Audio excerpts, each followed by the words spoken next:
Belinda presents this unabridged recording of Kill Them with Kindness, written by Will Carver and read by Kieran Sword.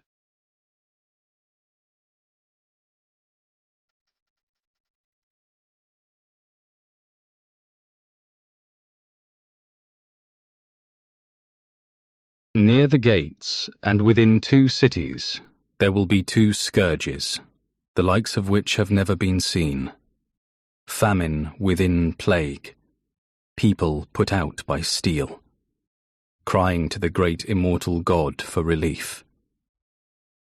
Nostradamus. Live, laugh, love. Anonymous. For those who care more about seeing than being seen. The End. Hairdressers in Ipswich. They're lining up around the block to collect their dignity pills. A mixture of diazepam, morphine, and phenobarbital will eliminate any pain and cause a sleep that eventually falls into a deep coma. The digoxin and amitriptyline will induce cardiac arrest within that coma condition so that death is comfortable. That's the best way to go. Better than any war in the Middle East. Better than any famine in Africa. Better than any plague made in China. The government has allocated 67 million of these pills for free. 1 for every person in the country. Old, young, sick, healthy. They have been distributed to every doctor's surgery in the land. People are queuing in the streets for their own death. Waiting for their 1 pill. Their ticket away from this hellish mortal coil. It's the same pill for women as it is for children, which is the same as it is for men. It'll work. It will be more dignified than the bleeding and blisters and gagging and choking that has been shown on the TV screens and shared across social media channels. China no longer has the largest population on the planet, they say. This is the end. Every country with nuclear weapons could wipe themselves out, but that's not as kind as the dignity pill. Some arsehole marketing guru gave up that gem of a name to take some of the edge off global euthanasia. It's not the suicide pill. It's the comfort pill. Nobody wants to give their kid a top-yourself tablet or a coma capsule. Much better that they take their composure pastille or their integrity lozenge. Pepsi are running a campaign getting people to swallow it down with their drink. Still making millions as the world implodes. There's a pill set aside for the Prime Minister, and 1 for Doris, who works at the job centre in Macclesfield. The Queen has 1 if she doesn't think the bunker will hold. Librarians in Telford don't have a bunker. Neither do teachers in Yeovil, or hairdressers in Ipswich. The government suddenly seems to care about the homeless situation, and has called on volunteers to deliver blister packs to as many cardboard jungles as possible. Every class, race, and sexual orientation has an equal right to end their own life before the plague sweeps in from across the ocean. Nobody should suffer. It may be the end of the world, but that doesn't mean it can't be a pleasant experience.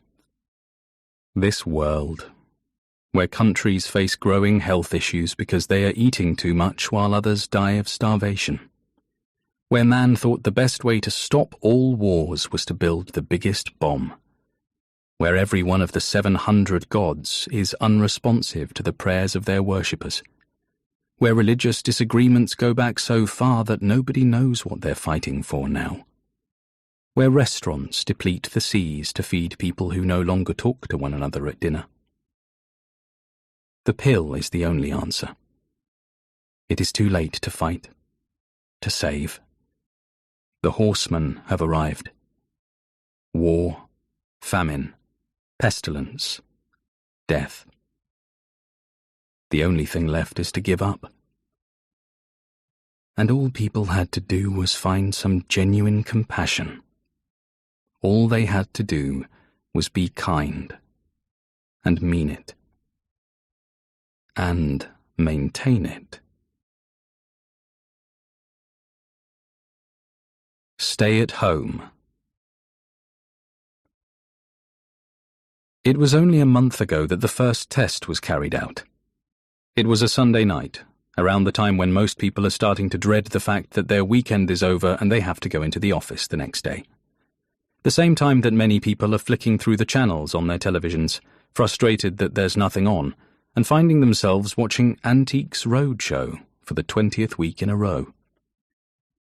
If ever there was a litmus test for the kindness of humanity, it is Antiques Roadshow.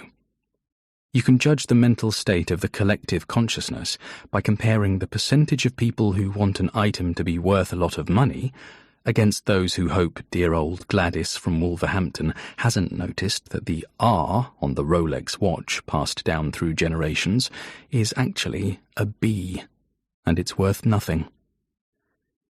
But you also can't blame people for being a little cantankerous on a Sunday evening, when there's nothing else on TV and they have to return to the call centre in 12 hours. It was one of those nights. Kenneth Hargreaves, a war veteran, had brought in a jewel flower to be appraised. The expert was examining the piece, floating the possibility that it was a botanical study by Fabergé. If so, it might be worth 7 figures. That's when the alarm sounded. The first test. Millions of mobile phones across the country suddenly started blaring a siren noise. Some people were waiting eagerly by their phones to see what would happen. Others were startled, having forgotten it was scheduled. Many missed the expert's final appraisal as they waited for the piercing tone to desist. The idea behind the test is that the government has the ability to warn people en masse about dangerous incidents, local flooding, for example, but also things like terrorist attacks. When an unexplained World War II bomb was discovered in a garden in Plymouth, the alert was used to inform local people to evacuate the area until the possible threat had been neutralized. If an enemy state launches a nuclear bomb at the UK, the alert will tell people to flee the target area or say goodbye to their loved ones. If Mother Nature decides she has had enough of us polluting the planet and sends a 500-foot tsunami, the alarm will sound, telling coastal townsfolk to seek higher ground. Of course, there are so many things to think about with blanket campaigns like this. What about people in abusive relationships who hide secret phones that they don't want their partners to see? What if they start sounding and are discovered? What level of abuse could follow such a revelation? So the government had to release instructions on how to disarm the warning.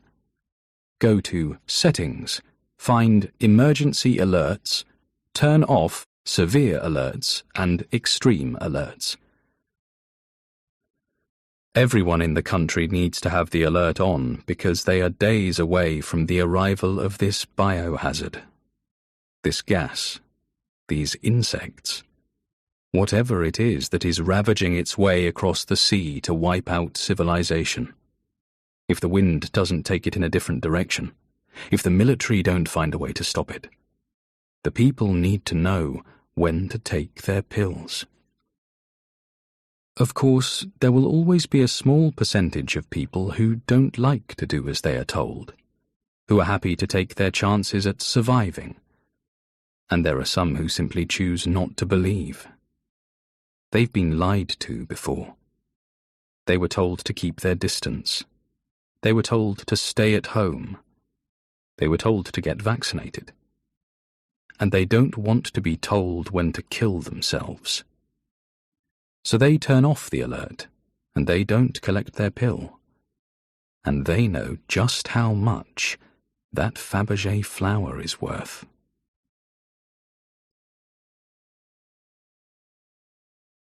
The Life Jacket Protocol. It's Wednesday. The world ends tomorrow. On a Thursday. Who thought that was a good idea? The weather guy on the BBC points at part of the country and tells everyone that it's raining there. It's raining everywhere. That it's colder up north.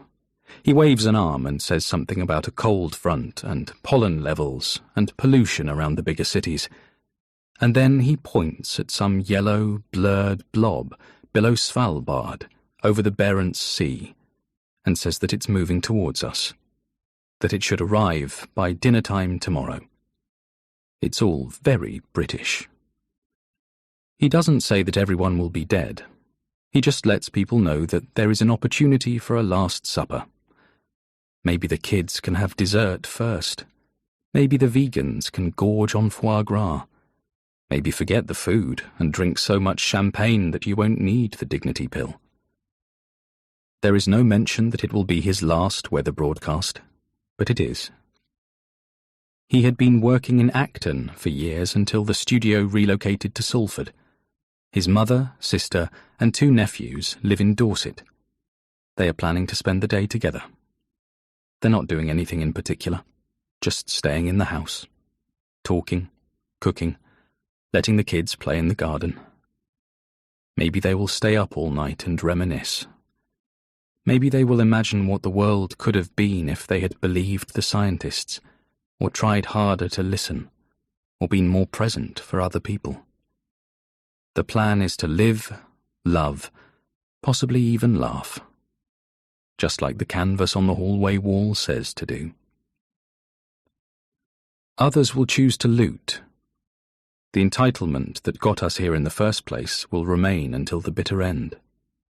They will steal cars they could never have afforded and drive them at speeds that will no longer get them arrested because the police are off duty. The end of the world can act like a purge. There will be murder and rape just because someone wonders what that will feel like. And they're going to die anyway. On a goddamned Thursday. The alarm will sound on their mobile phones. If they have small children, they have to administer their pills first, like the life jacket protocol on a crash-landing plane. Because they shouldn't have to see their parents die and then be devastated by the ensuing plague, even if they're going to die either way. Some parents will panic and forget. Some children will have to be brave enough to do things themselves, and others will have to see it out, because they won't be able to take the pill. They shouldn't have to. They're kids. It's not their fault. They were brought into this world and left in front of their screens, and their idols were brainless, and their teachers were overwrought, and their health service was strained, and their leaders morally bankrupt. Somehow they have lost the ability to fight for themselves. Resilience is all but extinct. Kids are fragile, and parents are scared of upsetting them. Maybe it's better this way. Start over again. On Friday. A midnight aperitif. The alarm sounds just after 7, a little later than was originally anticipated. The Met Office staying true until the end by not predicting things quite right.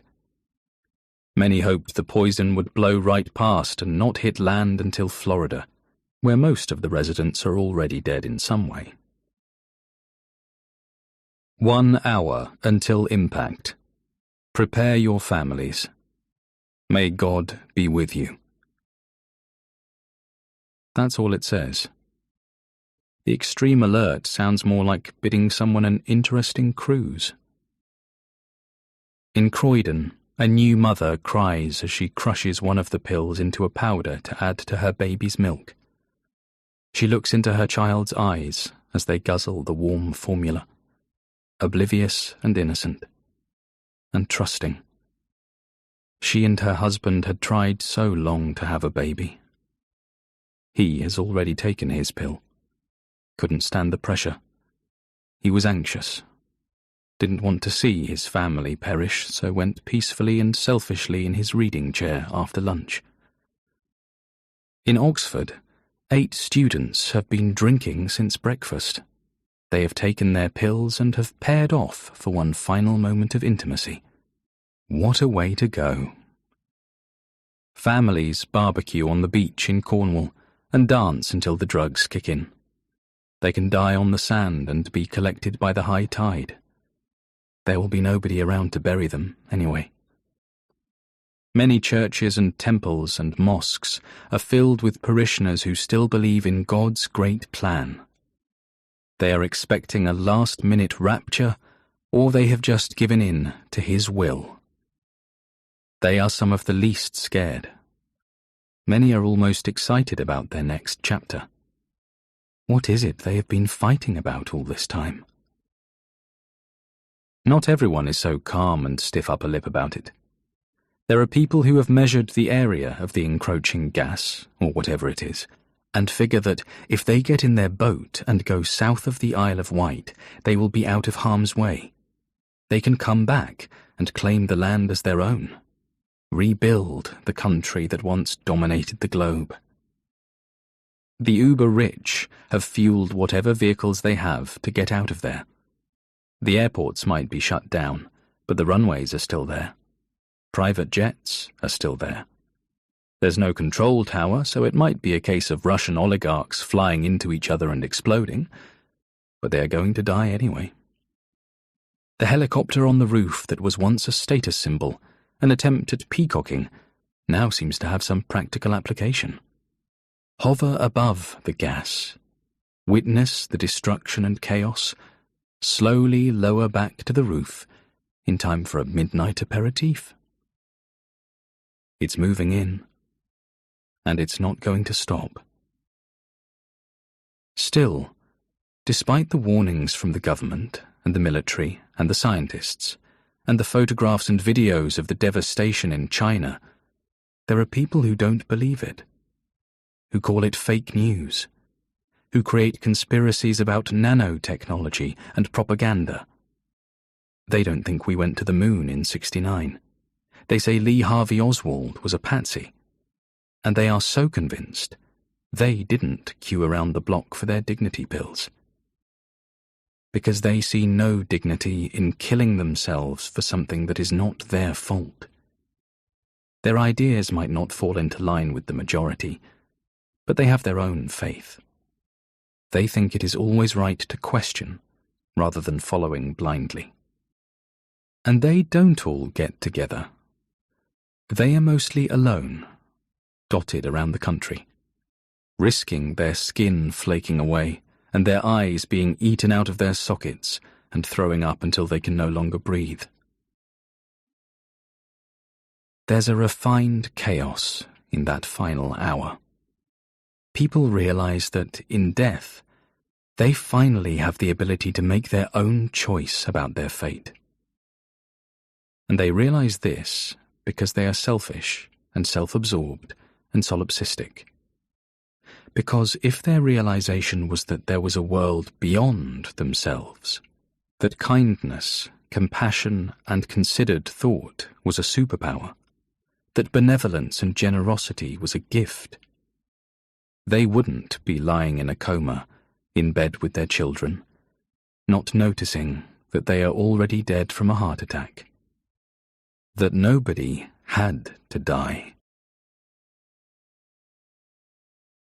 The First Scourge. 1 year earlier. There is mould in the petri dish.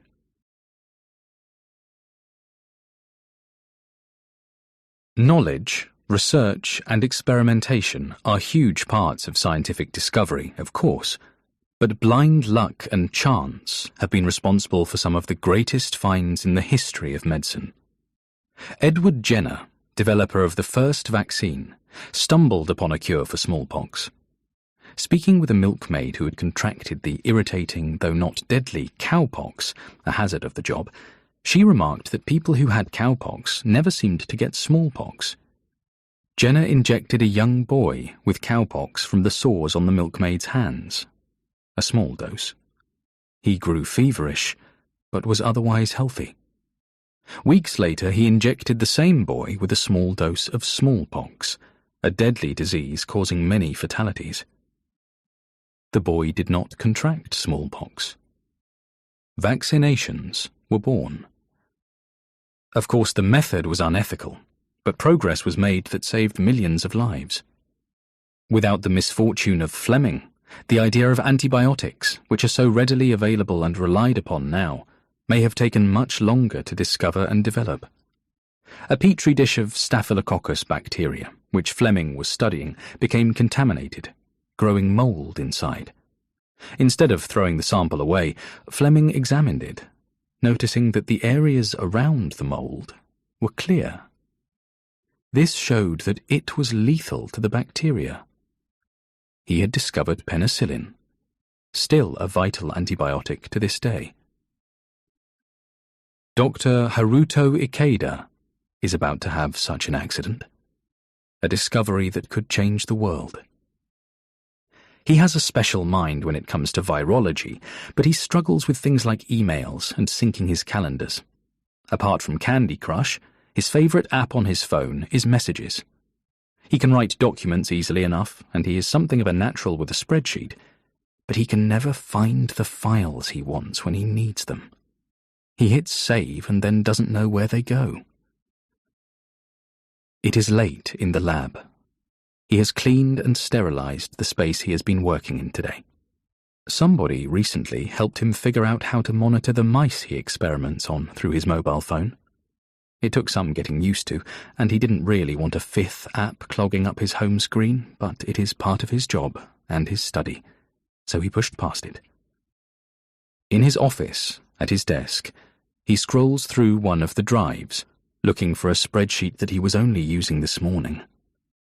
Why does it not just save everything to the same place? He asks himself. He clicks one folder, and it's not there.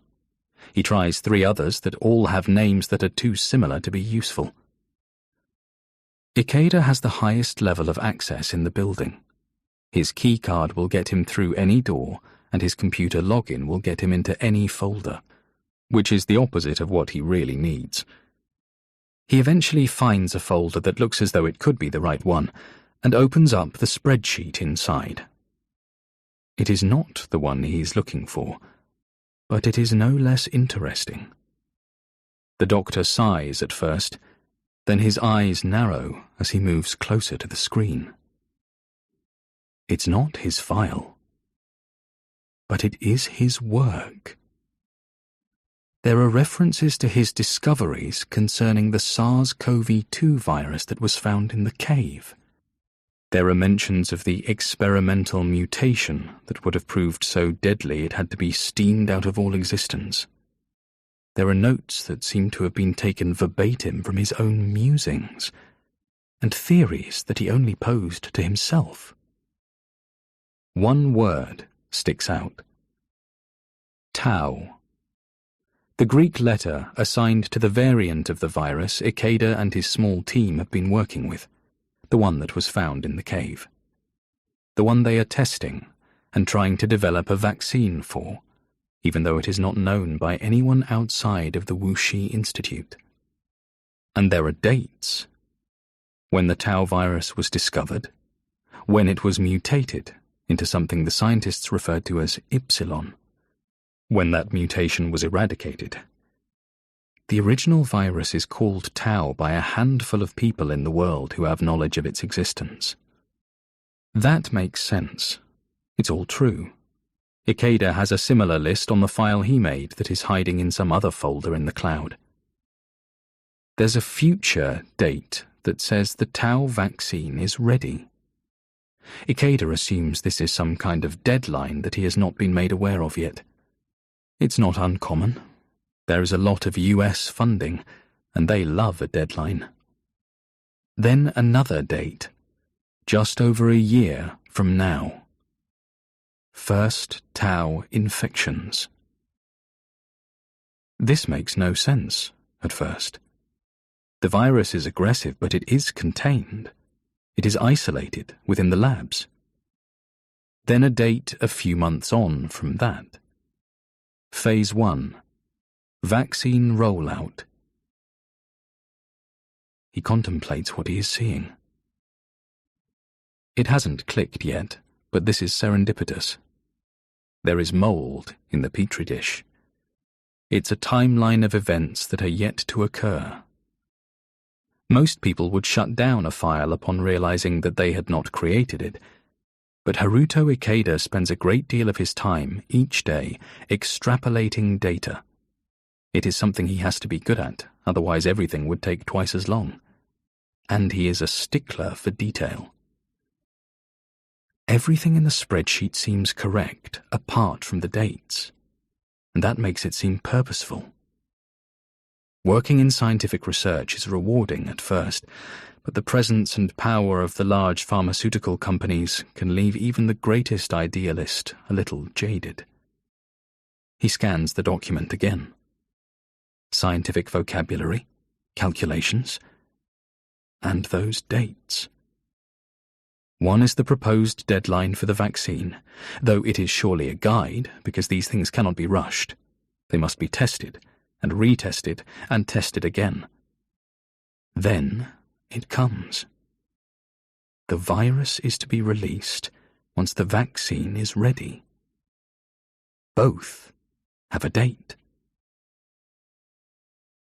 Ikeda's mind does not work in a politically strategic way.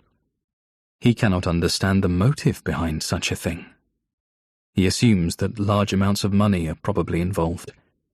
He has seen the effects of this virus. It is highly contagious and fast-acting. This is not the same as accidentally discovering the effects of insulin or fortuitously creating the X-ray. But Dr. Haruto Ikeda has, through his own technological inadequacies, uncovered a potential plan that could cause a global catastrophe. But blind luck steps in and shows that information to the one man who can stop it. The one man with the knowledge and experience to save millions of lives. He doesn't want to make any changes to the file, and he knows that he will never find it again. But the search window on his screen shows the trail of folders he clicked to get to where he is now. He copies it down onto a post-it note so that he can come back to the correct folder if he needs to. And he sticks that note inside a Lonely Planet guide for London, somewhere his wife would like to spend some time one day. The deadline is real. Somebody wants to release this virus. They want to infect innocent people for months. And then they want to vaccinate them against it. But why? There is no time for Ikeda to sit and cry at the futility of existence and the dishonor of man. The situation may call for him to do something unethical for the first time in his illustrious career. Sometimes, progress can only be made by subjecting somebody to a deadly disease. It is a complicated discovery, but to Haruto Ikeda, there are two solutions, both of which are simple. He could spend the next year testing and developing a vaccine that will eventually save millions from this deadly virus. That's what he does, and he is great at it. But there is that second option, one in which he releases his own virus, a more effective virus. In fact, he could release a virus that will make people better. 14 weeks to planned release.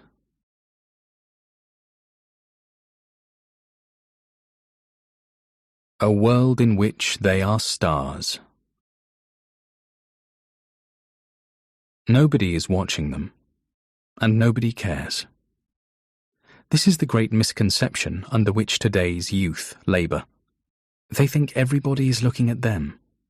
They are constantly online, uploading images of themselves or videos where they dance or kick a ball or cook a pie, or whatever. And there's that small hit of dopamine every time they are notified of a like, and they are watching everybody else's videos and comparing themselves and scouring the comments sections and double-tapping their hearts and minds away. So, they think that everybody is watching them. But of course they are not. They are only interested in themselves, in their own little world that they have created with their own online personas. Haruto Ikeda worries about the younger generation. He is watching them for science. Nobody else seems to care. Yet he notices that teenagers are suddenly more anxious about going out shopping with their parents in case somebody they know sees them. They don't want to get a part-time job in the town where they live because they could be spotted. And many parents don't understand these new pressures because when they were the same age, they had to go to school, even though the idea of putting their hand up in class brought them out in hives. They didn't know what anxiety was.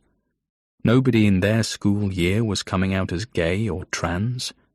Gender fluid was something that was produced when you had sex. Things have progressed in that sense. There is greater understanding and more tolerance.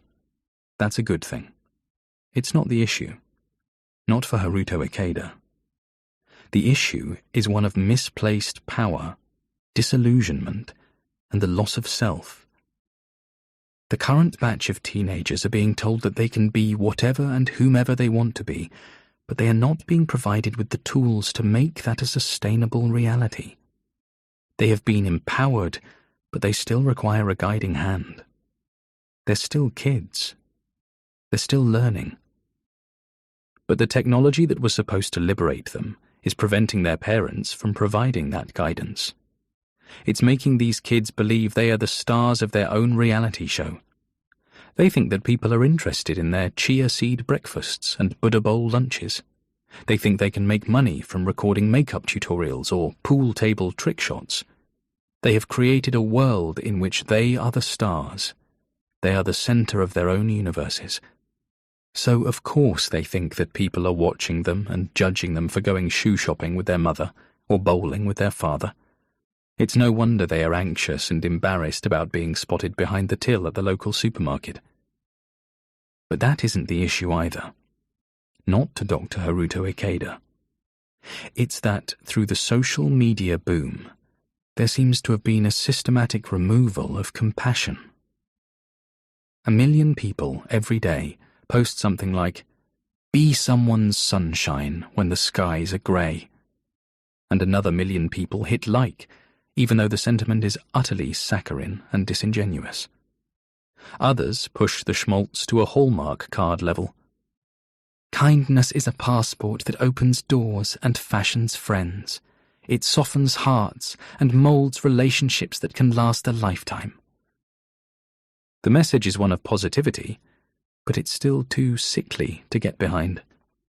Even when something appears more thought out, unexpected kindness is the most powerful, least costly, and most underrated agent of human change.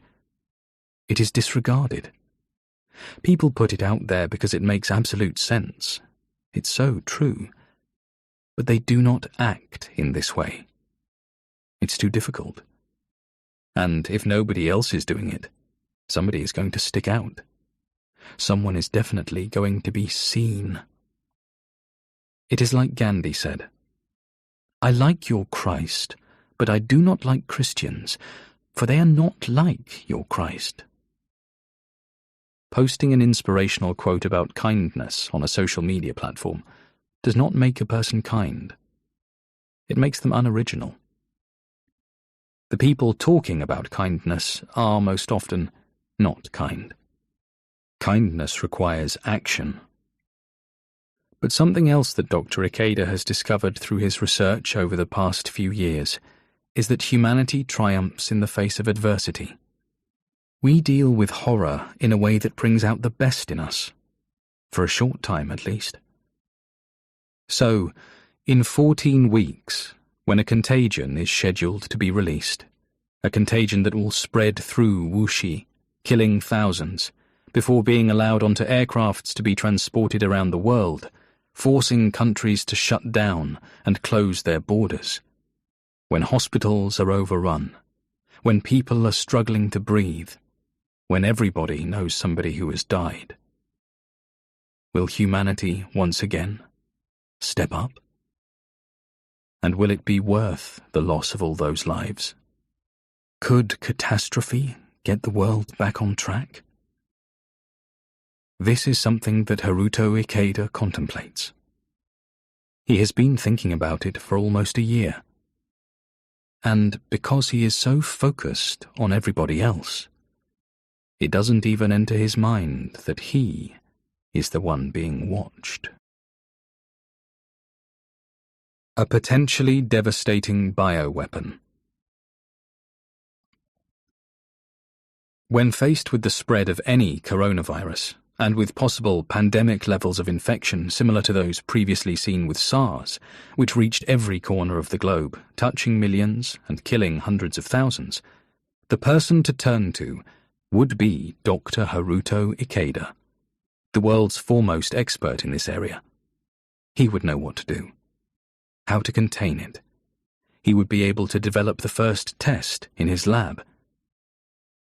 Ikeda studied virology at Hokkaido University in the early 90s, where he developed a fascination with animal coronaviruses and how they can become true human diseases with a high likelihood of sparking epidemics.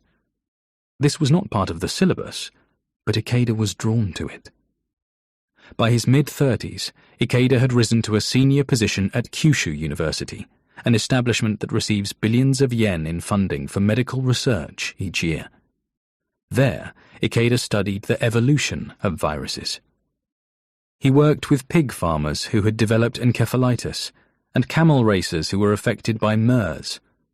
His research even suggests that the common cold may have originated in camels. But it was not until he focused his attention on animal coronaviruses in bats that his findings would set him apart from anyone else researching in this area. And this would take him to China, specifically to the Wuxi Institute of Virology, a foundation backed by US money.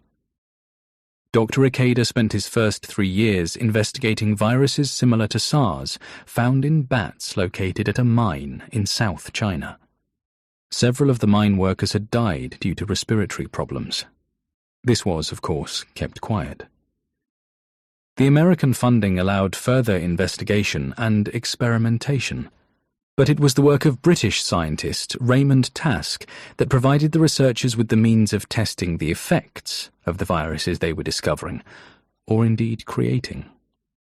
Task's innovation was to inject albino mice with genes that would allow them to develop vascular systems that were similar to humans. Viruses, similar to SARS, could then be injected into the mice's nostrils, and the effects monitored. Ikeda did exactly that with a cocktail of the virus that had been found in the South China mine. 80% of the mice died. He realized the implications of his research. That while the focus of his experiments was to gain an understanding of these types of viruses and eventually develop a universal vaccine against them, there was always the possibility that his findings could be obscured and used to produce a potentially devastating bioweapon that could be targeted towards humans or food crops and result in dire consequences for civilization. This epiphany altered the doctor. He became more contemplative, more insular, more secretive. His work continued, but he was momentarily disillusioned. He wanted his work to make a difference for good, for positive change.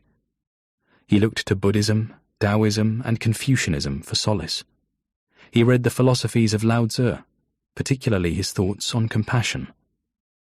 That the more we care for others, the greater our sense of personal well-being. That was 3 years ago.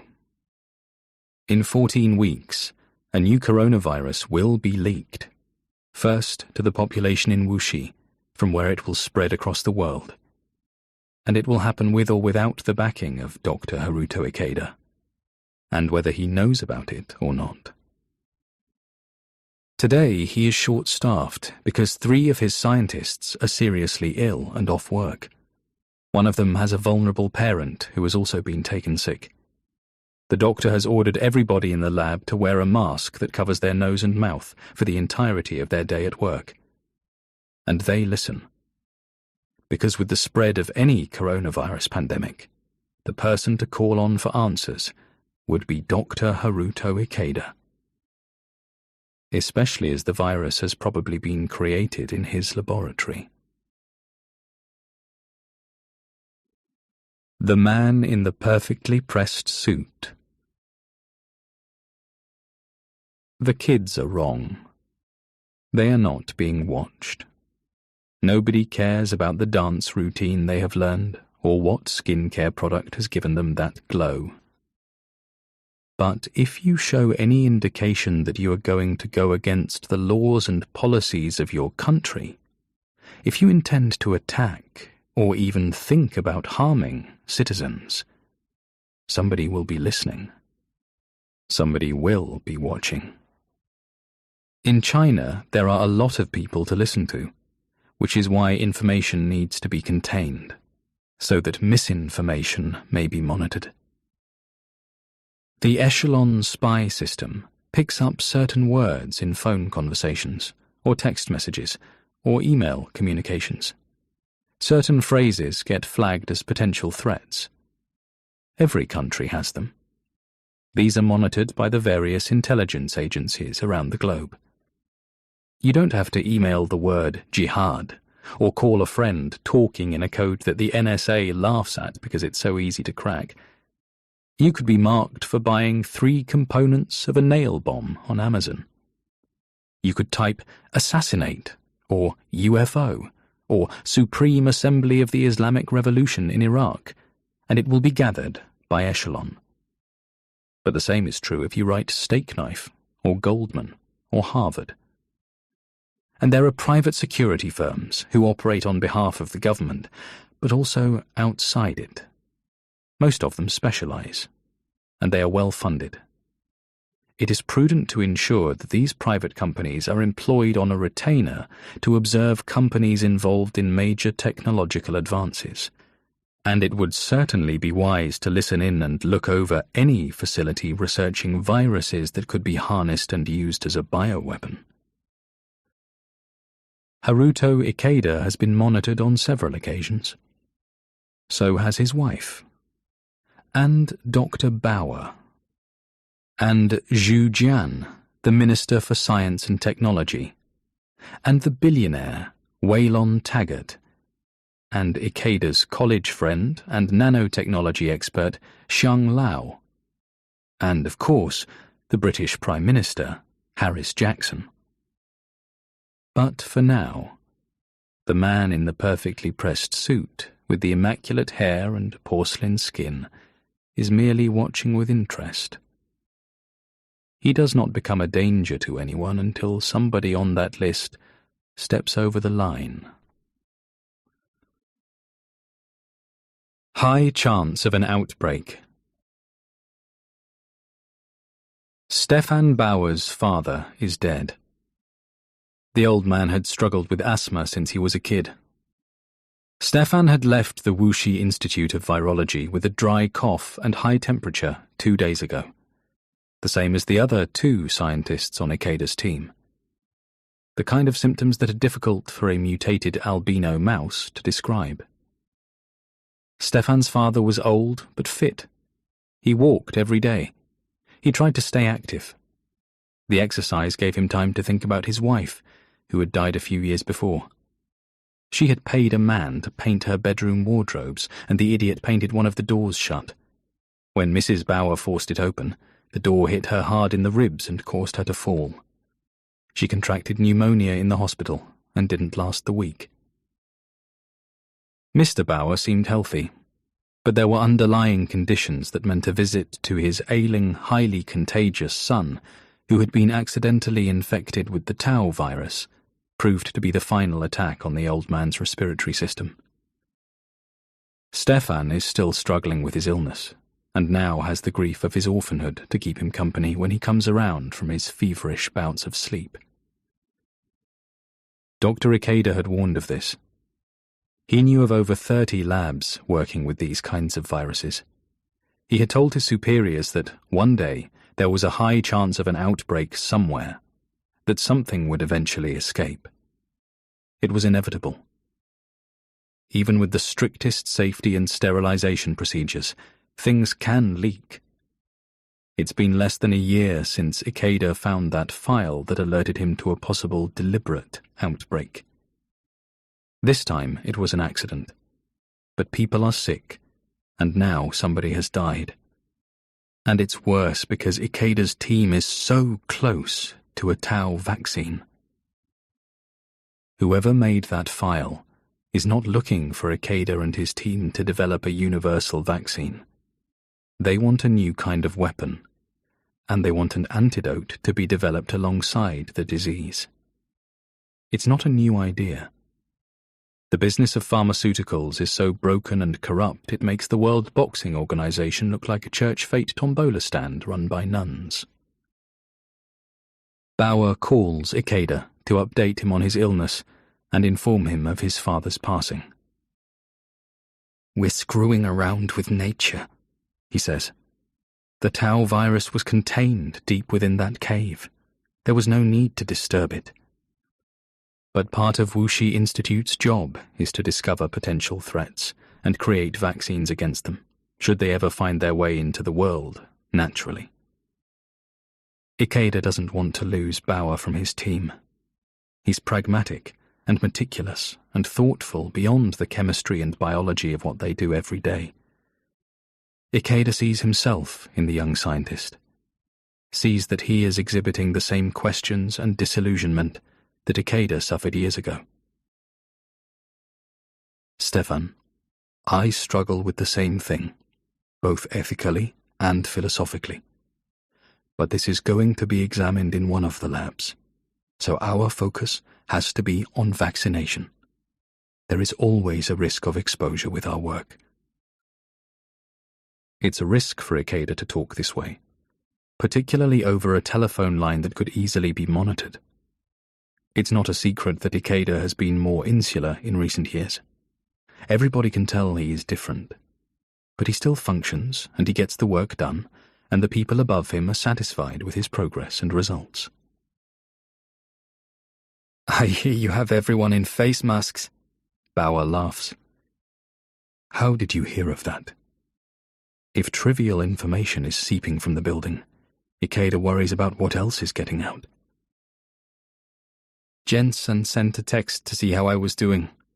I asked her how things were without me and she told me about the masks. Go easy on her. It's not like she was sharing state secrets." Bauer coughs. When he comes back to the phone to say something else, he coughs again and can't stop for the next 20 seconds. It sounds painful. "Sorry about that." "Stefan," Ikeda interrupts. "I'm terribly sorry to hear the news about your father. Please take the rest of the week off. You sound awful, and you need time to process what has just happened." There's a silence. Stefan starts to cry. Then he starts to cough again. It goes on for almost a minute, and Ikeda hangs up. He returns to his work. Looking into a microscope, he sees the virus. Yellow, irregular circles with green spikes around the outside that give the coronavirus its name. Corona, a crown, the king of all infections, royalty among cruel, harmful influences. But this is not the same thing that took Bauer and 2 of his colleagues out of action. It's not the thing that killed Bauer's father. This is new. It has nothing to do with the vaccine. It's a new mutation of the Tau virus. This is Ikeda's. He is calling it Comp X. But that is not being recorded on any computer. It is only in Ikeda's head. And if he can get it right, it could be the cure. He moves across his station, captures one of the white, modified mice, and injects into its nostril. He does this another 7 times. And then he waits. There is a knock at Bauer's door. He's not expecting anyone. He doesn't have anyone anymore. And that's perfect. He's alone. He has had everyone taken from him. He is questioning his place in the world. But he is also college-educated. He has a degree and some expertise in both chemistry and biology. It also helps that he speaks more than one language fluently. He fits the profile perfectly. Maybe it was fate. Both his parents died when he was 9 years old. His father had been drinking and thought it would be okay to get behind the wheel and drive home. It wasn't such an issue back then, nor was wearing a seatbelt. It wasn't that far to the house. They would hardly be on the road. It turns out that he was right. He was a little over the limit, but not enough to impair his judgment. He talked with his wife about the party, and she placed her right hand on his hand until he had to change gear. Then she moved it to his leg, just as she always did, whether he had been drinking or not.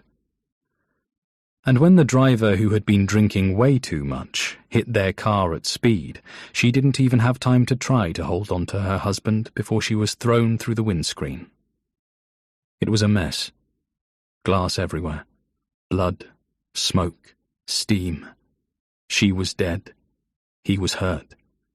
The drunkest driver was screaming for help. He had recklessly endangered anyone in his way that evening. He had killed Harris Jackson's young mother, and he had the audacity to call for help. The only person around was Jackson Sr., who could see the mangled, twisted body of the woman he loved. He was not going to help. A ball of rage and confusion and blame and guilt, the pain in his legs and chest disappeared as he got out of that car and strode over to the struggling, drunk murderer. Jackson Sr. yanked the door open to find the whiskey-soused wife-killer writhing around beneath his seatbelt, which had somehow managed to sever an arm and then get stuck. Jackson Sr. didn't want this scum to survive, but if he did, he was not going to feel whole again. Jackson Sr. took the hand of the arm that was no longer attached, pulled it out of the footwell, ran towards the edge of the bridge, and hurled the limb 30 meters down the River Thames. It made him laugh. It was an odd time to do such a thing, with his wife contorted on the road behind him. He knelt beside her until the ambulance and police arrived at the scene. The paramedics loaded the drunk, one-armed man into the ambulance. He was screaming, "That fucking psycho threw my arm off the bridge!" The policeman approached Jackson Sr. "Sir, is what he's saying true?" "You think I threw some stranger's arm off the bridge? Some drunk driver who hit my car head-on and killed the love of my life? I think he's so drunk he's forgotten that he only has one arm. Don't you?" There's a long pause while the policeman fully digests the situation. "You know, I think you could be onto something. I mean, when I arrived, he definitely only had one arm. So maybe it was always like that. I don't know." He wants to smile or wink, but it's not appropriate. He says it with his face, though. "Look, I'm going to need to take some details from you now, but we can get a full statement tomorrow. You got kids?" "A son. He's 9. You'll need to go home to him tonight. Come down the station tomorrow, okay?" Jackson Sr. nods. He obliges the police officer and gives him all the information he needs. More officials turn up. They cordon off the area. They take pictures. And they bag Mrs. Jackson and take her away. "I can take you home," the police officer assures Jackson Sr. "You know, it's just up there." He points. "We almost made it back. A minute either side and she'd still be here. The police officer doesn't know what to say. It's fine. I'll be fine. I can walk. And he does. Jackson Sr. walks all the way back to his house. It takes him around 20 minutes. They could have walked from the party. They should have. Maybe the drunk driver would have ploughed them down on the pavement. Maybe it was fate. He lies to the babysitter about his wife and says that she will be coming along shortly after. He doesn't ask how his son is, whether he behaved.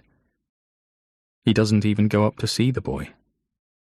He tells the young girl, the daughter of a friend, that he needs to go into the study to fetch some cash to pay her. He says he is very grateful for her help. She waits in the hallway. Jackson Sr. goes into his study, walks around the back of his desk, opens the top drawer where he keeps a checkbook and some cash, takes out his handgun, places it against his temple and pulls the trigger. The sound startles the babysitter and wakes up his son. Harris Jackson's parents died in tragic circumstances. He could have become Batman.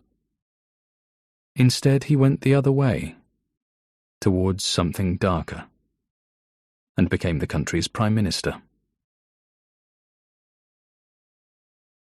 Hidden by the apparent chaos. 2 days later, Bauer's father is not the only thing that has died. 4 of Ikeda's mice have perished. Those are not great odds of survival, but they are better than they have been. Ikeda knows he is not quite there yet. The virus is scheduled for release, and the vaccine can't be too far behind. The pressure is on.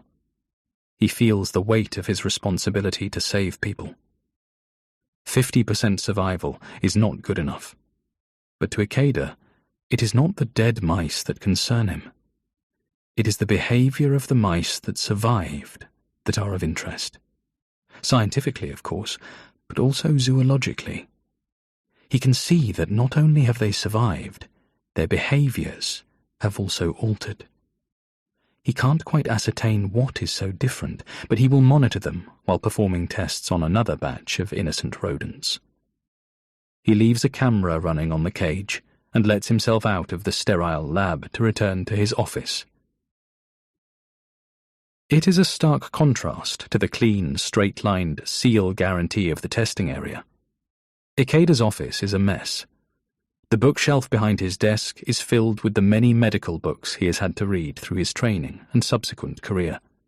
A framed PhD certificate hangs wonkily on an adjacent wall with reams of medical journals and psychology texts piled on the floor beneath, creeping higher and higher. The bin next to his desk is overflowing with crumpled pieces of paper and prepared sandwich packets. Ikeda never makes his own lunch. There are clothes on a chair in the corner. A tracksuit neatly folded on top for when he feels like going out for a run to clear his mind, and a smart jacket hung over the back that he hasn't worn since the last time somebody important came to the institute. There's a stack of papers on the desk. To look at Ikeda's office, you would think he was a disorganized slob. But he knows where everything is, and the room is actually this way by design. He doesn't want anyone snooping. Everything he is working on is in plain sight, but hidden by the apparent chaos. There is a picture frame on his desk, but instead of containing an image of his family, the frame houses a quote from the Dalai Lama, dated 1995. An openness to the suffering of others, with a commitment to relieve it. Anyone who comes into his office might assume that it is Ikeda's life mantra. Because he works on vaccinations, he wants to help, to cure, to relieve suffering. And that is true. But this quote is related to his new mission. Mixed in with his papers is a copy of American Behavioral Scientist. It is folded over on an article by Cano et al. Titled Compassion in Organizational Life. In the margin, he has scribbled the words, noticing, feeling, and responding. Beneath his tracksuit is another article from 2009 by Gilbert. Ikeda has written 6 bullet points above the title. Sensitivity, sympathy, empathy, motivation, distress tolerance, non-judgment. Beneath a copy of Freud's interpretation of dreams, a red herring if ever there was one, is a more recent article by Pommier. The words kindness, mindfulness, and common humanity have been highlighted. Another scrap of paper simply says, equanimity of patience. It's all there to see. To Haruto Ikeda, the problem is not the greed of the men in power, or the population cull from a devastating pandemic that is scheduled in 14 weeks. It's the apathy. That, along with the western black rhino or Pinta Island tortoise, human compassion appears to be extinct. And he may believe that nobody is watching and nobody cares, but as the date on the file he found draws ever closer, he finds himself feeling more paranoid. And that maybe he's got it all wrong. A seat at the table. Jackson is late for the meeting. He's always late. It comes across as disrespectful and entitled and arrogant. But nobody says a thing because they all want a seat at the table. They can't jeopardize their personal wealth or the prosperity of their own country. So they tolerate the insufferable bore. Sorry, gents, traffic was an absolute bloody nightmare. The congestion charge hasn't freed up the roads at all. Then again, it wasn't really supposed to, was it? He laughs at his own comment and winks, nudging the Russian with his elbow as he sits down. The Russian leader seems to be able to take Jackson's crap more than the other nations, so he always draws the short straw in the seating plan. A small price to cultivate the special relationship. There are 7 people in the room, all of them men. There used to be 8, but the representative from Turkey died in a jet ski accident and was never replaced.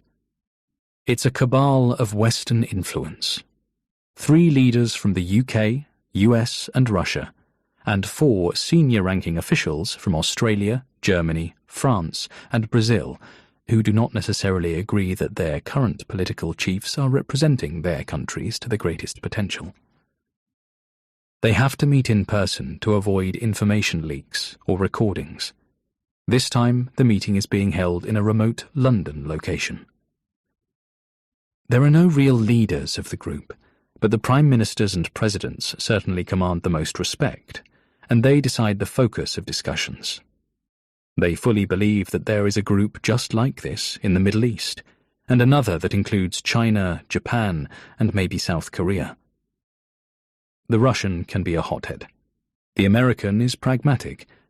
And Harris Jackson is exactly who he always is, full of bluster. But he's greedy, and he wants his country to remain a force. And despite his idiot persona, he is something of an entrepreneur. It was his idea to release a virus. So, what did I miss? It's going to be a boring meeting, but it's necessary. The rollout of the Tau virus is scheduled to start in a little under 14 weeks. But you can't just throw a virus into the world, then deal with it, as towns are being decimated by an unknown disease. It's a logistical nightmare. There are protocols in place for earthquakes and terrorist attacks. Nobody is getting near the royal family or the Pope. If any country in the world decides to press their button that releases a nuclear weapon, a chain of events is set in stone to protect the ones who need protecting, while defending the liberty of the targeted country through cataclysmic retaliation. But there is very little in place for a bioweapons attack. This is a laborious meeting about how to deal with the airports, especially Heathrow. because there needs to be a period of time for air travel in order to transport the infection across the globe, but then there will need to be a halt on all flights. And how will that affect the tourism business? And how will the government subsidize things to prevent companies from failing or having to offload their staff? Full country lockdowns are likely. What happens to the high street? What will be the economic consequences? This is the kind of information that seemingly flies over Jackson's head, but he's not really an idiot. It's a persona, a character that he plays. He's a loud-mouthed party boy, of course, but he understands politics. He does drift off at times, throughout the meeting, thinking back to the real reason he was late. He was screwing a young social climber. Again. He has 2 children with his wife, and one with a mistress that the tabloids found out about. It wasn't the result of investigative journalism. The girl wanted column inches and maintenance payments, and maybe a slot on a minor celebrity reality show about dating or camping in a jungle or singing while obscuring her identity with a mask. She received a small sum from the newspaper for the scoop and monthly installments from Jackson. His wife forgave him. She stuck by him. And strangely, so did the public. Jackson has the ability to do what he wants and get away with it. His list of fuck-ups has become so outrageous that the stories are almost unbelievable now. It's almost as if he is trying to outdo himself each time so that he can get caught out. It's psychopathic.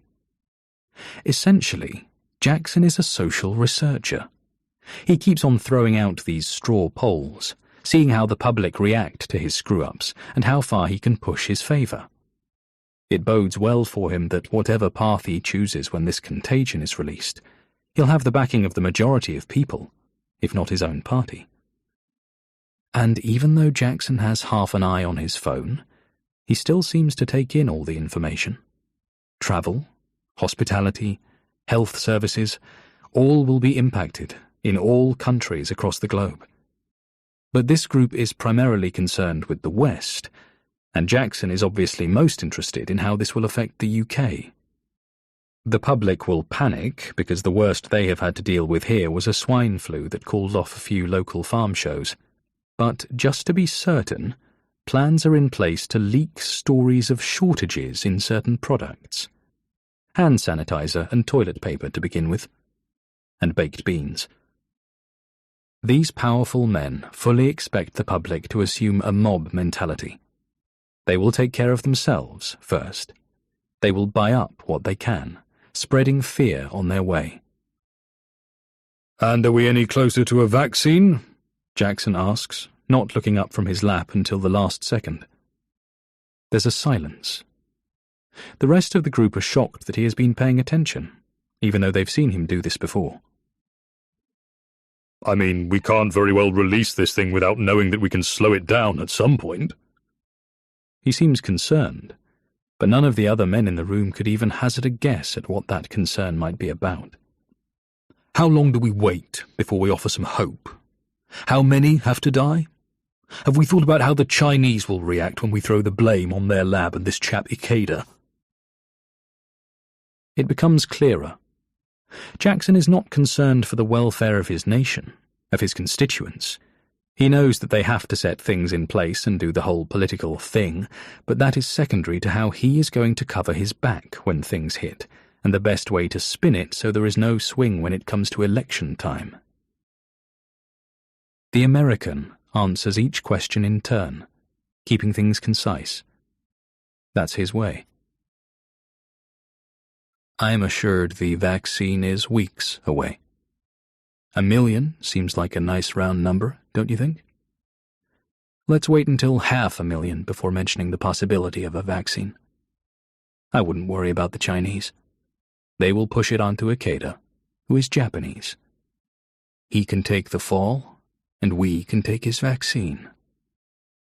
It's cold, like he's deciding what to order off a restaurant menu. Maybe it's easier for him if he removes emotion. "Well, it all seems in hand," Jackson responds. "As long as we don't have to close the bloody pubs, eh?" He nudges the Russian again, perpetuating his party boy image, pretending he is stupid. But nobody in that room is buying it. They've seen Jackson at work. He's loud, but he's shrewd, and as long as he is out in the limelight, taking up column inches and drenching the social networks with his image and antics, nobody would ever believe that a gathering such as this would take place. Jackson may not be able to control his libido, but he can control the electorate. If his parents' death taught him anything, it was how to take care of himself. But all the men in that room are the same. They feel invincible because they get away with everything they do, no matter how heinous. They're drunk on power. And people do stupid things when they are drunk. Like release a deadly virus into the world. Like believing they can control a living weapon. Jackson's phone vibrates with the arrival of a picture message that takes the blood from his brain and sends it straight to his pants. Well, seems like we have things under control. Jackson makes his excuses to leave. He says something about the Home Secretary and heads off to make another mistake. Susceptible to suggestion. In the 1940s, in Mattoon, Illinois, residents complained about the smell of gas that was then followed by nausea, fainting, and in some cases, paralysis of the legs. These symptoms were temporary, and nobody was hurt. There also seemed to be no medical explanation for what they had experienced. Still, word travelled, and the rumour morphed into horror story that a mad gasser was lurking around the town and anaesthetising people. There were no solid leads, and nobody could describe the assailant. But the number of cases grew, and the local news jumped on it, treating the tales as fact. This pushed the people of Mattoon towards some kind of hysteria. Not only were they worried about a local madman, but this fear manifested in a sociogenic outbreak. Mass hysteria. More and more people were developing the symptoms. They said that they could smell the gas, but they never saw the person who was allegedly spraying it. With no evidence and no biological reason for the symptoms, it was concluded that the response was psychological. Psychosomatic, in fact. The brain told the body that it was sick when it wasn't, and the body acted accordingly. There are cases of this throughout history. In the Middle Ages, people across Europe began involuntarily dancing until exhaustion. In 1892, schoolgirls in Germany began shaking uncontrollably while writing. The following year, the same thing happened across Switzerland. And in 1962, at a textile mill in America, workers complained of a sickness that they believe was brought on by the presence of a mysterious insect. Some broke out in a rash. It was later concluded that no such insect existed, but that the anxiety about it could produce flu-like symptoms. They believed it in their minds, and their body reacted as though it was real. Harris Jackson and the other members of his group know that it's even easier to create mass hysteria now. With the prevalence of social media and its ability to disseminate information, whether true or fabricated, in an instant, it is the perfect tool to create a sociogenic outbreak that affects people across the globe. The fear of the unknown created by a coronavirus pandemic will make people more susceptible to suggestion, which can make them easier to control. It is not about the death toll. It is about the power. In America, research has been undertaken in this regard, and the results show that there could be a degree of success around Tourette's syndrome. Some videos have billions of views. Putting these in front of the younger generation during the time of uncertainty would almost definitely result in a widespread epidemic of ticking, involuntary movements, and outbursts of swearing. It will act like a nocebo. Where a placebo, a sugar pill instead of actual medication, has proven to cure symptoms, a nocebo does the opposite. People have a negative effect based on their expectation. If they believe a fake pill is real, they start to feel better. If they are watching these videos that are being fed to them, they may start to feel anxiety that manifests itself in the replication of the involuntary movements they are seeing. And that is the simplest form of control, making people physically spasm. If that test works, what else can the government do? Could they cause groups of people to spasm mentally? Could they divide a country's opinion? Could they start a war? Could they aim specific messages at specific groups to make them do specific things? The concerns of the time will play a huge role in the success of such an online sociogenic sickness campaign. But if it works, it would affect many more people than the virus itself. The virus causes the fear. The fear makes the subjects susceptible to manipulation. And the internet is the perfect highway for the message, for misinformation. That's how they maintain their hold, their power. It's how they each got elected. The virus may kill 1 million people before the vaccine is finally released, making the governments and Dr. Haruto Ikeda heroes of the time. But it's the online effect that will make 1 million seem like an insignificant number. To count to 1 million, 1 second at a time, would take around 12 days. To count to 1 billion would take 31 years. If the virus kills 1 million people, the vaccine will suppress lots of that fear. But if the psychological impact can stretch around the world and affect 1 billion people, the fallout could be disastrous. This excites the Russian leader. The cleanup will not take 12 days, not for 1 billion people. Potentially it could destroy an entire generation without actually making most of them sick. Just tell them that they are, and they will be. It's almost too easy. This is how you affect the most amount of people. Ikeda understands the strength of mass hysteria. He just doesn't have the technical know-how to implement it. Not everyone is watching, but everyone is certainly talking. What if this was used for kindness? What if 1 million people suddenly became more compassionate overnight? Would this have the same potential? Could it be the sugar-coated pill that would then affect 1 billion more?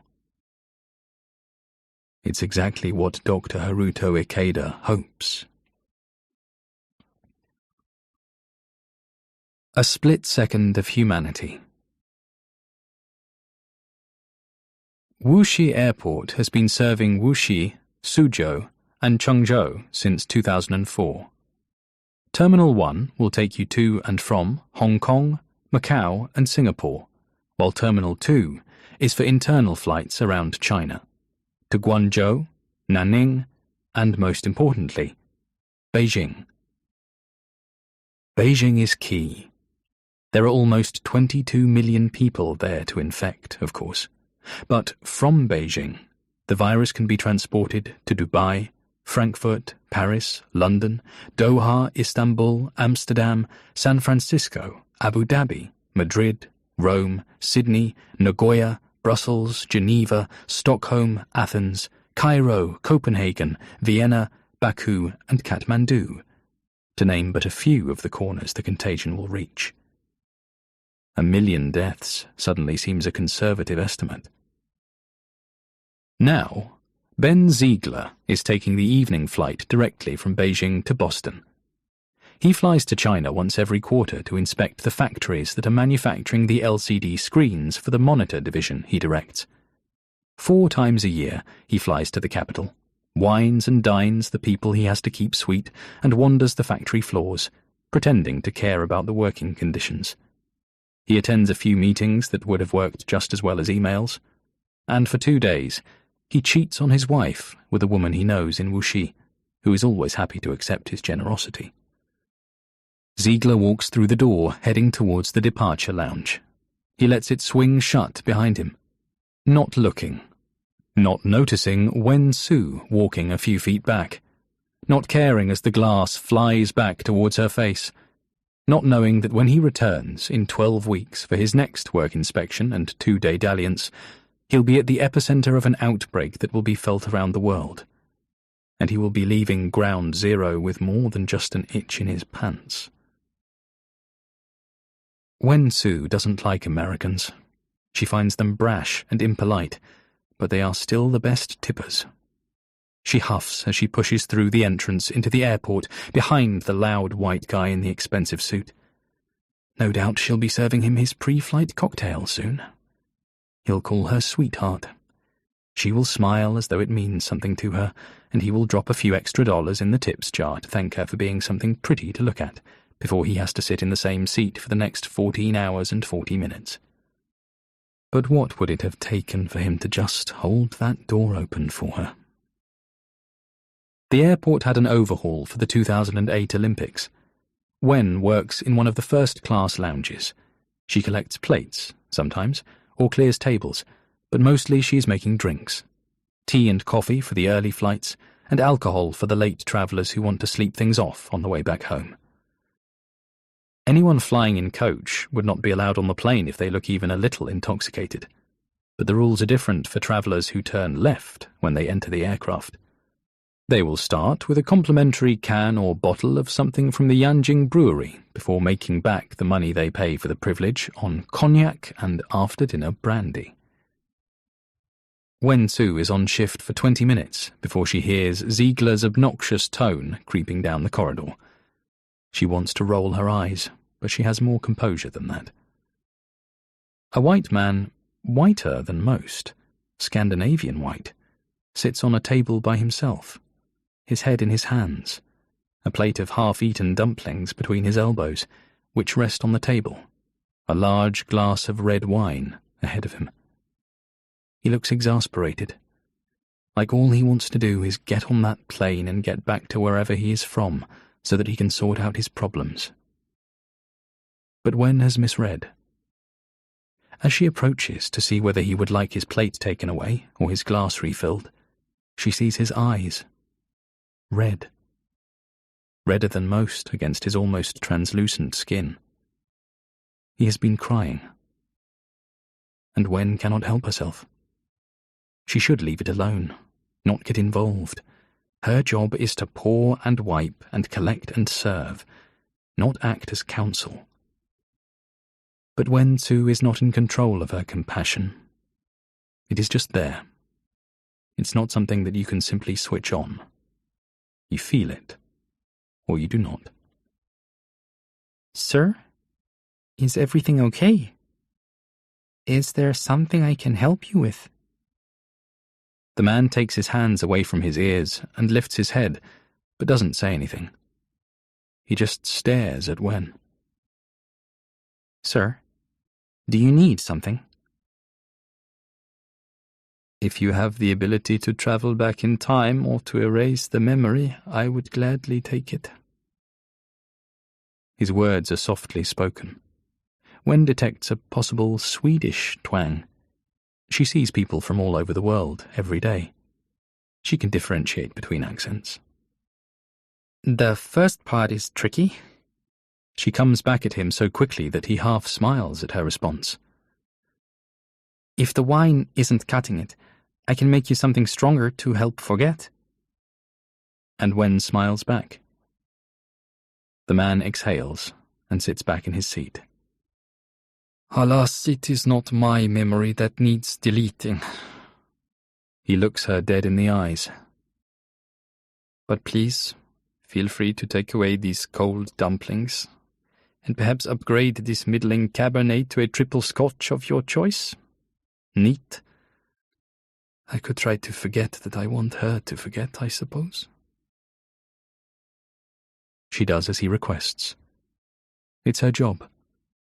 She hasn't saved the stranger, and drowning his sorrows isn't going to help, but she showed that she cared, and they had a moment, a split second of humanity. It seems like nothing, but it is everything.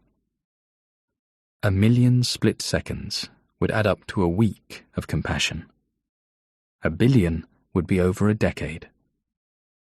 It makes a difference. Behind the bar, Wen's co-worker asks her what the hell she was doing talking to that guy, that he has been sitting there for ages, drinking and crying. And nobody spoke to him? Checked on him? How is that any of our business, Wen? Are you not a human being, Yina? A human being who busses tables for the 1%. They don't care about my mental health, I assure you. She starts to untie her apron. You're missing the point. No, Wen, I'm missing my train. Enjoy the rest of your shift. I'll see you again tomorrow. Yina kisses the ends of 2 fingers and points them towards Wen. Be nice to the Americans. She laughs. Then, excuse me, sweetheart, can I get a beer? Wen turns away from her friend, takes a deep breath, and walks towards the man who let a door slam in her face. Yina picks up her jacket and runs out the door. A butterfly flaps its wings. There are still plenty of people in the airport. It's a quieter time of day, but still a lot of eye contact for Yina to avoid. Her head is down. She wants to get the airport express train into the city centre. It's the quickest and cheapest way home. But when she arrives on the platform, the queues are 6 people deep, and they're all either reading or wearing headphones. They're all somewhere else, and they're all ahead of Yina. She arrives at the back of one of the queues, rests her hands on her knees as she bends over and breathes heavily. The train arrives. People get off, people get on. It's filling up. The man in front of her is in his 50s, double the age of Yina. He hears her panting and sees the train carriage getting busy, so he steps aside, a novel folded around one hand, his other ushering Yina into his place. Are you sure? She doesn't understand why he would do such a thing. Surely he too has to be somewhere. You want to be on there more than I do, I think. I'm very happy where I am. He holds up his book, and he smiles. Yina steps onto the train. The doors close, and she watches the older man disappear behind his book as she pulls out of the station. For the next 20 minutes, nobody offers her a seat. Men stand too close to her. They stare. She feels self-conscious and not as safe as she should. The old man waits 12 minutes for the next train. He notices a couple snickering at him for reading a book. They are young, disrespectful. Another young person nudges him in the back as they arrive in the city, and he almost falls out of the train. A car hits a puddle too fast and sends rainwater over his legs.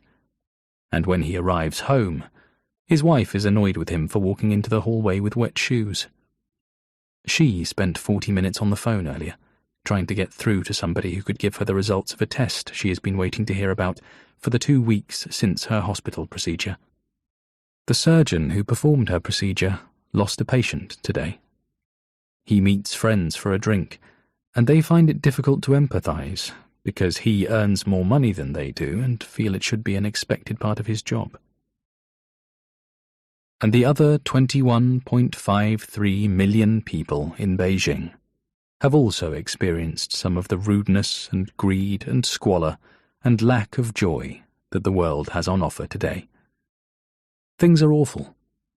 Tech zombie kids and pollution and corrupt politicians. This is how things will remain for the next 14 weeks. Only the occasional act of kindness. They have no idea how lucky they are. She needs Cole Porter. Listening to somebody else's problems can be draining, no matter how compassionate the listener. Kimiko Ikeda has made a career out of this very skill, but she still feels the weight of certain clients' issues and realizations, breakdowns and breakthroughs. She allows herself 30 minutes between patients in order to decompress. It can be difficult to separate your work life from your home life when your office is a part of your house, But Kimiko does well. She has a routine. After her first patient, she leaves her office room and sits in the kitchen with a pot of herbal tea. She doesn't speak, or sing, or hum.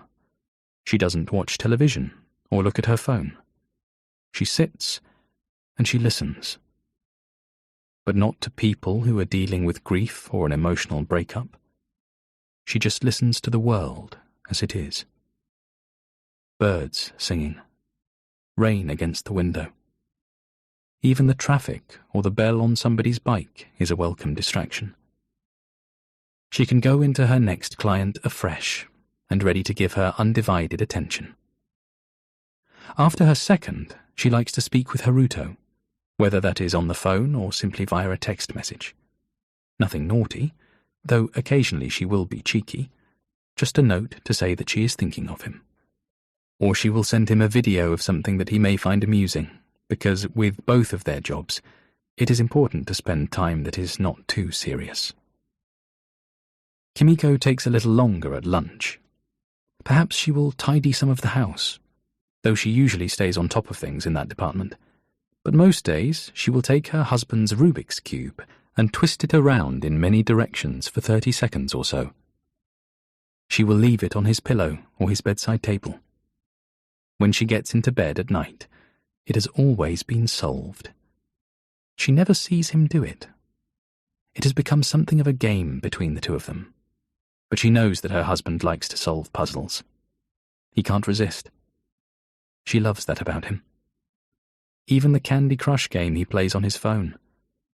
There have to be these breaks from their very serious worlds. Mental health, psychosis, deadly disease. Her next break, she listens to music. She loves the songs of Cole Porter. Night and day, every time we say goodbye. She can sing along to these.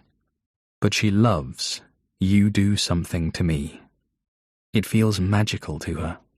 It transports her to another time, another place. She needs that. Her last client struggles so much with self-esteem that he thinks the world will be better off without him.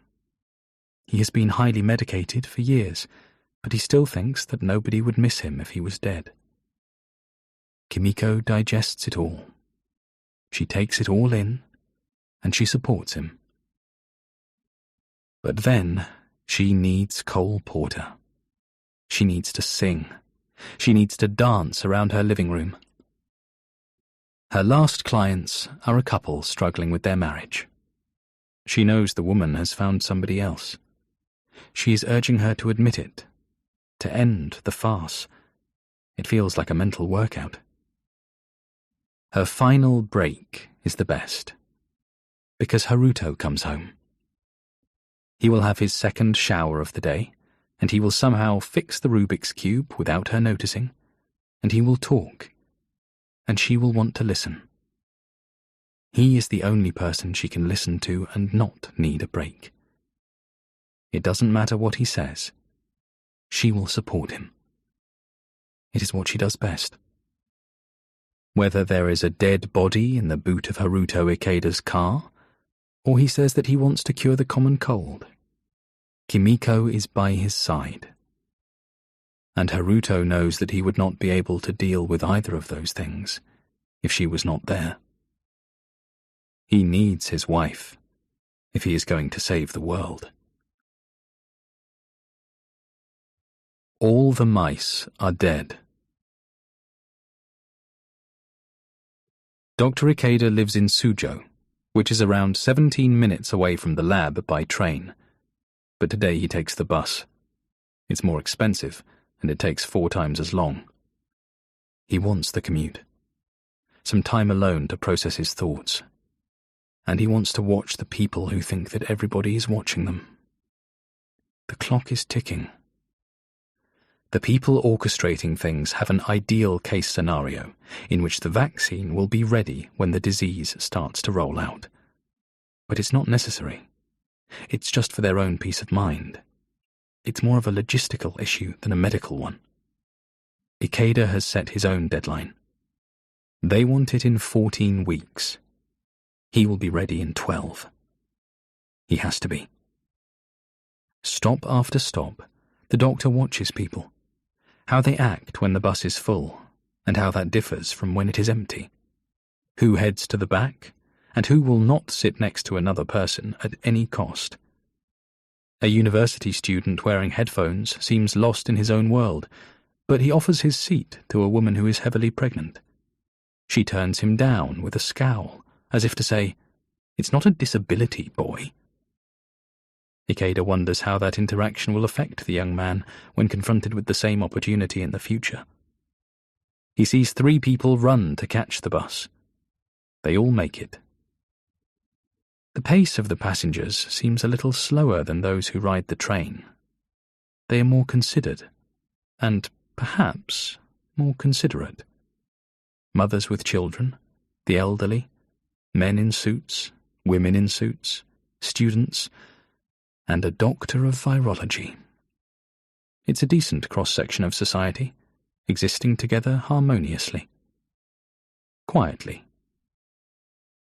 If one person infected with the Tau virus got on the bus in Wuxi, 100 people would have it by the time it arrived in the next city. If only goodwill was able to spread in the same way, Ikeda thinks. He arrives at his stop. He thanks the bus driver before stepping off. He doesn't need to do that, but it is something he always did as a schoolboy. It's polite. He doesn't even have to mean it. It's a reflex, and it does no harm to anyone. It has been raining, but Ikeda has always liked that. He thinks the streets look more beautiful. They have more character. Headlights reflect off the puddles, and the traffic has a different sound when tires pass over wet tarmac. He walks the streets for a while, slowly, his hands in his pockets, his face towards the sky, kicking an imaginary stone along the path. He's not an overly religious man, but Ikeda considers himself a Buddhist. He believes that everything in life is impermanent and ever-changing. He also believes in people, but feels as though many have given up, that they are concerned with material things rather than intrinsic reward. Ikeda trusts in his work, and he believes that he can make a positive change to the world. But he is troubled by it too. He looks up, not towards a god, but to the rain, to nature, to science. He looks out in order to look within. There's a coffee shop a few minutes from his house. He could drink something when he gets home, but Ikeda is still deep in thought. He wants to observe, to people watch, to make sure that what he is doing is the right thing, that the world needs to change in order to be saved. It's the kids. They are not a part of their own world, the real world, because they spend so much time viewing the false and often unattainable world of others. Everything is a trend that they have to be a part of. He sits down with a ginger tea and looks at a table of 4 girls, teenagers, dressed similarly, made up. They are drinking iced coffee. No teenager requires caffeine like that. Ikeda assumes there has been some online influence. They laugh and smile and talk to one another while also tapping away at their phone screens. They seem happy, together, thriving in their group. 2 tables from them is another girl around the same age, dressed similarly, equally made up, drinking the same coffee. But she is on her own. She is not smiling or laughing with anybody. There's no way to tell from looking whether she is thriving or not. Does she feel lonely? Is she sad? Is she better off? These are the questions that haunt Dr. Ikeda. A medical man, a clinical man, obsessed with human psychology. He wonders what it would take for the group to reach out, to welcome another, to even acknowledge her. It's not cruelty, it's apathy. and Ikeda believes that it will kill many more people than his little coronavirus could. Because there is no vaccine for not caring. The last half of the tea goes cold as the melancholic doctor watches the tables slowly empty. The music playing through the speakers is just noise to him. He wants to know everybody's story. He wants to know whether all these people, a couple of months away from chaos and potential tragedy, are worth saving. His mobile phone vibrates in his jacket pocket. He doesn't want to look at it, but he knows that it will be his wife, worrying about him. He sends a message back to say he is a few minutes away, and as he is looking at his phone, he logs into the cameras overlooking the cages in his laboratory. All the mice are dead. Everyone will be shut away. For the clandestine group of government leaders, the plan is simple. They release the Tau virus. People get sick. Economies collapse. There's a shortage of products. Health services are strained. They can usher their people into line, like herding sheep into a pen. These leaders know how dangerous the virus can be, but they don't want to go into immediate lockdown because it will dampen infection rates, and that kind of a strict and regimented approach causes panic. And fear is different to panic. In order to be cultivated into power, fear needs to be slower. So each member state will keep things open for longer than they should, but then they have to respond in a way that fits their own culture. They agree that Germany will be the first country to go into a full lockdown situation, because it will look suspicious if their economy hasn't already begun to recover by the time other countries have even realised that people are sick and follow suit. The UK will hold out on closing pubs and bars. The French will refuse to shut their restaurants. Brazil will focus on encouraging people to exercise at the beach. And the US and Russia will assume that they are too big and powerful to be affected by some stupid virus that probably came from a Chinese dog. They will take the minimum preventative measures and will opt for a more reactive approach when things turn a little uglier. The leaders assume that in the East, China will take a measured approach, whereas Korea will act similarly to the Germans. Eventually, everyone will be shut away, and a vaccine program will roll out, and the governments that spread the disease will be praised for curing it.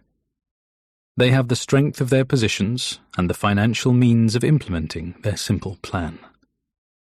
Ikeda is one man, fighting against the world, to somehow save it. Yet he is the one being watched. He must continue working as normal with his team, trying to finalize the vaccination against the Tau virus he knows is due to be released. He can't draw any attention to himself. He can't raise any suspicions. But he also can't allow this virus to leak without knowing that there is a way to counter it. He must develop his idea for Comp X on the side, alone, away from his team.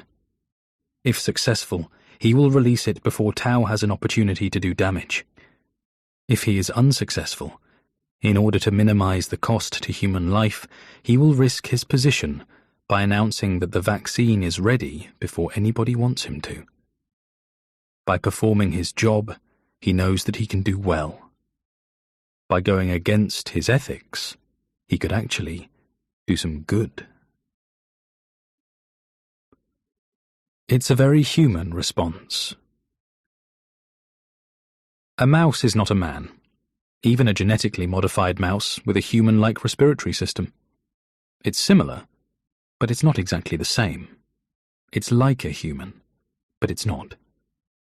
Ikeda can't test this type of thing on humans. Of course, that isn't entirely true. In 1932, the US Public Health Service and Tuskegee Institute wanted to monitor the natural effects of syphilis in black men. 399 men were told that they were being treated, but not a drop of penicillin was actually administered. Instead, the effects of the disease were being recorded, and the men were offered free meals and burial insurance, a possible clue to the outcome of their treatment. There were no humanized mice back then. There are now. But there are also men. Men who have been subjected to the virus and its effects. 4 men. One is already dead, though there were some pre-existing underlying conditions that may have exacerbated the effects of the disease. The other 3 are exhibiting similar symptoms, and if last week's batch of mice are any indication of mortality, it is likely that 1 out of the remaining 3 will also perish. It was accidental, but that makes it no less useful as a case study. Dr. Bauer is sick, but he is also overcome with grief at the passing of his father. It's draining. The virus has taken his energy. He is coughing whenever he lies down, but he needs to lie down because he hasn't been able to keep any food in his body for a day or so. Drinking water makes him gag, but it's the only thing that helps. He's losing weight and is all cried out about his father. But the virus won't kill him. The other 2 scientists, who have quarantined themselves inside their homes, are also struggling with the same heavy cough as their colleague. Moorcroft is Canadian, mid-30s, athletic. He is strong. His mother has asthma, but she is also overweight. Chen was born in Shanghai. He's a similar age, but smaller in stature. There's no history of breathing problems in his family, but his father struggled with depression, and his grandmother battled with a crippling case of racism. They won't die either. It's not that the virus isn't deadly. It is. And just because half the mice died, it doesn't mean that half the people will die each time. Another 4 people could have been infected, and they would all be worm food. It's lucky. These people will be back in the lab in a week, searching for the answers to the vaccination question. They're heroes in the making, loyal to the cause. They're not privy to the same information as Dr. Ikeda. They are just doing their jobs, examining viruses, coming up with ways to eradicate or contain them. It's a job. It's science. No political agenda. They're foot soldiers. To them, this is a hazard of the job. It was an accident, bound to happen at some point. They are innocent. No idea what it is that they are really working on. It's not like they're in a room tinkering with a nuclear warhead every day.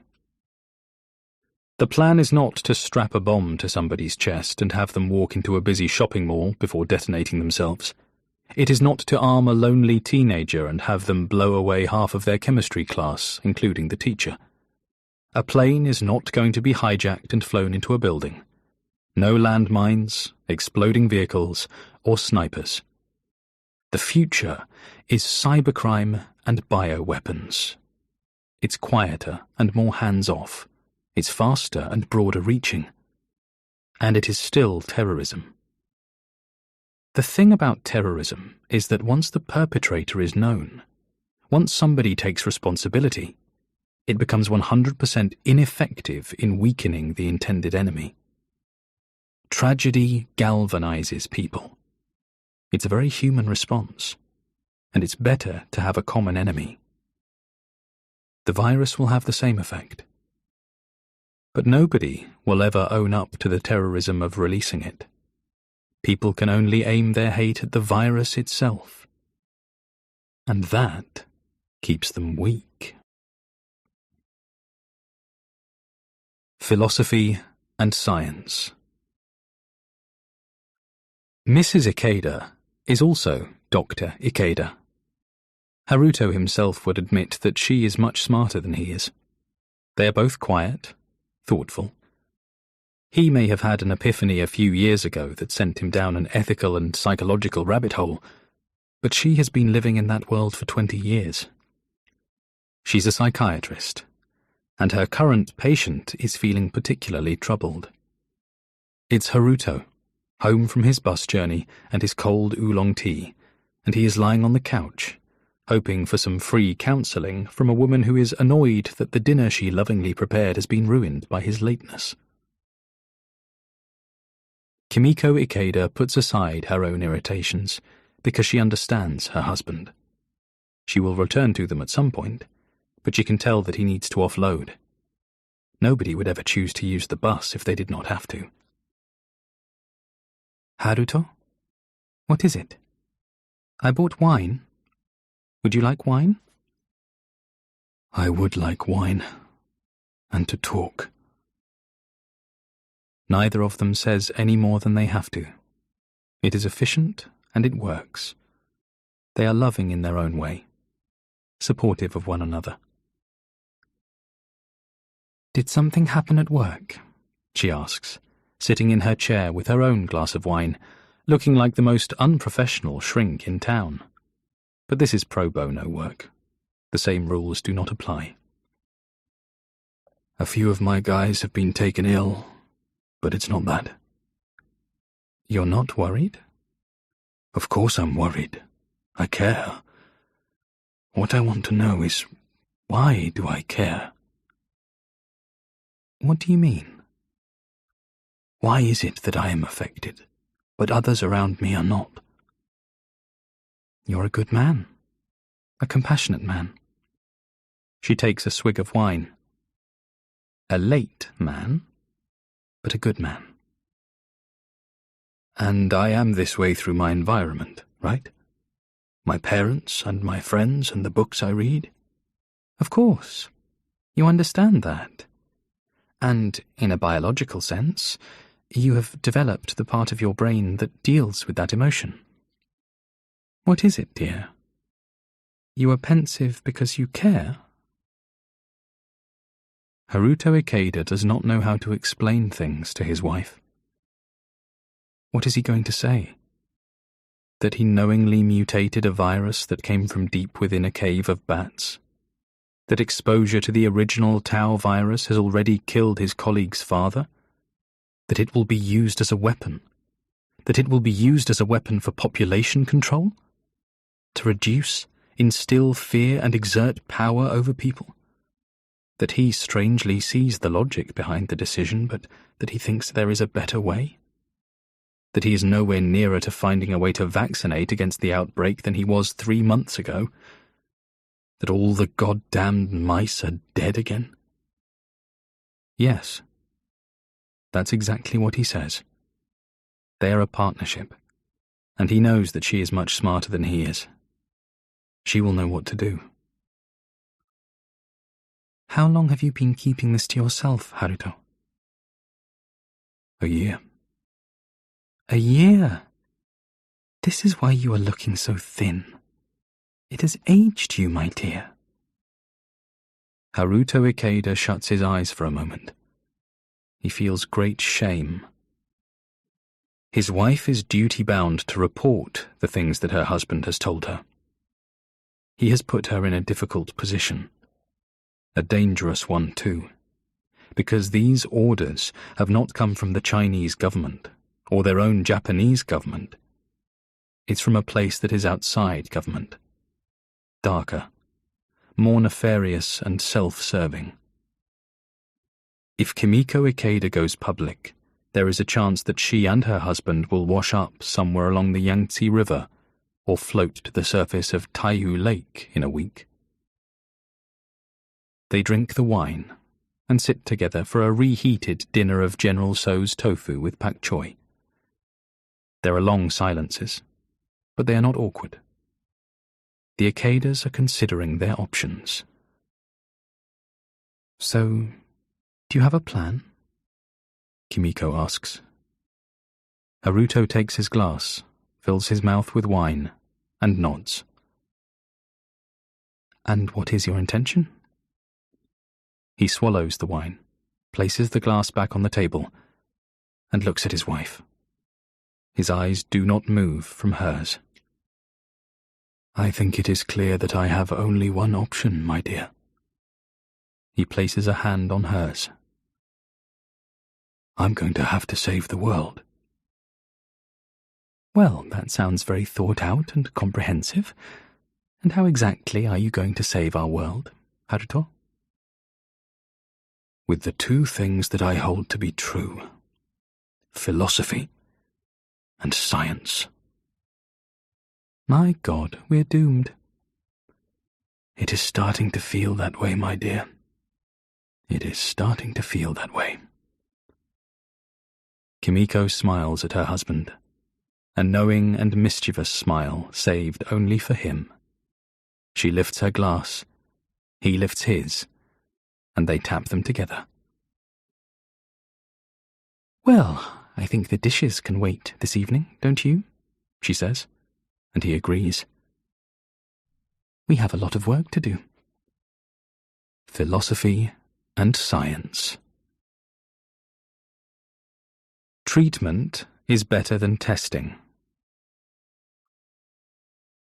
The Ikedas never had a child of their own. It was, of course, a disappointment to them both that this would never be the case. They considered adoption for a while, but Haruto found himself in a dark pit, deeming the world to be a cruel place to raise a child in any way. He and Kimiko buried themselves in their work and in each other. They would love one another with increasing fervour and continued understanding. It would be a quiet passion, but an undying devotion. Then Haruto's brother got his wife pregnant.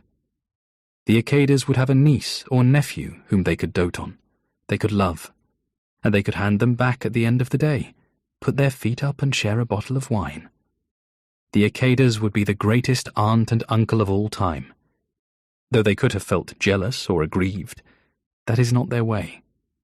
This was going to be a positive experience. And then the baby was born. A little boy. Haruto and Kimiko went to visit straight away.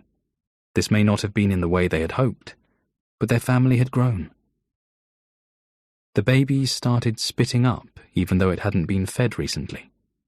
A seizure. Then a rising fever and dropping blood pressure. At this rate, the newborn would not make it through another day. The hospital rushed him through an MRI, but found nothing. The baby's mother explained that she'd had a cold while pregnant, but the hospital said that was not relevant because the baby was healthy when it was born. The best diagnosis was an infection of some sort, so the doctors placed the baby on powerful, narrow-spectrum antibiotics, specifically vancomycin and aztreonam, for the most resistant bacteria. There was a brief period of respite before the child's kidneys started failing. The doctors suspected that one of the antibiotics were the cause, but couldn't say which one. So the baby was temporarily taken off both until a clear diagnosis could be formed, until they could test further. The newborn baby was being treated for nothing while the hospital deliberated, and he died. The family was destroyed. Ikeda's brother was so ashamed that he disappeared. One day he was there, the next he wasn't. Haruto did not believe that his brother had killed himself. It was more likely that he had exiled himself. There are companies in Japan that can help with that sort of thing. Take you away in the middle of the night and give you a whole new identity elsewhere. It was one way of dealing with shame. After the baby's death, an autopsy showed heart damage. Doctors believed that the antibiotics would not have worked anyway, as it was likely to be echovirus 11, a condition that is relatively harmless in adults but deadly to newborns. Intravenous immunoglobulin can sometimes help to bolster those with a weakened immune system. But it was too late. Dr. Haruto Ikeda took a lot from the entire experience. The grief over losing a child, the shame of his brother and his subsequent disappearance, the fragility of life, the cruelty of disease, the damage a virus can do. But the thing that really resonated with him, that has stuck with him until this day, is that treatment can be better than testing. The hospital were so worried that the wrong diagnosis would have killed the baby that they seemingly forgot that no treatment would have the same outcome. Of course, you cannot take a risk with the life of any human being, but no treatment and the wrong treatment have the same outcome. The right decision is often the hard decision, but no decision at all is a waste of time. and there isn't always time. Like now. It's coming. It's on a schedule. So Ikeda can test and test and test, hoping he finds a way to vaccinate against the Tau virus. Or he can do something else. He can develop Comp-X and treat the virus that already exists in society, the one that makes the world a cruel and apathetic place. In the open, he will work with his team to complete testing on a vaccination for the Tau virus. In secret, he will create Comp-X. Not a vaccine, but a virus. A different virus. A virus that will act as a treatment for the selfishness and apathy that is doing more damage to the world than Tau ever could. Haruto Ikeda is going to make people care. It's a good thing. But there are still people who are going to want to stop him. The brain can be rewarded. There is no time for philosophy. In fact, the opposite is true. There is too much time for philosophy. Hume and Nietzsche could talk around a subject until the end of days, agreeing, disagreeing, and calmly agreeing to disagree.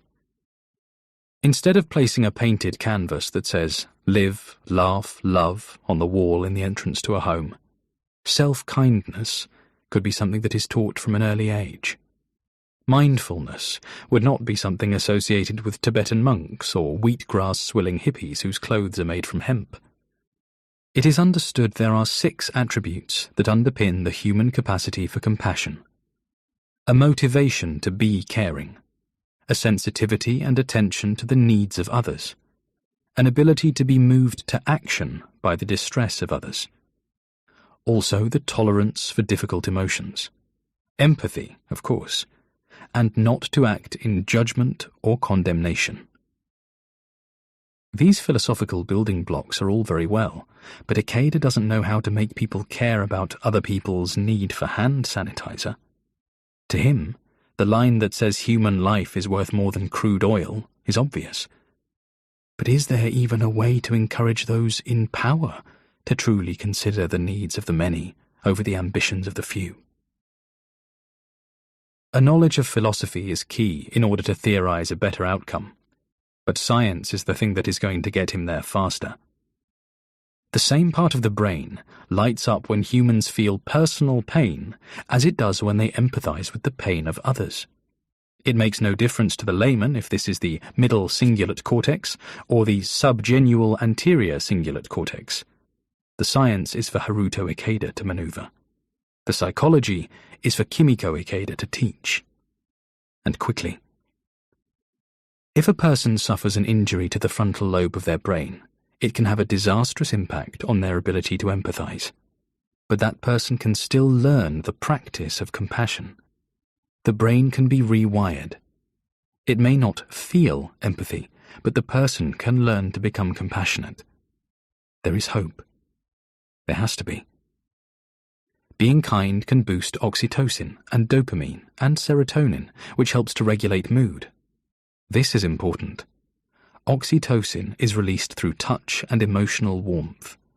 It's the thing that makes people feel love and trust and has been associated with sexual arousal. It can also be increased through the food that is eaten. Plenty of vitamins C and D and magnesium. The Ikedas have everything they need. The Tau virus is scheduled to go out into the world and spread.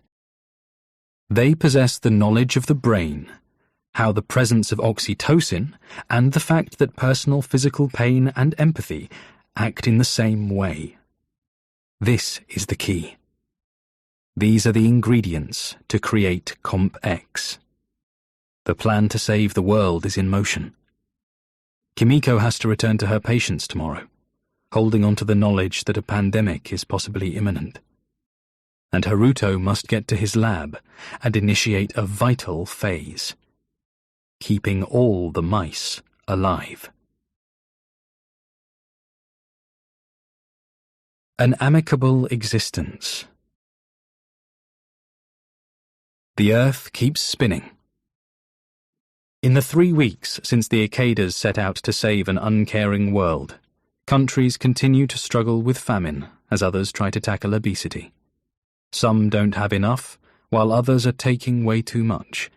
There was an earthquake in Indonesia and a volcano erupted in Iceland. Further unrest in the Middle East. Another 6 school shootings in the US as the NRA repeat the diatribe that guns don't kill people, people kill people. And still nobody on the left has cottoned on to the fact that this is exactly what they are saying too, because they are too busy punching down and muddying the message. And in the UK, one tabloid newspaper leads with the headline, "Waxin' Jackson Lunch Break," and they think they're being clever or funny, because it seems that a young woman in a junior political position has been filleting the Prime Minister during his lunch hour, and he is wishing a deadly coronavirus could be released now to distract people from another alleged infidelity. The article says that a source within Parliament leaked the information, but Jackson knows that the woman in question did it herself. He can't be annoyed. He's in the wrong. But he's not annoyed. He can either confirm or deny it, or he can dance around it. Either way, for every female voter he loses, he picks up a male voter who thinks Jackson is a hero. None of this is on Ikeda's radar. Information is controlled in China. He's busy. Working. If they want him to develop a vaccine alongside their virus, then he feels it is only fair to develop his own virus alongside the vaccine. There have been 2 more successful trials that have seen a 60% survival in the CompX mice. It's beginning to feel a lot closer. Working concurrently with the job he is being paid to do, Ikeda has been monitoring the territorial nature of male mice. It's instinctive in them, and it is immediate. A male and a female results in mating, but 2 males equals fighting. Ikeda is doping them to see the levels of oxytocin required for an amicable existence. Success in this is difficult to quantify because there seems to be a trade-off. Mice are not smart. Their actions are often instinctive. Too much, and they become docile. Zombie mice. That's not the answer. What he wants is to gather information and then use that information to alter the virus so that the initial symptoms are there. Shortness of breath, lethargy, coughing, sickness. But the result is a secretion of oxytocin that is heavy enough to alter the way a person acts, to force them to be kind, to care, to live, laugh, and love. It would also be ideal to reduce the deaths to 0. No mice die and no people die. It sounds too fantastical, but he has to try. He is the best in the world at what he does. If anybody can pull this off, it is Dr. Haruto Ikeda. And he believes. He has hope. He is moving closer. But he is also clever enough to understand that there will come a point when the mice won't do. He will have to become unethical, like Jenna, and test on humans. It's a race against time. You piece of shit! You embarrass me like this again! Helena takes a Delft plate off the wall and throws it in Harris Jackson's direction. Jesus, Helena, you'll wake the kids. Fuck the kids. Oh wait, you already did. How old was that twinky little aide who was sucking your dick under your desk while you were munching on the fucking BLT? I made you! She's furious. Not because he has been sticking his Parliament member into any hole that presents itself, again, although that isn't ideal. It's that it gets plastered over the tabloids and makes her look like an idiot. She knows what she let herself in for. She was charmed by Harris in much the same way as these other women. Power and prestige can be an aphrodisiac. Just because it's in the papers doesn't mean it's true. He's trying to wriggle out of it. Oh, come on, Harris. So you didn't lie about how much money the NHS are given? Your private sector chums aren't getting all the lucrative contracts? She sucked your dick on your lunch break and you know it. And I know she wanted to, for whatever reason. You didn't force her to. You don't have to. You've probably already got your next bimbo lined up, and you don't care that it makes me look like a mug, that your kids will see this one day, and that your parents would roll over in their graves if they knew—" He turns. Harris doesn't want anyone to talk about his parents unless they are saying how in love they were, how tragic it was that they were taken so soon. "Don't you dare talk about them." Harris takes a step towards Helena. She is afraid, but she doesn't budge. "You didn't know them." Neither did you, Harris. What happened was horrible for any kid. I just don't know why it made you this way. I'd have thought you'd want to be better. Better than the Prime Minister of one of the most powerful countries on the planet. A better person. Faithful, true, honest, honourable. A leader. You have no idea of the pressures I'm under, Helena. He backs down, walks away. You're right. I don't. But you don't have to relieve them into the mouth of your goddamn secretary. Jesus. Such a cliché. There's a moment of silence. Not the comfortable kind that the Ikedas have. This is not that kind of relationship. You're right. He's quiet. What? You're right, okay. I fucked up again. Again. I'm just... The world is about to change, Helena. And I need you beside me. I need the kids here. We need to be a family. What he is thinking is that they need to look like a family. For the cameras. They need to appear to be strong, unbreakable. How many eligible bachelors have been elected to lead their country? But he has also calculated that if he can get her to stay another couple of months, she'll have no other choice but to remain after that when the country locks down. Harris Jackson was born into a loving family, to parents who were so perfect for one another that the idea of continuing life without the other person was worse than death. Jackson's mother was taken too soon. It was an accident, an avoidable accident, and his father, so overcome with grief, didn't think twice about blowing his brains out.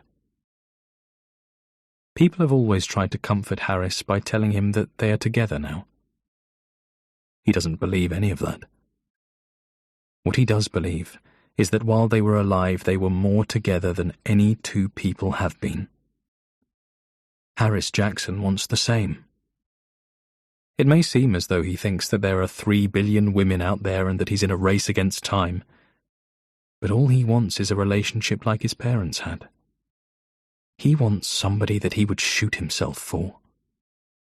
All the power, money, and lunchtime blowjobs won't fill the hole left behind by their passing. A family? How much were you thinking about your family when that whore was on her knees beneath your desk? Helena punches him in the chest with the fleshy part of her clenched fist. She's frustrated and embarrassed and wants to hurt him. It goes on. She calls the woman every derogatory term she can think of while also trying to emasculate her husband, questioning his sexual prowess and stamina. Harris takes what she has to give. He doesn't shy away. And when she has howled at the moon for long enough, he pulls her into him and holds her tight. She pretends to fight it, but Helena is exhausted. You're going to have to work hard at this, Harris. And you start by telling the truth. A conference, an interview, I don't care. Set it straight. Say that it's true. Don't let her have the 15 minutes of fame that she wants. Be genuinely sorry. The public will respect that more. Harris Jackson has to bite his tongue. He wants to say, "Couldn't I just drop a bomb on Syria or something? That would stop people talking about our private lives." But he doesn't. He assures his wife that he will do as she asks. The only problem is that he has been a politician for so long, he's forgotten what the truth looks like. He kisses the top of his wife's head in an attempt to comfort her. But he's thinking, God, this epidemic can't come soon enough. Trust. Bauer is back at work. He dropped almost 10 pounds while sick with the virus. He looked gaunt and grey when he returned. But he has buried his father since then, and the weight is slowly creeping back on. He's starting to look like himself again, healthy. But he is not the same. He's more pessimistic than he ever was, and he seems to get angry quickly. Ikeda has noticed. Bauer has always been one of his best and his brightest, but he seems ruined. Bauer knocks on the office door of Dr. Ikeda, who is having his usual pre-packaged sandwich. He's a creature of habit. He waves Bauer to come in. You wanted to see me? Ikeda beckons Bauer closer and swallows down a mouthful of food. How do you know where anything is in this office? Bauer smiles, something he doesn't do as much as he used to. He flicks through a few out-of-date medical journals and shakes his head. It's ordered chaos, I assure you. I trust you. You're the genius. Ikeda is pleased that Bauer trusts him. He could do with an ally. How are you? How am I? You mean since I was sick, or because my sickness ended up killing my father? I wonder whether you came back too soon, perhaps. It's nice that you care, Haruto, but I'm fine. My father is buried in a graveyard and I'm buried in my work. Bauer is investigating another SARS-like virus, a level 3 lab, like Ikeda's. Sometimes viruses seem to spring up spontaneously and have to be studied after they have taken effect. But a lot of work is done on viruses that already exist and are suspected to mutate into something worse in the future. This area of study is important to limit the impact of such an event. It is not uncommon to work on more than one thing at a time. Both of Bauer's projects are above board. Your glibness is a worry. Ikeda is a man of few words, but he makes sure they all matter. Bauer fidgets on his chair. I definitely came back too soon. I don't think there's a time limit on grief, though. Honestly, it's helping me. Sitting around in my apartment would send me insane. But if you think that's what's best, I trust you. There it is again. That word. Trust. Ikeda has always seen the good in things. He even sees beauty in a single cell affected by a virus. He wants to believe that somewhere, deep down, people care, that they want the world to be a better place, that nobody wants war or animal suffering or hunger and homelessness. It is at once his greatest weapon and the harshest of flaws. His world changed 3 years ago when he was given a much deeper insight into the shadowy regions where the pharmaceutical industry and governments meet. So, whereas in the past, when someone showed trust in him, Ikeda would have reciprocated, now he has to keep his guard up. He has to be suspicious. Bauer has used the word trust twice already, but he is also riffling through articles in Ikeda's office. He's different. Of course he is. His life has been thrown upside down. Maybe he's looking for somebody that he can trust. Maybe that is what Bauer needs. I'm just looking out for you, Dr. Bauer. What you have been through, what you continue to go through, is not something usual. If you say it helps, then I shall put my own trust in you. Am I right to do so? That's what Ikeda wants to ask. He needs a friend in that building. There are too many suits wandering the halls. People he doesn't know peering through windows and cracks in doorways. The whole institute now feels sinister. Anyone not in a white coat is suspicious. If they're dressed smart, they're watching. "How are you?" Bauer asks. I'm sorry? "You seem quiet. Quieter than usual. You're still experimenting with the Tau virus, right?" Who told you that? "I caught something here, and my father is now dead. I've been looking around. You know, I still can't taste food. I'd probably even enjoy that sandwich you bring in every day."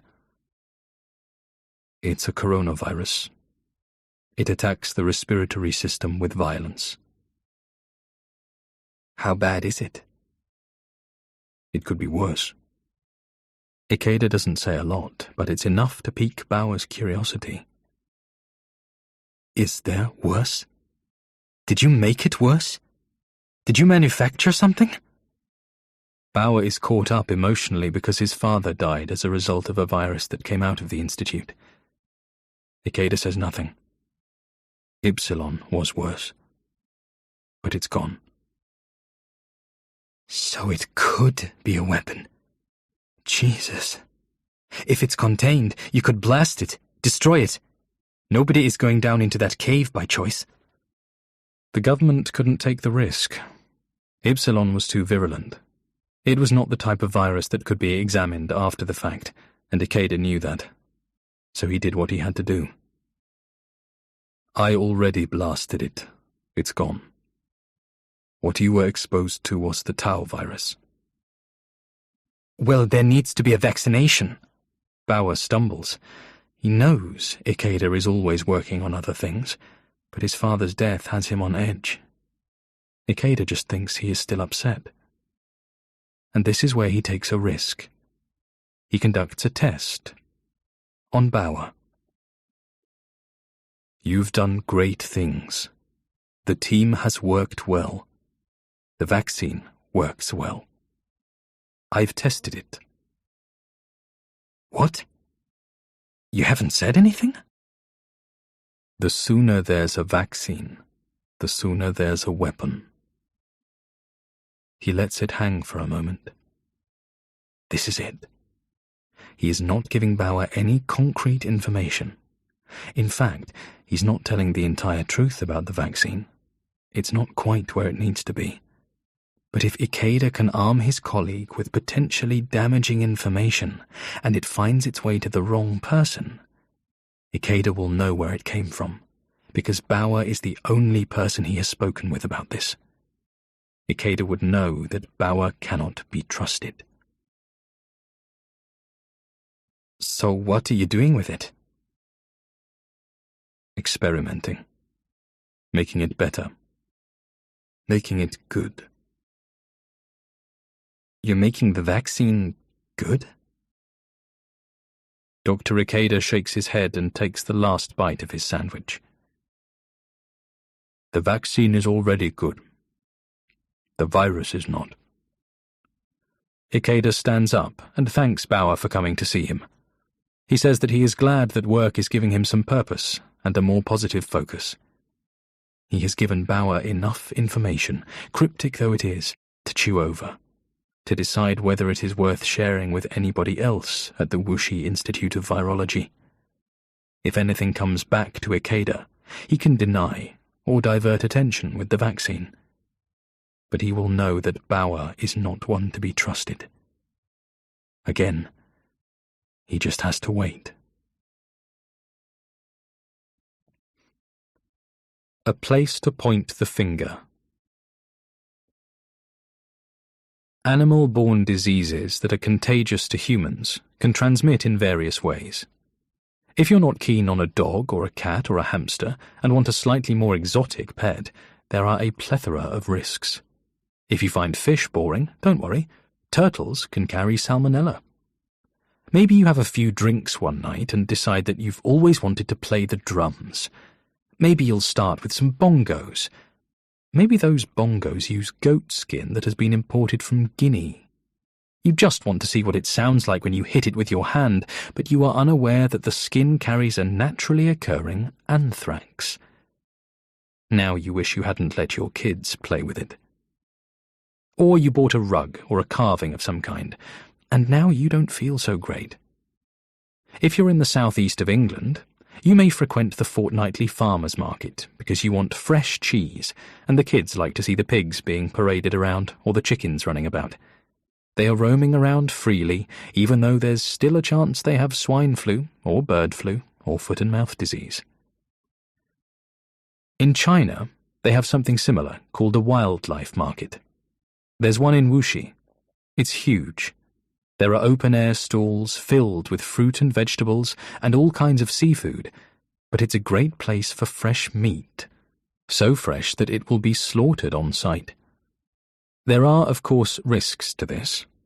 Cramped conditions for the animals, lack of cleanliness, all the blood from the butchery, contaminated water from the sea life, all havens for bacteria and infections.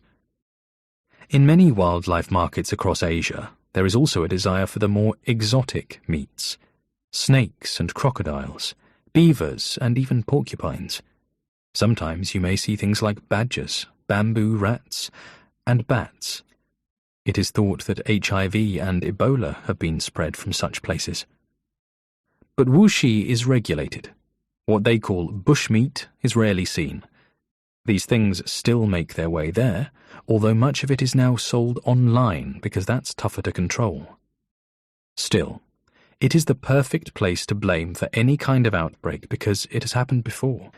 And even if the animals are not being slaughtered there, these rarer species are often used in Chinese medicine. But the main reason it works so well is that the rest of the world does not understand that these places are a way of life in China.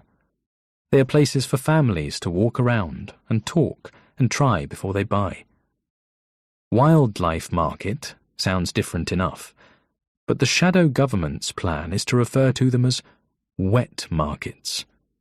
They're not the same thing, but it works, and it makes it sound dirtier somehow. And people need a place to point the finger at. China will point at Dr. Ikeda, and the rest of the world will point at the Wuxi wet market. Death is so final.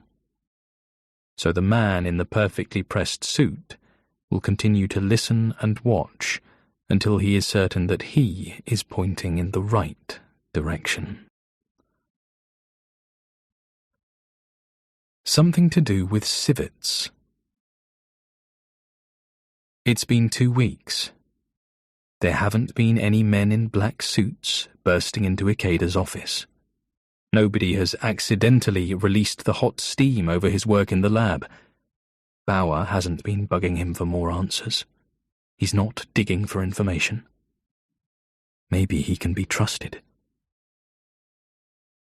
You have to play this very carefully, Kimiko tells him in her stern but delightful way. She is more cautious than her husband. She swears that the last 2 times she has used the telephone, there has been a clicking sound before anybody speaks. I've always liked him. You're too trusting, Haruto. But I'm right about Bauer. He is going through the same thing that I did. He's wondering what the point is, whether it's worth it. He's young enough and smart enough to do something else, you know.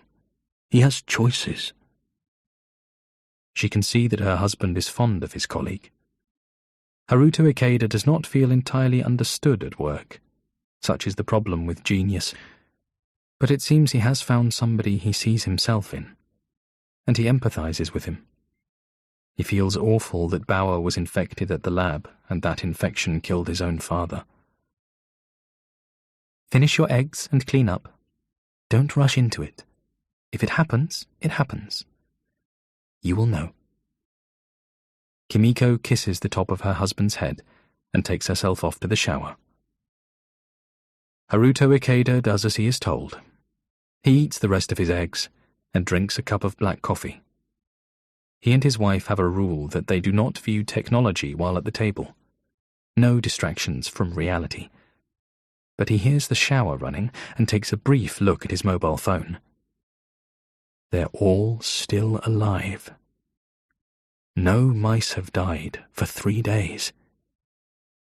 He is going to have to tell somebody that the vaccine seems to be working, and that it now requires some robust testing. This is Ikeda's way of hiding in plain sight, making it seem as though he is fulfilling his obligation. The powers that be should be distracted enough not to notice anything else he is working on. Ikeda sent an email to his superiors late last night, saying that he will be more certain in a week. The good news was passed on to the investors. He is not built for subterfuge, but he is on a mission for humanity. Ikeda washes his plate in the sink and places it on the rack to dry. Then he goes into the bedroom where his shirt and trousers are hanging in the wardrobe, perfectly ironed. Kimiko is out of the shower and rubbing one of her skincare products into her legs. She is listening to the radio. "Did you hear that?" she says. "Hear what?" "Looks like we won't be going to the market this Saturday." "What's happened?" "It's shut for 2 days. Something to do with civets." She shrugs. Haruto Ikeda knows 2 things about civets. The first is that they are responsible for the most expensive coffee in the world, Kopi Luwak. The civets eat the coffee cherries, partially digest them, and then defecate. The fruit ferments in the stomach of the civet and alters its composition. It sounds like a gimmick, but the beans sell for a lot. It's big business. But the consensus is that the coffee taken from the civet feces does, in fact, taste like shit. The other thing he knows is that SARS, which originated in bats, was not spread by bats. It was the civets that had eaten the bats that ended up circulating the virus. "Well, I'm sure they have a good reason. Maybe we should go out to lunch on Saturday instead." Kimiko smiles and nods at the suggestion. They both get ready, like they always do, like nothing important happened today. But it did. They just didn't notice. Kimiko is a little put out that the market is shut. It messes with her weekly routine, but the idea of eating out instead has distracted her. And Haruto is innocent. He's not a spy or a traitor. He thinks that people always find a way. He feels that humanity is fundamentally good. So he would never link his late-night progress email to the closing of the market, because those 2 things seem incongruous. But they are not. Ikeda is working to the schedule set out by the secret Western Cabal, the one he was not supposed to see. But the release of the Tau virus is only one part of the plan. It is starting. Events have been set in motion. Keep them scared. Keep them in line. Harris, we have some poll results in. It seems that 64% of people are worried about corruption in our government due to recent incidents that call into question the party's standards in public life. What he means is Harris Jackson's standards in his private life, that they are tarnishing the reputation of the Conservative Party. Jeff Delaney is the Prime Minister's chief advisor. He's also an old friend from their time at Eton College, and somebody he likes to go cycling with, although they do this less frequently than they used to. God, Jeff, don't beat about the bush. We have more important things to deal with than my indiscretions. Quite. There is also concern that you are not living up to the promises that got you into power in the first place. Is that not the same for every world leader throughout the history of man? Of course, but we have to at least show a little initiative. Things are looking worse on the back of the indiscretion, that's all. Delaney doesn't use his fingers to air-quote the word indiscretion, but his voice changes enough that it has the same effect. Jackson gives him a playful look. You said that you would increase the number of jobs in the NHS, and there are several environmental issues that are yet to be addressed. Almost 80% feel that you don't even care about the environment. I don't. Jesus, Harris, you... I don't. Nobody does. We'll be long gone by the time it's up in flames. It's more likely that Russia drops a bomb on everyone before we're all living underwater or choking on poisonous gases. Let's get something out about net zero. Nobody knows what the hell that is. Let's whack a date on that for the next government to deal with. Jackson has other advisers, but none that he can speak with so candidly. They drink coffee and talk about the best way to spin things. Focus on the pledges that have been ticked off. Don't talk about the fact that the number of homes Jackson promised to build is falling way below expectations, and go with something smaller, like the cycling proficiency rollout for primary school children. His government has put tens of millions into public transport infrastructure. They're not on track with the recruitment of new police officers, but they should catch up with the promised figure within the next year. The national insurance decrease didn't happen. The rollout of full-fibre broadband to every home has been abandoned. The opposition are going to push you on the whole global Britain thing in Parliament, it seems, so you are going to want to be prepared for that. We are drafting something now. What do I need? A decent distraction. A statement of intent on one of these pledges would help. Other than that, a terrorist incident is always good for galvanising the masses against a common enemy who's not you. I quite agree, Jeff. Keep them scared, keep them in line. He winks and points a finger at his aide. Perhaps the slogan when it comes to election time. Huh. You scoff, but we will see. There's a reason. What was it? 64% of people think we are corrupt. It's because there's always something going on. Newspapers are all about scandal now. If they did their job properly, real journalism, then maybe more people would actually care about the environment. So you're not worried? Delaney can't understand how Jackson always stays so calm. Perhaps that's the reason he holds the higher office. Nerves of steel. Something always rears its ugly head. There's an affair, or someone has been claiming something they shouldn't as expenses. Terrorists are trying to attack us all the bloody time. Give it a month and there'll be some kind of crisis. He says it almost optimistically. But he knows. He is ready to ride the wave for 4 weeks until the new virus is reported. I did hear that Warren was pulled over late last night and breathalyzed. It could have been a throwaway comment, but Delaney knows Jackson, and he knows exactly what he is saying. If he had led with this, then nothing else would get done. Everything is some kind of spin. Somebody in Harris Jackson's government was driving under the influence. It triggers the usually laid-back Jackson. He was drunk and driving home. I believe so, yes. Was anyone hurt? Warren's pride, I'm sure. I'm going to hurt more than his pride, Jeff. Get him in here. We'll give the voters their distraction when I sack the goddamn Chancellor. Geoffrey Delaney is responsible for spinning information for the benefit of the party. He went in to speak with the Prime Minister not to alert him to polling or push him on the environment. That was bluster. Foreplay for his true intention. He spun things to get someone fired, and the media focus shifted. And he lied about the percentage of people who thought politicians were corrupt. It was much higher. The people are right. And they can never know. The damage is done. They call it a presumptive positive, but not out loud. The result would be catastrophic. Economically, there would be a trickle-down effect that would decimate industries. If this happened in the UK or US, if there was a presumptive positive for a disease found in beef, millions of cattle would have to be slaughtered. Ranchers and farmers would struggle to survive the livestock cull. There would also be an effect on all of the cows that have already been slaughtered. Supermarkets would have to take beef off the shelves. Restaurants and fast food chains would suffer hugely.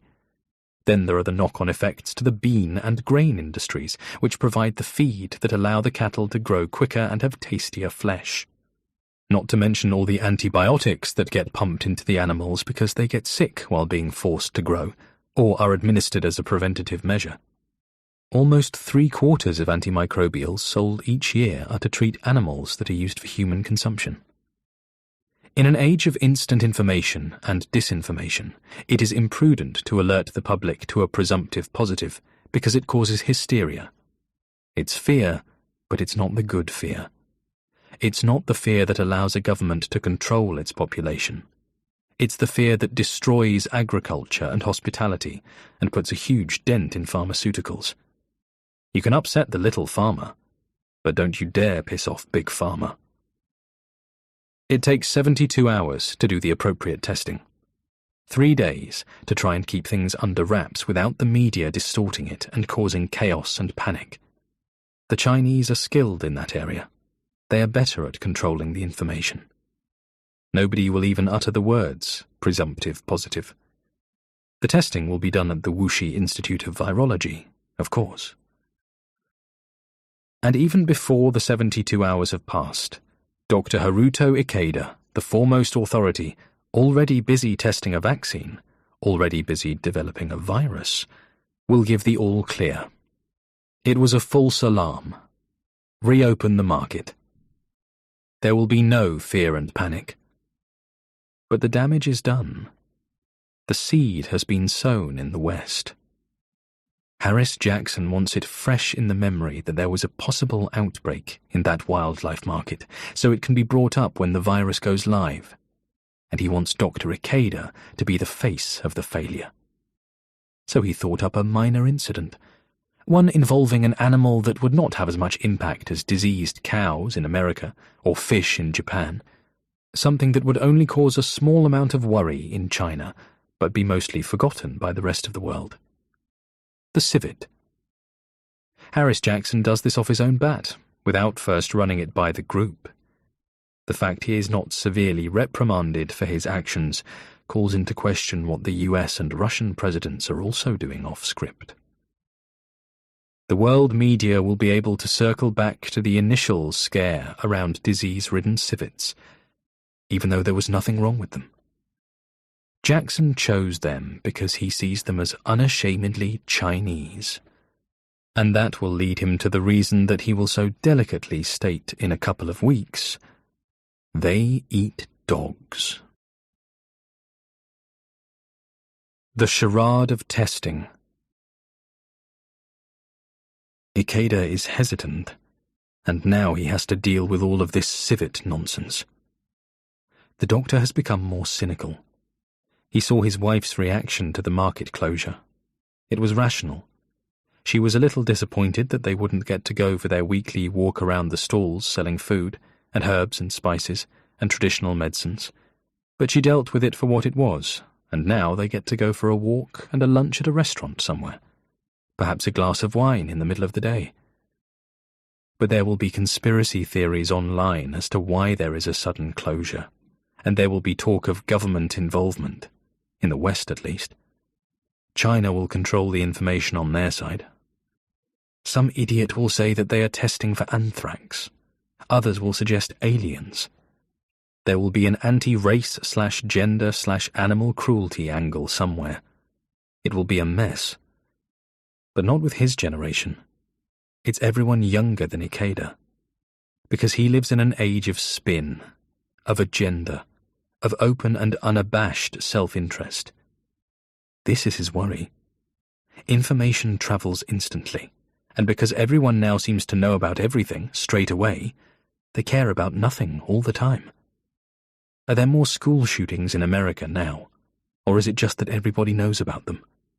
When the SAS abseiled from the roof of the Iranian embassy after it was seized in the 1980s and 26 people were held hostage, it was a major news event.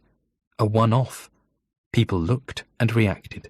They discussed it with friends and family and work colleagues. Their thoughts did not travel outside of their immediate circle. Now it is every day. And worse than that, it has become every day. Just another hostage crisis in Iraq. Just another car bomb in Northern Ireland. Just another stabbing in China. Shooting in Norway, Italy, Afghanistan. Suicide bomber in London, Pakistan, Morocco. Ikeda doesn't think that killing off a large chunk of the population is the answer, any more than the NRA think that background checks will cut down on mass shootings. That's why he is doing what he is doing. That's the reason that, after he has completed the charade of testing civets, he will inject himself with the CompX virus. A question of ethics. Dr. Bauer is already at the Institute when Ikeda arrives. They've had me set up a lab to test these things, Bauer explains. He doesn't need to go into detail. He knows that Ikeda would have been emailed or called and briefed. He's trying to be more like his mentor. Shorter sentences, with the right amount of information. Civets, huh? Worried about SARS, I guess. But nobody has been reported sick yet. Bauer screws his face up as if confused. Then what are we doing? Disproving to prevent panic. This is where any other doctor would roll their eyes, but not Ikeda. He doesn't ever do that. This is not an incident where a human appears to have been infected. It seems to be a preventative measure. If a child is bitten by a skunk with rabies, doctors can retroactively treat the patient. This is different.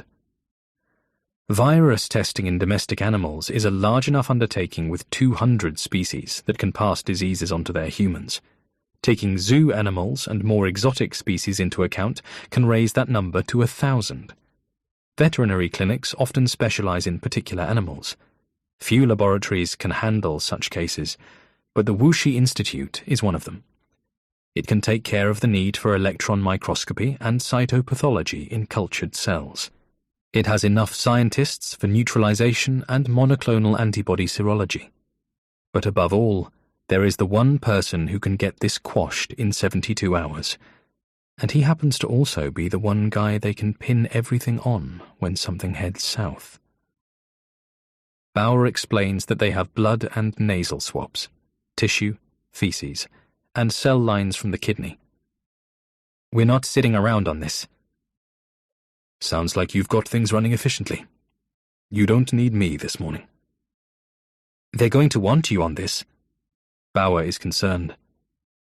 I'll be there. I have to go to my labs first. Make some checks. Ikeda starts to walk down the corridor, his pre-packaged sandwich in one hand, a briefcase in the other. Bauer steps across to block him. It's not threatening. He just wants to get in closer so that he doesn't have to speak so loudly. You said the vaccine we've been working on is done, right? You've tested it yourself. So what are you working on that's more important than this? I mean, orders have come from on high. Ikeda hears the American affectation in Bauer's German accent. He picked it up at Stanford. Get things moving. We can talk later. Bauer moves out of the way, and Ikeda goes to do exactly what he said he would do. First, he checks on the mice. They're all alive. They are sharing the food and water. There seems to be no more demarcation of territory. He could smile here, but Ikeda doesn't do that. Not at work. He doesn't show any real part of himself in this building. He makes himself a coffee and goes to his office, where he sits for 20 minutes, waiting for his drink to cool, and he thinks. He contemplates the magnitude of possible future events. There is a question of ethics that is upsetting Dr. Ikeda. He doesn't know what to do. Is he right? Or is he just as bad as the people who want to spread disease? Sure, Ikeda's approach means that nobody dies, and they may even have the opportunity to go on and live in a better, kinder world. Damn, even now in his head it sounds ridiculous. Like he is going to save the world. He is going to cure humanity of the cancer of greed and apathy towards others. He, Haruto Ikeda, Japanese doctor working in a prestigious scientific institute in China, is going to somehow take on a secret shadow government program to release a contagion, to prey on the weak and vulnerable, to blame it on a country who had no involvement, to place fear in the population and control them, to write their own history. It's ridiculous. Who does he think he is? Ikeda tests his coffee. It's still too hot. He hasn't thought ahead enough. He has had months to try to mutate the Tau virus into Comp X, but the other plan to release Tau has been meticulously schemed for over a year. Longer, perhaps. He is one man against many. Ikeda has no idea who they are, but he knows that the many have power, influence, money. They are the ones in need of Ikeda's virus more than anybody. They are most in need of some compassion. And now his wife, Kimiko, is involved. He has read enough books and seen enough movies to know that her knowledge of what he plans to do is his weakness. She could be targeted. Where will they go? How can they hide? He's sweating. Ikeda takes a sip from his coffee and burns his mouth. It drips on the chair between his legs as he jerks the cup away. He thinks. It doesn't matter that his intentions are honourable. It doesn't matter that his goal is to save lives. The people will still be unaware of what they are taking into their bodies. It won't be consensual. It's deception. He could write a paper explaining his findings. He could have something manufactured. But it would not be beneficial financially to have people consider one another, to not want cruelty of any kind to any species. The costs could be catastrophic for many industries, even if the spiritual gain far outweighs the use of fossil fuels or the barbaric nature of the dairy industry. And most people probably already think that they are nice. He tries the coffee again. Perfect. Ikeda takes a large gulp, places the cup on his desk, and leans back in his chair. He looks around the room. It's a mess of paperwork and books and medical journals and hidden post-it notes that he thinks nobody will read because they don't read anything that's not written on a computer. The packaging from his lunch, yesterday, is still in the bin next to his desk. Nobody has come in to clean overnight. They probably think that there is no need. The place is a mess. The doctor is still wavering. But what he is doing is considering his options, which is more than Jackson and Co. did. They went straight in with death and destruction and what they could gain from the situation for each of the countries they represented. People are numbers and barcodes and a series of ones and zeros. He runs a hand down his face, exasperated. How can it be unethical to make people nice? He wonders what would happen if he told the world of his discovery. Would he have to go into hiding? Would he just end up dead?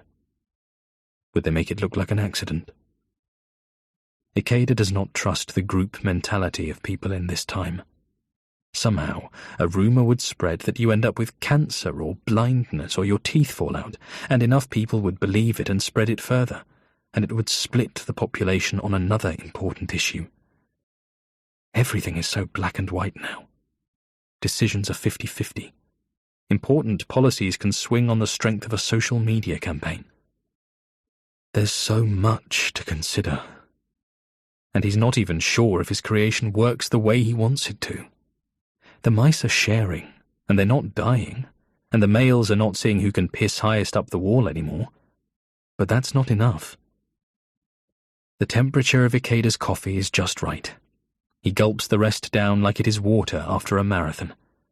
Then he goes over to his office door, shuts it, locks it, and returns to his desk. He rolls up his sleeve and injects himself in the top of the arm. He places the needle into a packet and pushes it to the bottom of his office bin, filled with apple cores and sandwich packaging.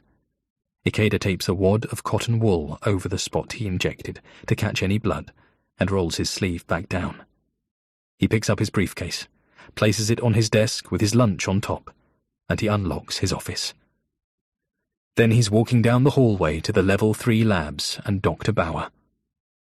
They have 72 hours to show that there is no threat of contagion from the civets found at the Wuxi market. In this kind of situation, there is often a round of false positives that have to be retested. But Ikeda is confident that 3 days will be more than enough to lay this stunt to rest. If the injection works, that's about the same length of time the doctor has before the virus starts attacking his respiratory system. The Caring Hero. The Chancellor resigns. It's all over the front pages. In the United Kingdom, the Wuxi market story is buried somewhere in the middle of the newspaper. But it's there. Poisonous. The resignation dwarfs all other stories, though. The Chancellor is sorry. He says that he feels his personal conduct does not reflect well on the party, and that he has no other option than to leave his position, as it is one of great authority, and his driving ban for being 3 times over the legal limit does not demonstrate the responsibility required for such a duty. He holds himself accountable. The apology is quiet and genuine. There is an element of class that is not often seen in a Tory minister. And Jackson throws it all away with his usual bluster and lack of care. He is asked directly, during a press conference, how he feels about the Chancellor's resignation. And he laughs. "Resignation," he says under his breath. "I guess when I found that my cleaner had been stealing jewellery from my wife, she also handed in her resignation." He laughs more heartily. "Look, I don't want to stop somebody having a pint at lunchtime on a Friday and then driving home after work, but I don't want drunks on the road putting other people at risk. I'm firm on this, and that's why Warren had to go." At this point, there is usually a raft of questions from various news outlets, but they understand where this is coming from, and while it is slightly disrespectful, they let it go, much like they always do with Jackson. He paints himself as the caring hero. Nobody asks him about his wife. Nobody mentions his ex-lover showing up on daytime talk shows. Nobody questions the deal that the former Chancellor has allegedly signed to publish his personal diaries. And nobody is wondering about the possibility of a widespread epidemic caused by SARS in a civet community being sold for meat at a market in China. But it's there to be called on at a later date. It all is. "I already have a list of candidates qualified to take over the position who do not try to speed home before the 6 gins have absorbed into their bloodstream." And with that he turns to leave. The questions come flooding in behind him, a mumble of voices, scrambling to be heard over the person next to them. Jackson shouts back, "Nobody is irreplaceable." Then he disappears behind the door of number 10, pleased with himself that he won an argument with a person who wasn't even present. The man in the perfectly pressed suit watches. The rest of China does not. Harris Jackson is blissfully unaware of the irony that he wants to clamp down on drinking and driving to help prevent the 280 related deaths each year in his country, but is happy to unleash a disease that will kill hundreds of thousands, most of them elderly, who are his core voting demographic. The drinking and driving is all about his parents, and the forthcoming pandemic is about his power. Neither are about his country or the people who elected him. It's self-interest, of course. Harris Jackson's circle of care does not extend much beyond his belt buckle. He thinks he has 4 weeks to weather any shit that people want to throw at him, and then he will become the people's saviour. He will lock down. He will protect. He will make sure there is a vaccine. He thinks he has it all under control. He's wrong. It's not serious. He was sweating in the night, but he felt cold, and that cough, like a bark. Right on cue, Ikeda is feeling awful. He can't keep any food down. His already slender frame diminishing after a day in bed, sleeping or vomiting. "Is this how you expected it to go?" Kimiko asks her husband as she brings him some miso broth, something simple that hopefully won't come back up again. Haruto sits up in bed. This is how it has to be. It has to look as though the intended virus has spread. That way we can mask the true intention. He places the bowl on his lap, and he coughs, covering his mouth so that his wife doesn't get infected. She doesn't need to. Her world extends to every corner of the globe and beyond. Kimiko thinks of others before herself. She wants to help. She wishes to enjoy her own existence, but not at the cost of others. She believes in the power of words, and of passion, and creativity and focus. She does not believe in God, but she admires those who devote their lives to faith. She is good. Kimiko Ikeda is good. The very best of us. Already. Haruto is not lying when he says that she is smarter than he is, that she is better. This is not some grandiose compliment to score points. He believes it because it is the truth.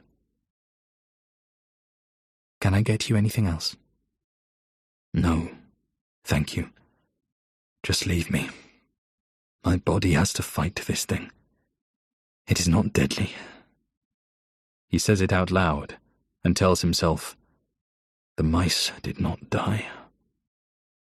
Would you like a book or something? Perhaps the television? Kimiko, do not fuss. He places a hand on hers. I will be fine in a few days. I am going to eat the soup you prepared and go back to sleep. He smiles at her.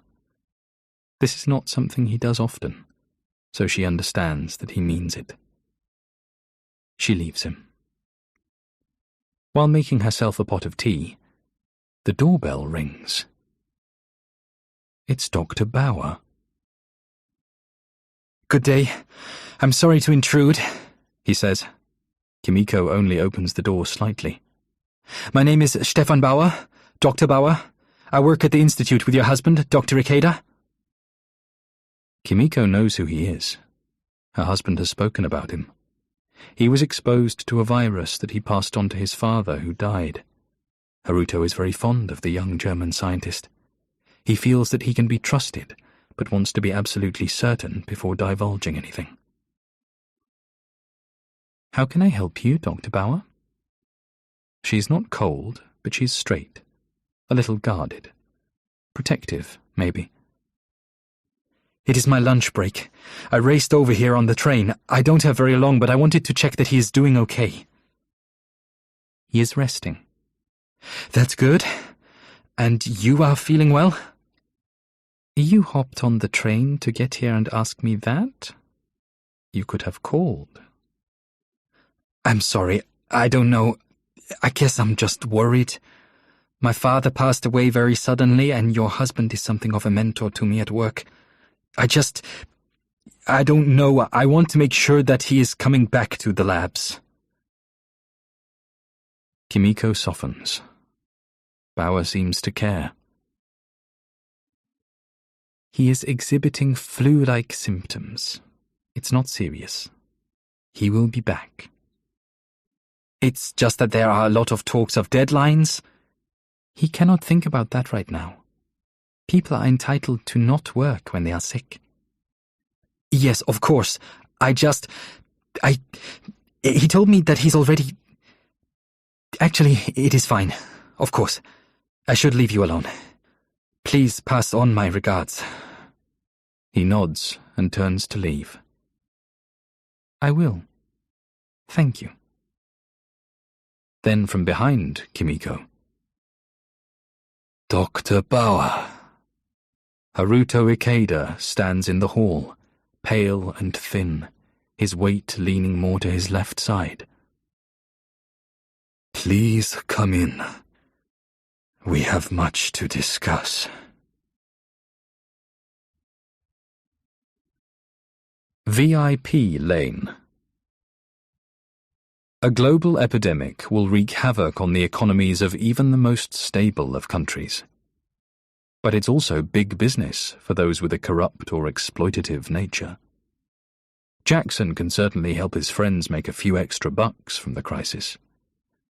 Personal protective equipment, like face masks and sterile gowns, are going to be vital for the National Health Service, whose stockpiles are currently far too low to deal with the incoming demand of patients exposed to the Tau virus. The government will offer out contracts to supply the PPE equipment, but in a time of great need, they can dispense with the requirement for these contracts to be competitively tendered. This gives way to the VIP lane, which allows companies that have been recommended by MPs and peers to be prioritised. Cue Lord Benedict and his recommendation of PPE MediPlus, which he sends to the personal email address of the Procurement Minister and the Minister for the Cabinet Office. The company is yet to be incorporated in the UK, but it is quite obviously a subsidiary of his wife's company, Quietfire, which, among other things, deals in financial services for the uber-rich, offering wealth management and offshore accounts out of its offices on the Isle of Man. They will be offered a contract worth £200 million. The same day, a company called PPE MediPlus will be set up on the Isle of Man. This works perfectly because ownership of companies there can be kept secret, and no corporation tax is charged on profits. The profits can be passed through several other accounts and companies before landing in a trust owned by Lord Benedict and his children, and they can use those profits to upgrade their yacht and private jet and purchase a few more properties in prestigious areas around London and Glasgow. And they can do this while people are dying and the health service buckles under the weight of disease, and they can sip their cocktails on the white sands of Mauritius or in their Monaco crash pad, and they will smile at having prospered while millions perish and thousands witness the toll on human life from behind one of the masks PPE MediPlus supplied. Of course, there is always the chance that Lord Benedict and family will be infected themselves, that they will become sick for a while, that they will get the headaches, and maybe they won't really understand why, but they will take their vast fortune and use it for something good. No more doubt, no more fear. When Kimiko Ikeda shakes her head, almost imperceptibly, Haruto knows not to go on. Even though he considers himself to be an excellent judge of character, even though he has worked with Bauer for a few years now and considers him a close colleague with a bright future, even though he is running a temperature and feels tired and nauseous, the one person he would never question is his wife. He starts to sway a little. He talks a little gibberish. We are so far, but also so near. He is closing his eyes and wiping sweat from his forehead. The answer is so simple. Only love will set us free. It looks as though he is hallucinating. He's on something. Some freewheeling hippie. Before that, he's completely lucid, telling Bauer that the Institute has wonderful facilities for research, but that not everything is as ethical as it should be. Bauer pushes, but Ikeda gives nothing away. That's when Kimiko shook her head. 10 minutes before that, they are drinking tea, and Haruto is hypothesizing with his protégé about a coronavirus pandemic. He asks how Bauer would act if something leaked from their facility and started to kill hundreds, then thousands and more. Bauer says, "What do you know? Is this about the vaccine they have us working on?" Ikeda pushes. What would you do? Bauer says all the right things. First, a curfew. Educate the public about how these things spread. He thinks that major cities would have to lock down entirely. He sounds naive. Ikeda knows it would have to be entire countries. The world would move inside their homes. They would not be able to see their extended families. Hospitals would be overrun. The civet thing felt like a hoax, did it not? Ikeda asks. I don't know. You think it was some kind of warm-up? Like a drill? We are surely more ready than most other places to deal with something like that, if there was anything to worry about. She is trying to stay calm and reasonable, but she is also paranoid. She knows that her phone was clicking before conversations, but as soon as she mentioned it, it stopped. Haruto Ikeda nods. The three of them drink tea. Kimiko is on edge. She doesn't trust Dr. Bauer. Not because of anything he has done, but because she doesn't know who to trust anymore. And she hates that, because she is a positive person. She always has been. She believes that knowledge is power and that people are the answer, that the tonic to the inhumanity of the world is compassion and understanding. Kimiko watches her husband feel his way around, poking and prodding Bauer to see what he knows and where his allegiances are, and how much the death of his father affected him. That was an accident. It wasn't a precursor to the release of the actual virus. These things can just happen. Bad luck, shitty timing. The labs are sterile. The doors and the airflow mean that a virus stays inside, but that is also where the technicians are, and occasionally they will pick things up. It seems to her that Bauer feels responsible for his father's death. He's grieving still. He is sad, but there is also an anger there.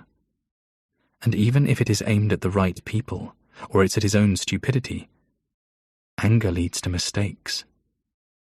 She doesn't want Haruto to make one, and trust too soon. So they talk. They drink tea. Her husband looks disheveled, but his mind is still working. Kimiko watches. She is alert. She allows her husband his hypothetical questions. She listens to Bauer's answers. And, when the time comes, she shakes her head for her husband to desist.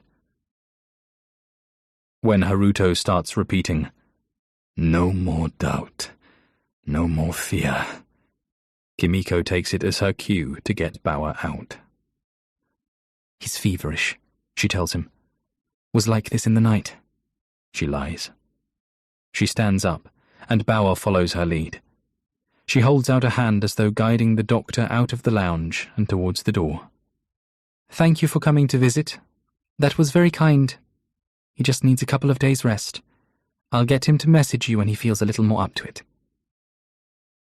Bauer is perfectly courteous, like carbon monoxide. You can't see it or smell it, but you know it's not good. He thanks Kimiko for the tea and bids her a fond farewell. She goes back into the lounge, expecting to see her husband rocking back and forth, repeating the same expression over and over, but he is perfectly calm and is pouring another cup of tea. "What are you doing?" she asks. "Having tea. Would you like one?" "I was concerned." "I'm fine." "You were talking gibberish." "You gave me a look." "A look?" "You shook your head." "He seems very nice, Haruto. I'm just not sure we have to divulge everything. I know you feel that you need help, but you are still not sure that you will go through with it. No sense in causing yourself trouble, you know? I worry about you. Who knows who is listening?" He tells her that he feels better, that he has managed to keep the soup down, but that he's not quite ready to go back to work. "If this goes how I expect it to, I'm a couple of days away from the headache. Then everything changes." Because the key to unlocking kindness is to first experience pain. The Bullet. The former Chancellor is found dead in a hotel room.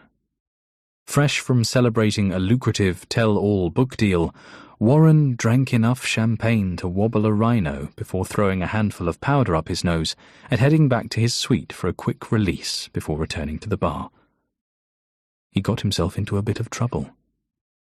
When a staff member was sent in to look for him, they found the bathroom door was heavy to move. Warren was on the other side, hanging with a leather belt around his neck and his dick in his hand.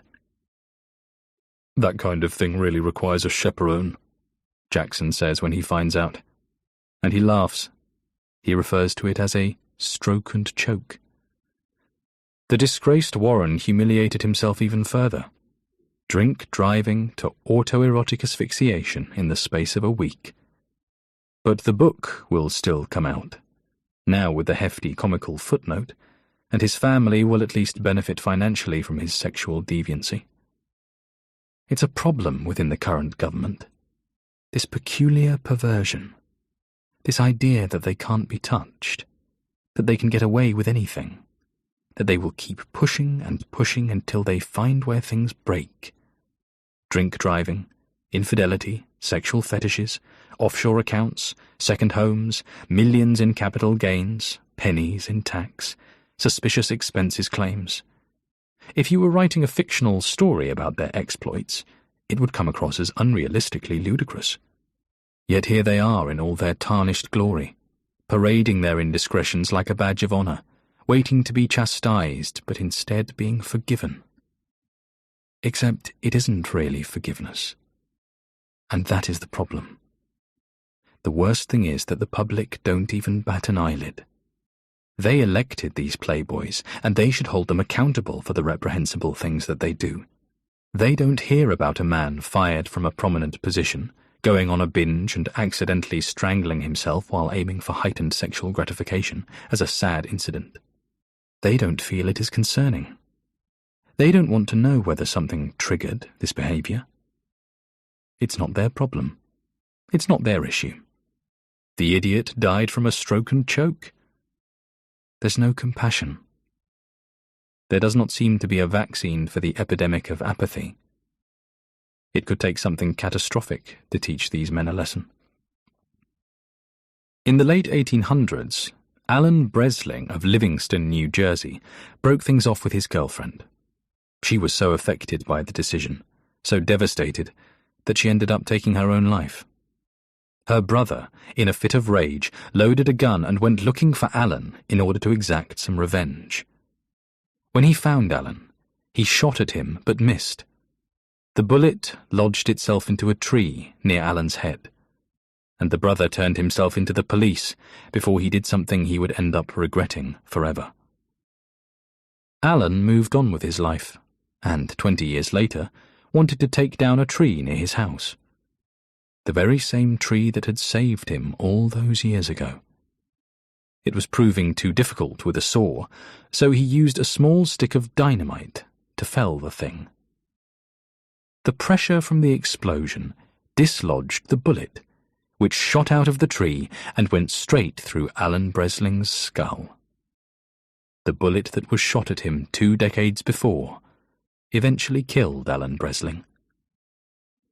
The current government took power 11 years ago, and they helped to appoint Haruto Ikeda to the Wuxi Institute of Virology 6 years later. He is the bullet. All that's needed now is the dynamite.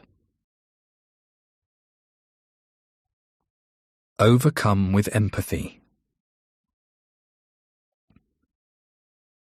It was only 3 days, but Haruto Ikeda is 6 pounds lighter. He is eating again, though, and keeping it down, and his temperature has levelled off. He's no longer sweating through the nights, but the cough does remain. He covers his mouth at home, but he won't on the streets or the train into work. Everything is going to plan so far. He didn't die. But he is still wavering over the ethical dilemma of releasing his grown-in-a-laboratory virus. Until he gets the headache. This is the next phase after the sickness, the unbearable, crippling migraine. It happens in his office when he arrives at the institute. His brain begins to throb inside his skull. Then his vision blurs. He can see a crack of light with all the colours of the spectrum as the sensation of his skull splitting in two begins to manifest. He thinks he might throw up. He's been sick enough over the last few days, so chooses to drink from his bottle of water and shut his eyes. It doesn't help. He's been sitting in the dark for 40 minutes. Are you sure you should be back already? Bauer arrives right on time at Ikeda's office door. It's as though he always knows where Ikeda will be. Ikeda doesn't answer. Dr. Ikeda, are you okay? Do you need anything? Leave the lights off, please, he calls out. Bauer does as he is asked. I could get you some sumatriptan. Bauer recognizes the symptoms of a migraine. No, it's fine. It's not that. It will pass. Ikeda is confident because he designed the virus in this way. Sumatriptan narrows the blood vessels in the brain. It does not work in the same way as painkillers like paracetamol, which a person would use for a regular headache. And that is the plan. The virus mimics the symptoms of a migraine, but it is not a migraine. So sumatriptan would be useless. It would do nothing but allow the virus to take hold. And the virus has to take hold, for the person has to experience the necessary pain. Then, what follows, is the uncontrollable emotion of feeling the pain of others. Absolute compassion. That's what Ikeda is waiting for. That is why he is enduring this. He waits. And Bauer watches. Like Ikeda said, it eventually passes. At first, there is a sense of relief. He asks Dr. Bauer to flip the switch on his desk lamp. When he sees the concern on the young doctor's face, Ikeda is overcome with empathy. Ikeda feels opened up, more aware. He understands that Bauer has recently lost his father, that he probably blames himself, and that he probably looks at Ikeda as some kind of paternal substitute, and that he may have been overly worried that Ikeda, too, would fall too sick to recover, that he would also be lost. Ikeda comforts the young doctor. He reassures him that he feels fine, that he is more than ready to go to work, that he is not going anywhere. And then Ikeda searches the deepest recesses of his mind to look for a reason not to encourage the world to feel the same as he does right now. And he concludes that it would, in fact, be ethically remiss of him not to infect as much of this planet as humanly possible. A side order of charitable donations. Dr. Ikeda works late on Friday. He wants to be the last one in the labs. He has 2 tasks. First, he has to kill Tau, the virulent strain of coronavirus found in the bats that was discovered in that mine, the one they expect to be released, whoever they are. This requires high-pressure steaming for 30 minutes to decontaminate glassware and utensils used in examining and developing the deadly virus. Luckily, the bats were destroyed once cell samples had been taken. It would be difficult for Ikeda to dispose of the animals with the levels of compassion he is currently experiencing. His second task is to leak his own virus, the one that will save the world. It has to escape from the Wuxi Institute. The building is only 20 minutes from the market. The civet incident may have been a political stunt of some kind, but Haruto and Kimiko Ikeda plan to use it to their advantage. They will take their weekly jaunt for food and medication, and their virus will spread around octopus tanks and livestock pens, water and ice and blood. Pet myna birds and vipers will come with a dash of future kindness. Fancy a snack on hedgehog? You may be volunteering at a homeless shelter by the end of the week. Freshly slaughtered marmot, delicious, and will go well with a side order of charitable donations. It's going to work. He knows it. Ikeda feels buoyant as he exits the building. It's the perfect plan. The Western world will blame the wet markets, and they will undoubtedly pin it on overspill from bats or pangolins, because they know it has happened before. Misinformation will spread faster than the virus.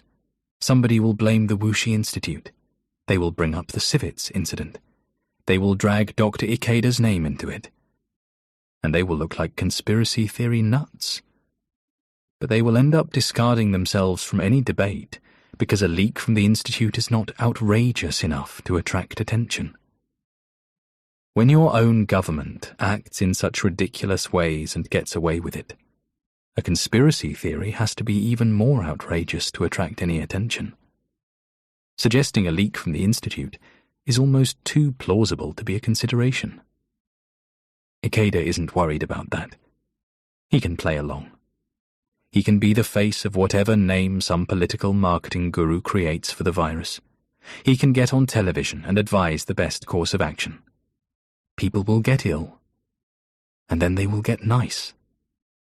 He can fuel some fires, talk about some of the diseases that are being studied at the Wuxi Institute: African swine fever, bovine ephemeral fever, rinderpest virus, Rift Valley fever. He can baffle people with long words to stop them paying attention. Porcine polioencephalomyelitis, vesicular exanthema. He can suggest the migraine medication that will have zero impact but will allow people to let the pain wash over them and spark their kindness. He can sit back and watch the effects and never have to tell anybody that it was him who saved the world. It's perfect. How could anybody be against kindness?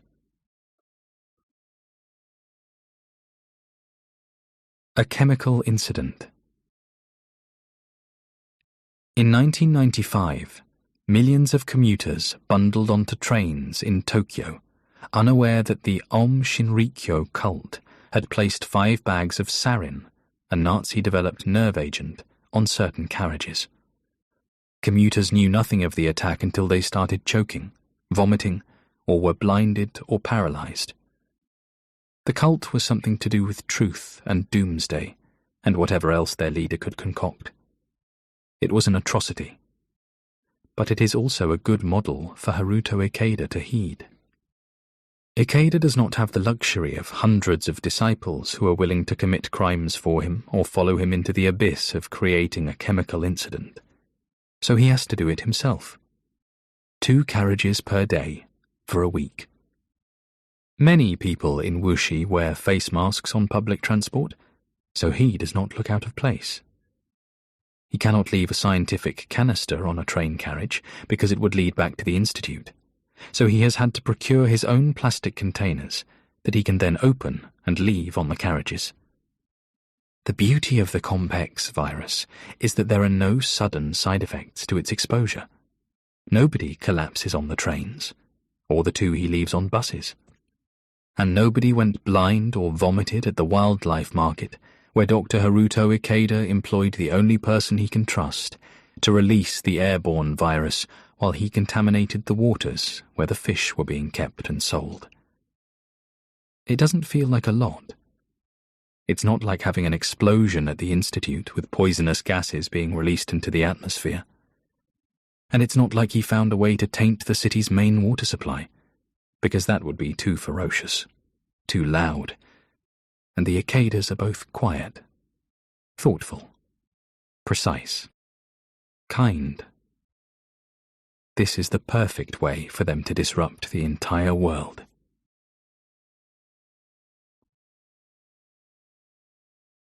They eat dogs. They eat dogs. 7 of the most powerful leaders and influential political minds in the Western world are once again sitting in a room together, this time in Maryland. This is not a publicized event. It's not a summit. Nobody knows about it. They can't. Millions of people are going to die, but that is not their concern. The vaccine has been developed alongside the contagion. That's how it's done. That's the best way to make money, to control the people. The companies that create sicknesses are the same ones who sell the cures. Sure, there will be deaths, but there are clear benefits for the countries represented around the room. The world is overpopulated, anyway. Pile them up in the streets. Give us our contracts, our wars, your votes. It is an intricate balance of policy and purposely leaked to the mainstream media misinformation and theatre and misdirection. And the buffoon pontificating in the centre of the room thinks he has a genius idea of how to cover up the early leak from the research facility and essentially blame China for the outbreak. He is the UK Prime Minister, and he wouldn't know a genius idea if it stuck a dry thumb up his arse. What do we know about the Chinese? Samsung TV screens, Apple phones, Google phones. Each of the middle-aged white men comes up with 3 or 4 tech companies who have giant factories in the east. They say words like Zhejiang, Jiangsu, and Shandong. They understand business. Not us. Not what do we know. The people, the plebs, what do they know? The statesmen fight not to roll their eyes as Harris Jackson attempts to tease them to breaking point with what he considers to be probing questions. They talk of communism and Mao and that little red book. One mentions the size of the population. Another brings up Buddhism. It's not what Jackson is poking at. Eventually he just has to say it. He has a reputation for just saying things as they come to him, veering off message with no apparent forethought. There is no valve that can shut off the poison that drips from his idiotic brain to his blathering mouth. They eat dogs. The Russian laughs. The others do not. Jackson doesn't react. He's unaware of anything outside of his own ego. He's a perfect politician. Besides, he's about to dazzle them all with his brilliance. Don't you see? If they eat dogs, they'll eat anything. Snakes, horses. Here it comes. Bats. He smiles triumphantly.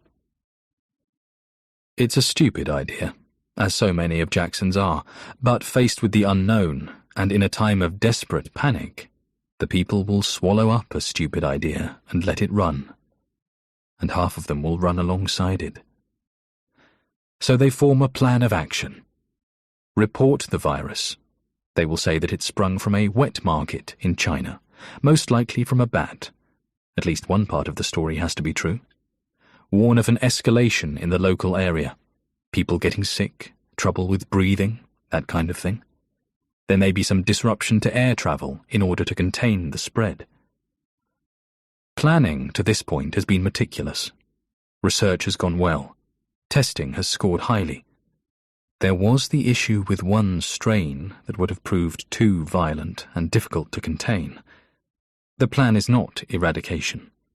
The plan is fear, control, and the preservation of self-interest. There will be casualties, cannon fodder, collateral damage, and this has to be at a level to scare the general public into cooperation. People will get sick and recover. Some will get sick and die. It has all been plotted out. But it has come 2 weeks early, and nobody in that room is asking why. Instead, they talk about how the Chinese will eat anything that moves, and Jackson is secretly relieved because his favour has been waning since his party's last big lie. At least this will take the heat off. The people will soon forget. And the Russian is thinking about his next war, who he can bomb, how he could gas an entire country. And the American is thinking about the next election. And they all agree to go with the stupid bat meat story because they think the electorate are idiots with a 12-second attention span and believe it's science fiction that they are being listened to on their phones. Some of them still even believe in God. And these people would rather be outraged than thankful. They revel in conspiracy over facts. It's more difficult to be kind than malicious. It's the reason that tragedy is more unifying than good fortune.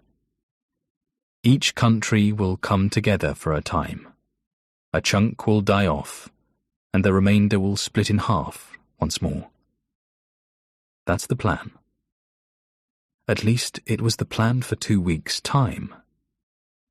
But these powerful men toast their success prematurely and slap one another on the back, and not one of them asks why such diligent preparation would result in early contamination. They are too focused on how to spin what looks like a mistake. It's a fault of those in positions of power. They think they have complete control over everything in their domain. But this is not an error. And it's not their virus. The second scourge. We knew it was coming. A murder of crows, a parliament of owls, and, it seems, a cluster of patients. The news reported that a cluster of patients in the Jiangsu region of China, in the city of Wuxi, has been admitted to hospital with pneumonia-like symptoms, fever and shortness of breath. The response to standard treatments has not been promising. So far, the causes are unknown. The incident is being closely monitored. 3 days later, there are around 40 cases, many of which seem to be connected to Wuxi's wildlife market. There are fears in China of another SARS-type outbreak like the one experienced in the early part of the new century. This is only how it is reported in the West. It is the week before Christmas, and a Cabinet Office briefing room meeting is called, affectionately known as a Cobra meeting. A special committee meets to discuss how overseas events such as a large-scale epidemic may have implications for the UK. The Prime Minister does not attend. He doesn't actually have to. It is a misconception that he has to personally oversee these discussions, but today he couldn't go even if he wanted to, because he is currently in a more secret location, explaining to a select group of leaders that in China, they eat dogs. The other men in the room are annoyed that Jackson went at things alone and planted the civet story, but it seems to have worked out for them, because the virus has leaked 2 weeks before schedule, and they need to act immediately to spin this in the right way. And they can't be that mad because each of them has their own secrets. Each has a side hustle. Each member has their own self-interest, as well as that of the group. Look, it's out. We knew it was coming. We're prepared. We didn't want people dying before Christmas, but that's just the way it is. Let's go and enjoy the rest of the year, because the next one is going to be a clusterfuck. A cluster of patients. A clusterfuck of world leaders. Jackson thinks he knows what is coming. That there will be a couple of weeks of grace while the world catches up to what is happening in Wuxi. Most of the West will have never even heard of the place. They will think it is spelled W-U-S-H-I until they see it written down somewhere. European countries won't understand the impact until cases start occurring in Milan and Stockholm and Berlin. It will take another week to realize that the airports need to be shut down. And by then it will be too late.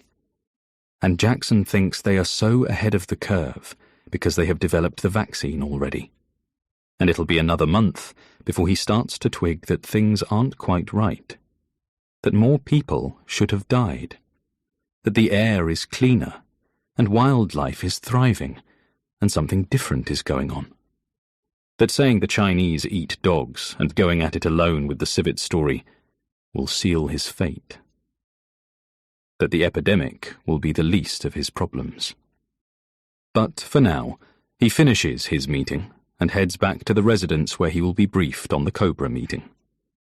In the car, he gives his old friend Lord Benedict a call and asks him how he feels about earning a shed-load of money. Nobody has died. At home, it works. Haruto Ikeda can talk freely with his wife about what is happening in the country they currently call home.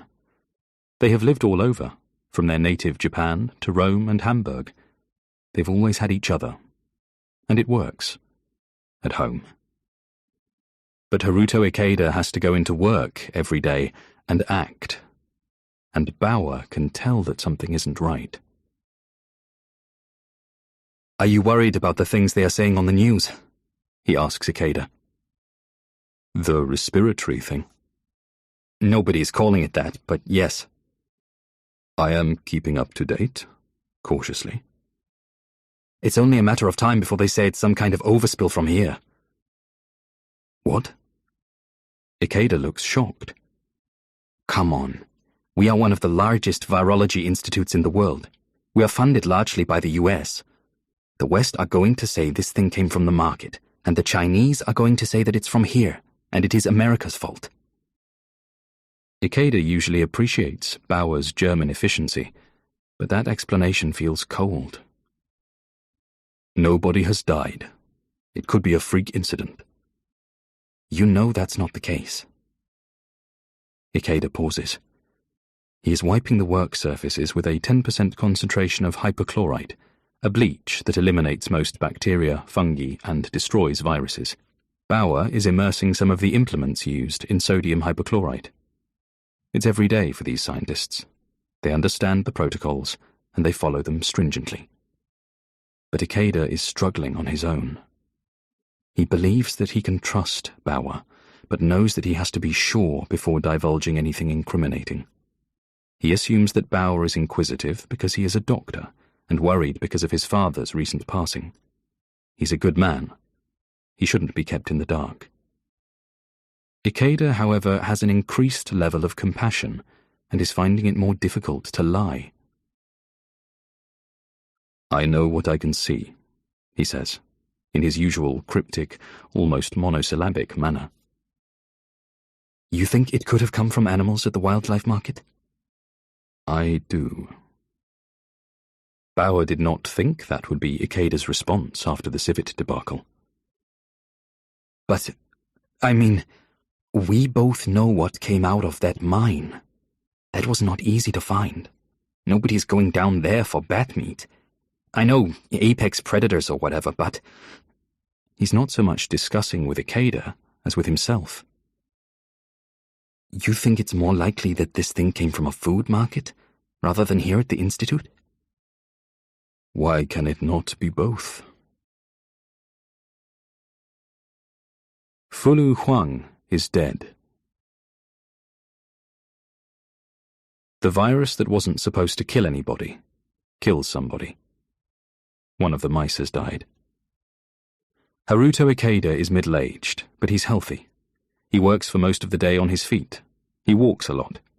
The bus travels fairly close to his home, but he always gets off a few stops before so that he can decompress and get a few extra steps into his day. He eats well. Mostly vegetarian, but one of those vegetarians who also happens to eat fish. One of those people who switches themselves off from the fact that eating a piece of cod is the same as eating a chicken breast. He doesn't eat any meat now. Since infecting himself, he cannot abide the suffering of a single living thing. Fish, chicken, cow, duck, dog. It's going to make testing on mice an issue, but he can cross that bridge when he comes to it. Right now, he is utterly distraught because he caused harm to a human being. Fulu Huang was almost 70. She was mobile, but by no means sprightly. She liked sweet things, almond pudding, steamed pears with rock sugar, pumpkin pancakes, and she loved her granddaughter, Ling. They were close. But Fulu Huang is dead. The doctors think it looks like pneumonia. She was overweight, diabetic. Her calves were constantly swollen, and her asthma was getting worse with every passing day. People saw her as a strong old woman because, despite her physical ailments, she wheeled her trolley around so that she could be independent, although slow. She would ride the bus. She would go to the market.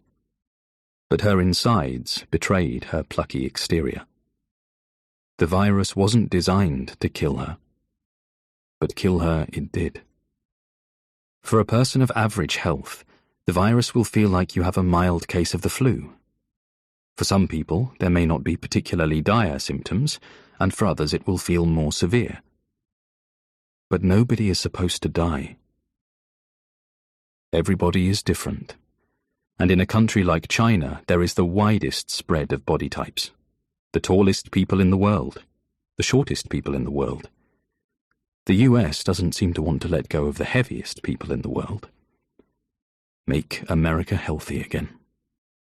So it makes sense that there will be some fallout. A high population means the possibility of more people with underlying health conditions, respiratory difficulties, heart problems. A quarter of the country smokes cigarettes. That could lead to complications.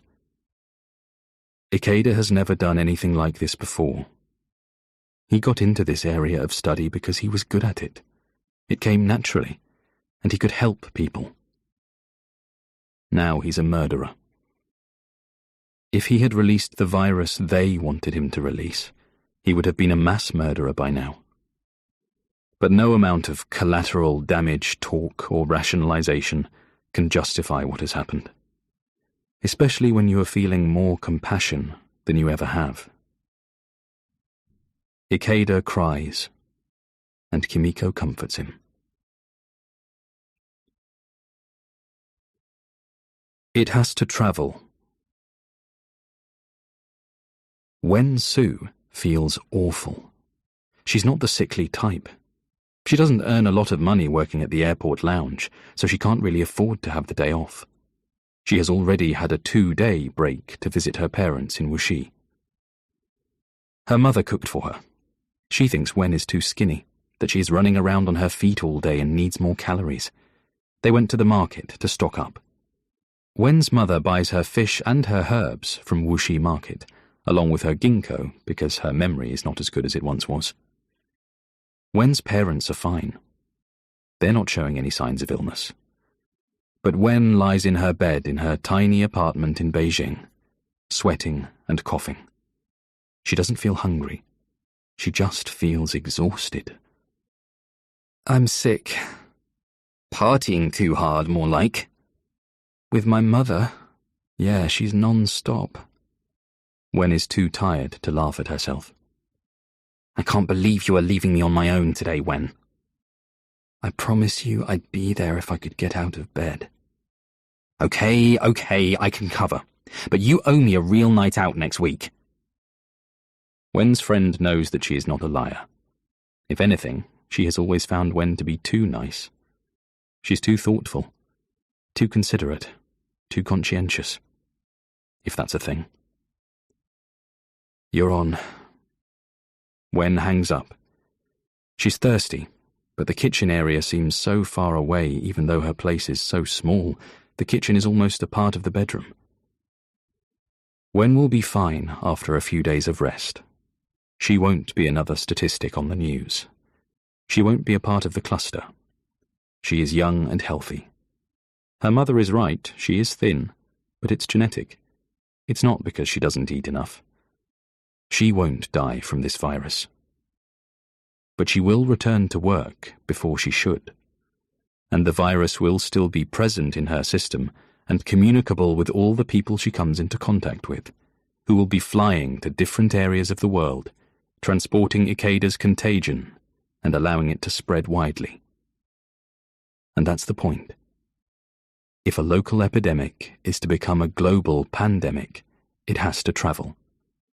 The people who wandered around the Wuxi market, touching things, squeezing fruit, they have to go home and hug their families.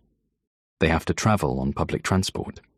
They have to go into their schools and jobs and not know that they have been infected.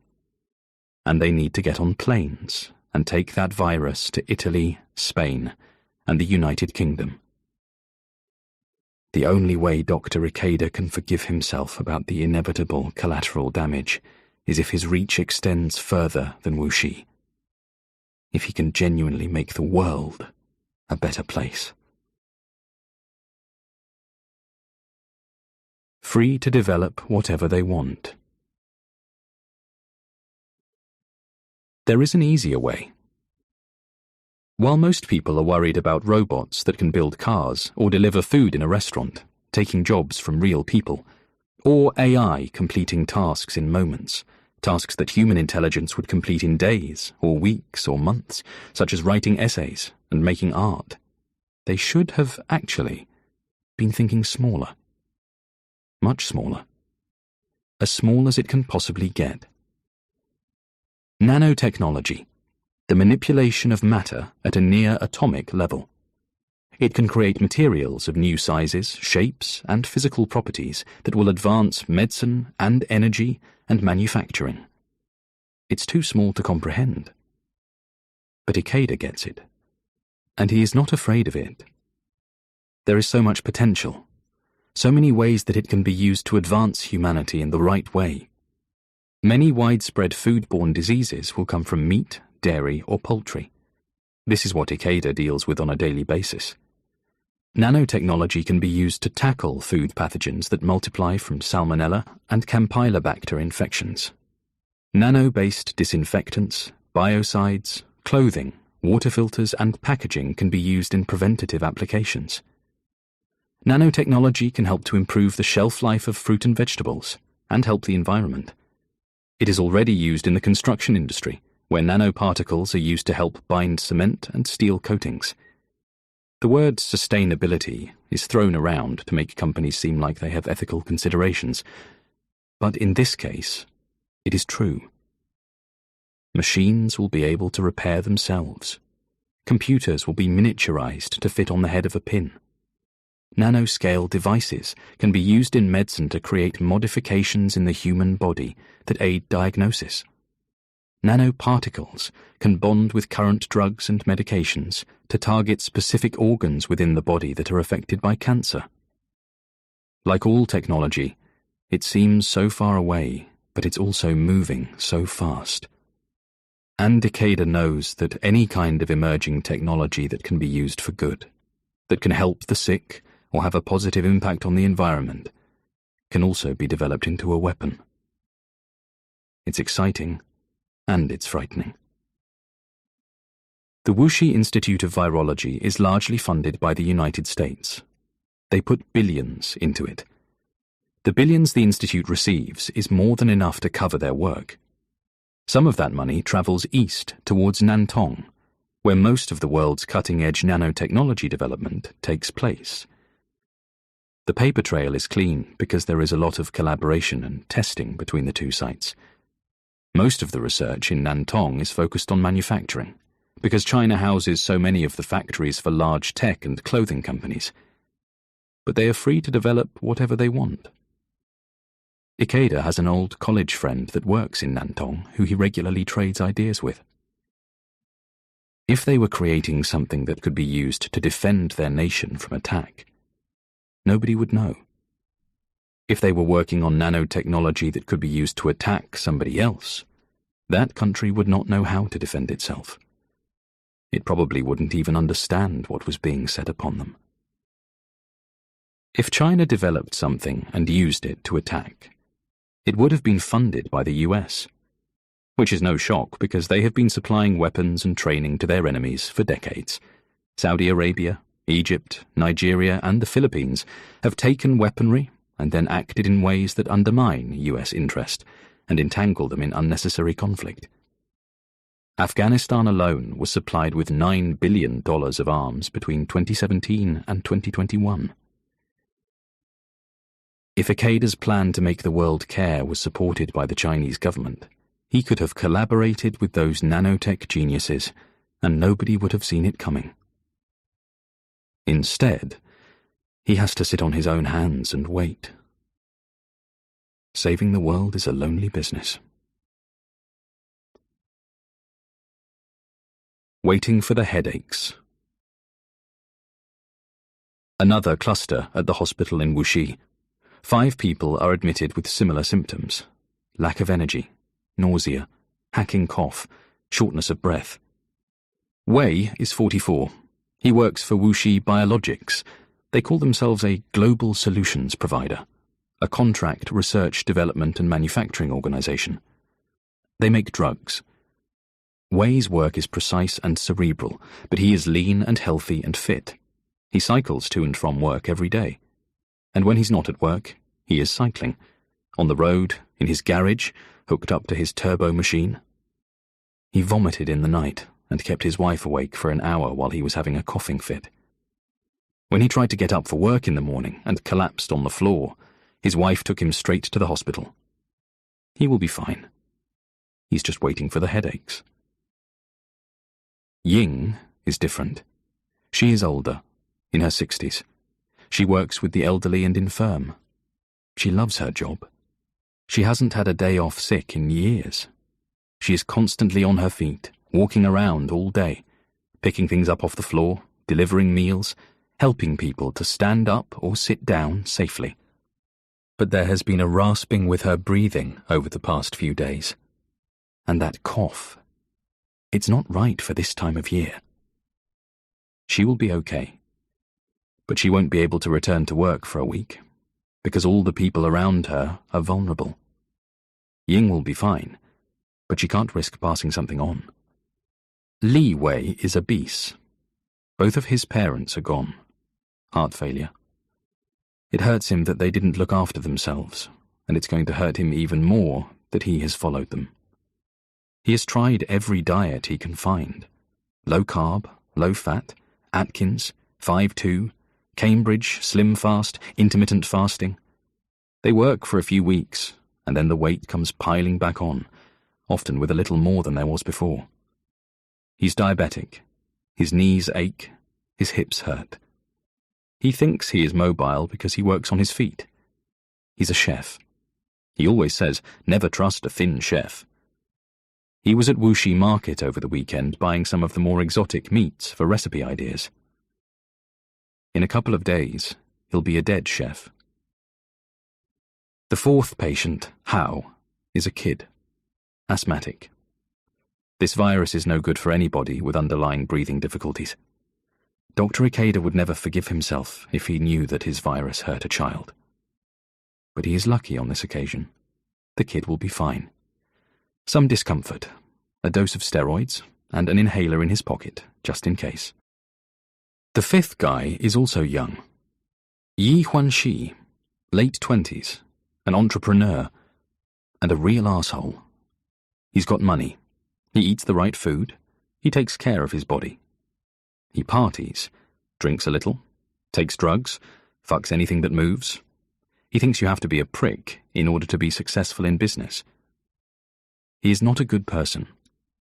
It's almost a shame that he is one that gets to live, but contracting Ikeda's mutated virus means that he at least has the opportunity to change. Huanxi designed a yearly planner that could be customized week by week on a home computer to keep tasks streamlined and efficient. He did this at 16 and sold it on Etsy for $15. He sold the same product over 50,000 times that year. So he changed a couple of things and did it again the year after, and the year after that. By the time he went to college, he'd already earned his first couple of million. Then he developed an app. Now he is using AI to enhance things even further and is investing in hardware to create a device that will act as a companion to a mobile phone, a concierge of sorts, and he will tread on anyone who tries to get in his way. But he's in hospital. He wasn't feeling great. That has subsided, but he has a skull-shattering migraine, and the medication that the nurses have given him does not seem to be touching the pain. It hurts. He feels awful. When the pain in his head finally dissipates, Yi cries. He can't remember the last time he did that. He saw it as a weakness. He felt that he had to condition himself to be a certain way if he was going to be successful in business. He had to become somebody that he wasn't. Emotionless and driven. He would betray anyone to get ahead. It was about his success. It was about self-gain. He didn't want to create a product that would make the world a better place. He created something that would make his world a better place. Materially rich, morally bankrupt. Yi feels guilty. He feels everything. He swore at his nurse when his head was pounding, when the drugs didn't work. Who the hell is he to do that? He doesn't know how he can repay her. The only thing he has is money. So he looks up how much a nurse might earn a year in China, and when she comes back, he uses Alipay to give her 260,000 yuan to say sorry. It's not good enough, though. He knows that. But he is new to this. He doesn't know what it is to care about somebody else. It is going to wash over him in an overwhelming way. For now, he sits in his hospital bed like a terminally ill patient who runs through the list of their life's regrets before the end. Only he has the benefit of youth. He has the opportunity to make good on those regrets. It may be a slow process, but it begins now. Yi Huanqi, the millennial maestro. There is a compulsion for benevolence building within him. He wants to help. He wants to pay it forward, not to make up for the things that he has done, not because the act of kindness will make him feel good, because it is right, because for some reason he now believes that it is how the world should work. He hasn't been himself for a long time. Now he can be a better version of the Yi he didn't even know he had lost. Ikeda didn't have the luxury of time to test his virus. He knows it works in theory, but he cannot fathom the impact. Perhaps the worse a person is, the more it hurts, and the more compassionate they will become. The only certainty in Ikeda's mind is that from this moment, the world can only become kinder. Maybe even become friends. Henry Dunning is a bully. He picks on kids that are smaller than he is, which means he can pick on just about anybody. But he doesn't. He likes to be sure that he can overpower them. He likes it to be easy. He doesn't want to make too much effort. Not with his studies, and certainly not with his lifetime of terrorizing those he considers to be weak. He's had his comeuppance several times. Josh Hinckley had enough of Dunning ruffling his hair every morning and putting him in a headlock, and the kid just started swinging. It was luck more than judgment, but he caught Dunning sweet on the side of the chin a couple of times and dropped the big guy.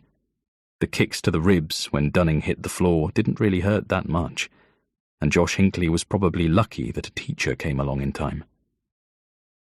Dunning simply moved on after that.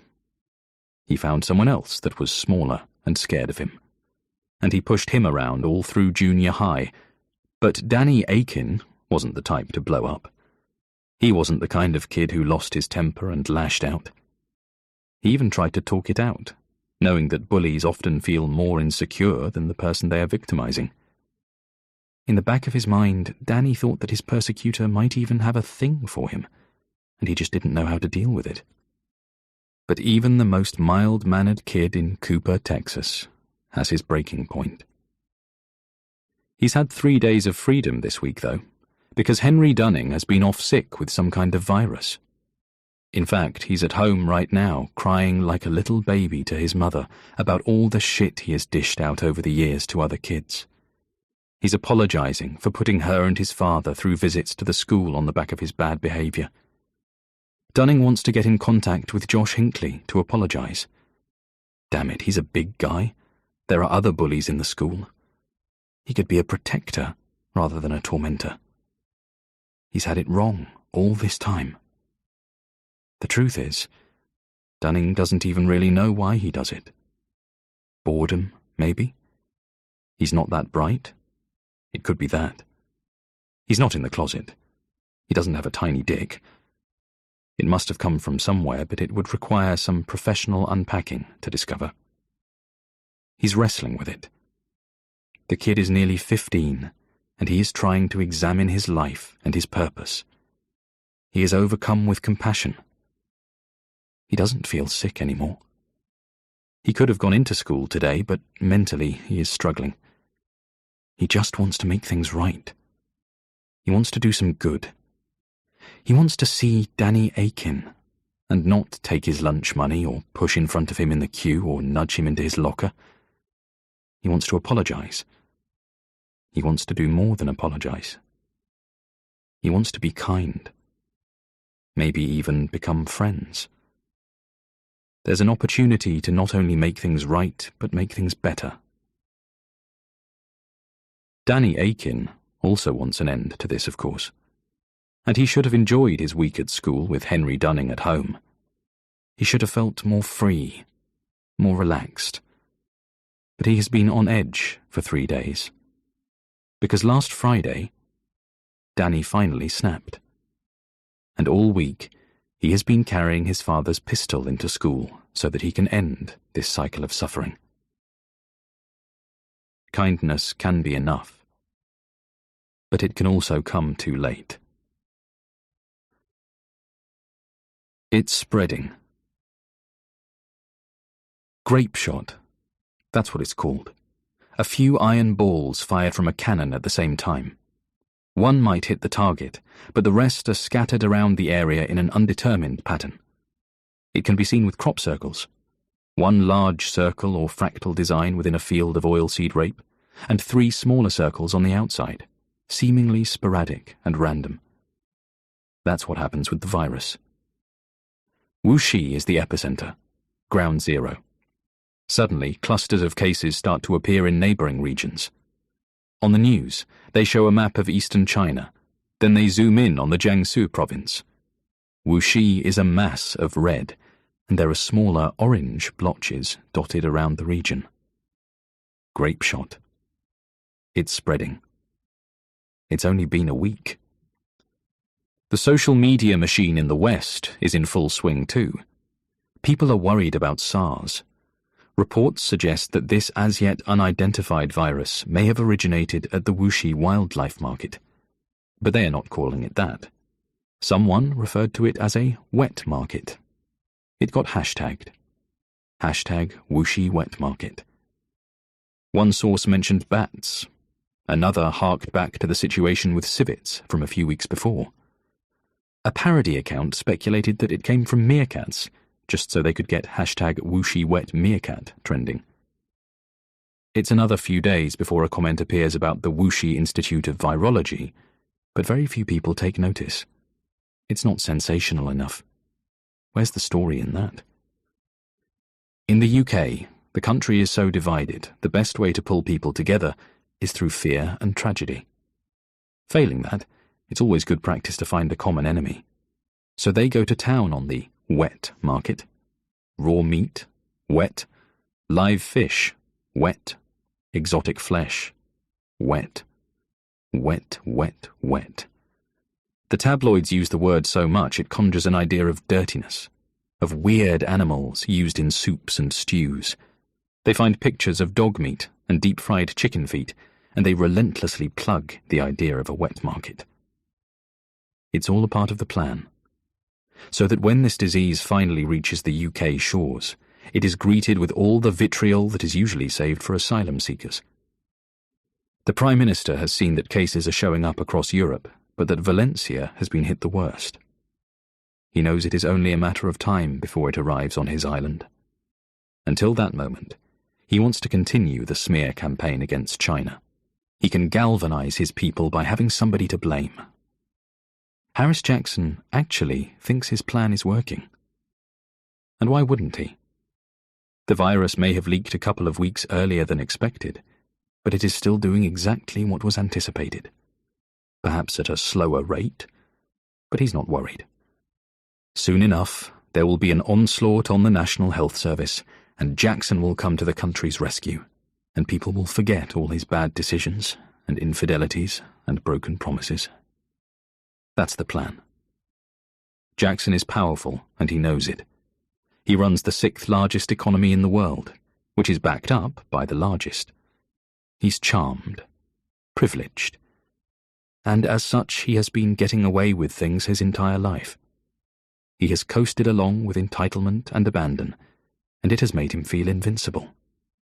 He is so filled to the brim with self-importance that it doesn't even cross his mind that the Chinese will do anything other than sit back and allow him to hurl fault to the East. He thinks that he can say whatever he wants, and whoever is in his way will just lie down and take it. There are lines within his marriage that Harris has stepped over, but he has somehow come back from crossing them. And there are lines he has crossed with the people who voted him into power, and for some reason he has, again, been forgiven. But there is a line that runs through Greenwich. It's a line that separates the West from the East. It's a different kind of line. Harris Jackson is powerful, that part is true. But he also has to be careful where he steps. He probably thinks he could get away with murder, but he'll never get away with 60 million. Deaf ears. He only goes by one name, Leon, like Prince, or Bono, or Liberace. He calls one of his girls in. She is scared, ready for the usual "where's my fucking money" that he usually throws her way. But not today. Leon doesn't want to exploit these women anymore. He doesn't want to profit from them selling their bodies and compartmentalizing their souls. There's no sick pay when you're a self-employed pimp, so Leon has been collecting money and standing out on cold street corners while trying to look tough as he blows his nose or sniffs or coughs. He has felt like shit for days. And then he didn't. It was just the headache. And then he felt shit again, but not in the same way. He decided that he just couldn't do this anymore. He couldn't beat people. He couldn't exploit women. If anything, he had to find a way to protect them. He's not stupid. He knows that people are always going to pay for sex, whether they want to be held or choked, whether they want somebody to do all the work and make them feel special, needed, wanted, or they want it rough because they need to feel like they are taking control of one part of their life. Whether they want to be tickled with a feather, or rubbed with a cheese grater, or paraded around the room like a dog while getting peed on. It's going to happen. He can't stop that. But he can help the women that he has been pimping by no longer taking his cut. He can allow them to still use his name so that nobody else tries to pinch them and take their 25%. He can't get them all out of the game. Some of them don't even want to leave. Sure, he can encourage. He can point them in the right direction. He can try to inspire them with the story of how he is finally following his dream and training to become a pastry chef. But it would fall on deaf ears. And even though he wants to do the right thing, there is only so far his newfound compassion can take him. Not everybody can take their kindness and use it to find a cure for malaria or find homes for the homeless. For some, kindness has to be small, but that does not mean it is inconsequential. Every act of compassion has the power and opportunity to be paid forward, to be harnessed as an energy, a catalyst for change. The virus is spreading, indiscriminately. Eventually it will hit the rich and influential. There is no way around that. And they have the reach and the resources to make instant and significant impact. One person could affect millions. But a million Leons, altering their ways and becoming a force for good, has its place too. It has its purpose. Everyone who chooses kindness counts. It will build. We suggest sumatriptan. The Chinese government are not at a point where they feel they need to encourage curfews or lock down certain areas. It has only been a week. It has to be the right message, not the same as the West. At this point, the Minister of the National Health Commission is content with stemming the flow of the contagion by instructing people to wear a face mask on public transport, as this seems the most likely cause of dispersion. Many people already do this. It is not necessary to close airports or train stations or shut off the buses. They need to examine the numbers, and they need to reassure citizens that this is not another SARS outbreak. And for that, the Health Commission needs Dr. Haruto Ikeda. The citizens need an expert to tell them not to worry. Unlike the UK, Where anyone with a vague grasp of Google is apparently an expert on any subject, Ikeda's opinion is something to respect in his adopted home. A press conference? I've seen preliminary data. Isn't it a little early to go out with something? It could create panic. There's nothing to suggest that it's deadly. His heart aches for all those who have already lost their lives to his crusade. It seems to be those with an underlying condition that are most at risk of more severe symptoms. And that's exactly what you need to say. Nobody is asking you to lie or protect the work of this institute. Be honest. Ikeda has never seen this man before, but he is dressed smartly and has an institute ID clipped to his suit jacket. He looks official. He's talking as though he is important, and he's not trying to make Ikeda say anything that he doesn't want to. People need to be reassured, and you are the best person to do that. He smiles at Ikeda. I don't love being on camera. Could I write a statement instead? The message needs to get out there, and people are more visual now. This is how they consume their information. You can keep it short, stick to the facts, what we know. Stay away from mentioning anything to do with the market. Just say it how you said it to me, okay? Ikeda agrees, even though he wants the virus to spread. So he decides to keep things non-specific. He mentions face masks.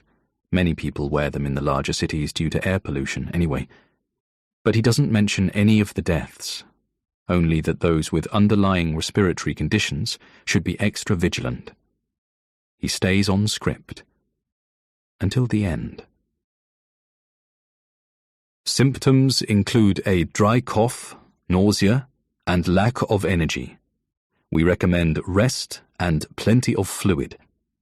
Please do not take this into your workplace or your school. In most cases, the presence of a headache signifies the end of the illness and infection period. We suggest sumatriptan, a migraine medication which will have a better impact than paracetamol. Ikeda is testing himself. It seems that he can still lie despite his increased compassion if the result of that compassion outweighs the detriment of his lie, as long as it is for the greater good. That's what he tells himself. There is a power in that. The kind of power a lesser man could easily get drunk on. Bauer has been watching in the conference room, along with several others from the institute. He follows Ikeda when he leaves, and catches up with him in a corridor. What the hell was that? Bauer calls out. Ikeda turns around. What do you mean? That part at the end about migraines. How do you know any of that? Someone is going to come down on you about it. You know that, right? I know people at the hospital. I want to keep up to date with this thing, whatever it is. He hates lying to Bauer. He's recently orphaned. Excuse me for what I'm about to say, but bullshit. You know something. Ikeda looks at him and doesn't say a word. Oh my God, you know something about this virus. Again, nothing. You are the great Haruto Ikeda. Of course you know. You're the best. Where did this thing come from, Doctor? What the hell is it? Haruto Ikeda doesn't want to draw any attention to their conversation. He's just given a press conference, and the parasitic journalists didn't just walk away when he left the lectern. The mics aren't even switched off yet. He takes Bauer by the arm and leads him to the side. I am heading home now. I have to speak with my wife. Come over for dinner. I'll tell you what I know, and perhaps we can theorize over the things I don't know at this point. Bauer doesn't even have time to respond before his mentor walks off in the opposite direction. How to sound more assertive. Remy Durand doesn't lose. If you screw your secretary and your wife finds out, if she wants to take you for every penny you've got, Remy Durand is the man you want. If a prostitute falls through your glass coffee table and stops breathing, better call Remy. He's smart, he's young, he's good-looking, and he's earned a reputation as the shrewdest, most formidable trial lawyer in Marseille, perhaps even the whole of France. Lawyers don't have a good name, and successful lawyers are even worse. They're bulldogs, they're arrogant, they're aggressive. They only care about the case and not the person they represent. They have no morals, no sense of humour, and too much ego. The stereotypes may apply to many people in that profession, but not Remy Durand. He's not like that. He just doesn't lose. Sure, he's tenacious, but he's not representing gangsters from Le Milieu or getting people off a murder charge knowing that they are guilty. He just does his job well. He's disciplined. He's up every day at 6 so that he can run or lift weights. He eats a varied and healthy diet. He works for 12 hours, and at night he reads or watches old black and white movies. Occasionally he gets laid, but he doesn't have the focus for a relationship. He's a great lawyer, but that does not make him a bad person. It doesn't mean that he cannot be better, though. His days are filled, but he could do more. He could have more compassion. Remy Durand has contracted Ikeda's virus. He hasn't had a day off work in years, and suddenly he was bedridden, weak, and vomiting. And then that headache. What Remy imagined was a skull-splitting migraine, but he was too sick to go out and get medication, so he just rode it out. Now he feels better, but he also feels guilty, because he realizes that he should do more. He works hard for his clients, but he could help others too. And so, like many other young, good-looking people, he records a video of himself to upload to the internet. It's not a fitness video with his top off, though he has the body for it. It's not a book review, or a recipe, or a statement about his faith, though he does believe in God. He does what he is good at. He uses what he has learned. Remy Durand has worked hundreds of cases where one side of a relationship is living with abuse of some kind, often without realizing it until something awful happens. In fact, he has become something of a relationship expert. He knows how to talk to people, how to not escalate an argument. He puts on his best suit, rests his phone against some books on his shelf, stands near his lounge window, the curtains half closed, the giant abstract painting he fell in love with a few years back that cost more than most of his furniture, deliberately in shot, and he hits record. Remy Durand introduces himself. He says things like, "What do you say to someone who is grieving? How should you react when somebody calls you crazy? You want to define your boundaries? You want to stop people-pleasing? How do you know if you are being gaslighted? And how do you respond to that?" He tells his audience of 0 people that he has years of valuable experience working with people in toxic relationships, that he knows what it is to be on trial, to argue a point, and know when to concede. And he looks professional and concerned and genuine. Because he is. Durand presses stop. He reviews the video and trims the ends to tidy it up before releasing it to the world. A world that doesn't know who he is, or why he is famous in a Marseille courtroom setting. And hundreds, if not thousands of people are uploading similar advice videos to their social media platforms, only to reach a few members of their family and random people whose algorithm points them towards such subjects. But this is Remy Durand, and he does not lose.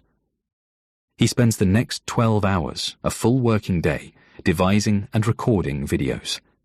How to sound more assertive, what to do when somebody is talking over you, how to react if somebody is shouting at you.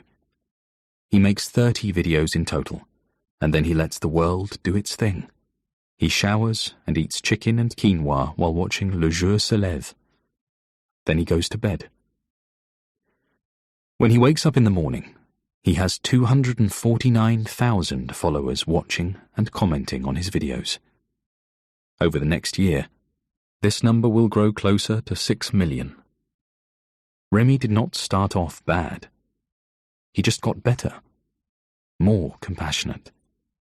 Haruto Ikeda is not concerned with converting bad people into good people. It's about all people. It's about action. It's about making kindness real rather than a motivational poster that people quickly forget. And it looks like it might be working. This is London, and this is now.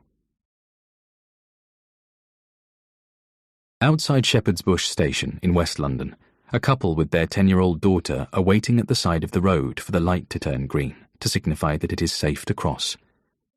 A double-decker bus pulls out of its stop and halts halfway across the pedestrian crossing. The mother rolls her eyes. The father grips his daughter's hand tighter so that she doesn't try to cross without him.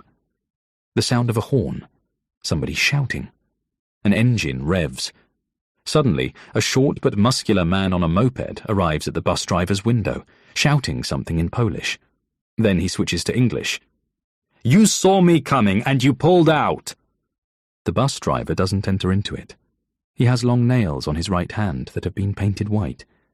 He tries to wave the angry courier away. This angers him even more. He gets more aggressive, shouting, switching between languages. Eventually he punches the bus 3 times and drives off, his masculinity undermined somewhat by the moped's lack of power. The bus follows. The little girl is scared. Her father tells her not to worry. "It's called road rage," he tells her, then reassures her that she is safe with him. They cross the road and see the moped driver stomping towards a restaurant with the large box from his bike. He delivers food. The father thinks, no wonder he's in a shitty mood. And that's what passes for empathy in the English capital. More central, in Charing Cross tube station, a woman plays the guitar and sings her heart out. She's good, too. There's talent there. Her gig bag is filling with coins as commuters and tourists pass her, enjoying her sound, dropping whatever they have into the guitar case. It's a good day for her. She doesn't necessarily do it for the money. She wants people to hear her, but the money sure helps. And it's validation, a way of measuring how much enjoyment she has provided. But this is London, and this is now. How dare she have talent and ambition and the strength of conviction to follow her dream? Some entitled little shit should really try to ruin that for her. For a laugh. For something to do because they are bored and need constant stimulation. The busker is partway through a haunting version of Fields of Gold when a 20-something woman walks up with a £5 note to drop into the case. The singer nods a thank you before closing her eyes to hit a higher note. That's when the other woman grabs the guitar bag of money and runs. People watch. They watch as the busker takes her guitar off her shoulder and rests it against the subway wall before giving chase. They watch as she disappears into the crowd and heads up the escalator. And they watch as she returns empty-handed and forlorn, only to find that, as one person ran in one direction with her money, another ran in the other with her beloved guitar. She has nothing. Why would somebody try to crush her dream? This is London, and this is now. Young people are not thinking of anyone else. They do not know nor understand the meaning of consequence. The disenfranchised youth are bored because there's too much that they can do now. Too much choice. Instant gratification. Porn on tap. McDonald's deliveries. Home workouts. Movies that appear on their televisions at the same time they are released in the cinemas. When you are told you can be whatever you want to be, or can do anything that you want to do, you end up doing nothing. Becoming nothing. There's been another teenage stabbing in Islington, a right-wing march near Westminster, and there are always bystanders. People watching. Doing nothing. Somebody there not stepping in because they are capturing it on a mobile phone so they can upload it later, hoping to overdose on dopamine as the likes come pouring in. And, tucked away on Downing Street, a road with steel gates and armed guards, The Prime Minister slaps the arse of the woman who brings him coffee to say thanks. And she doesn't know what to do because he is a powerful man and she needs the job, and who would believe her anyway?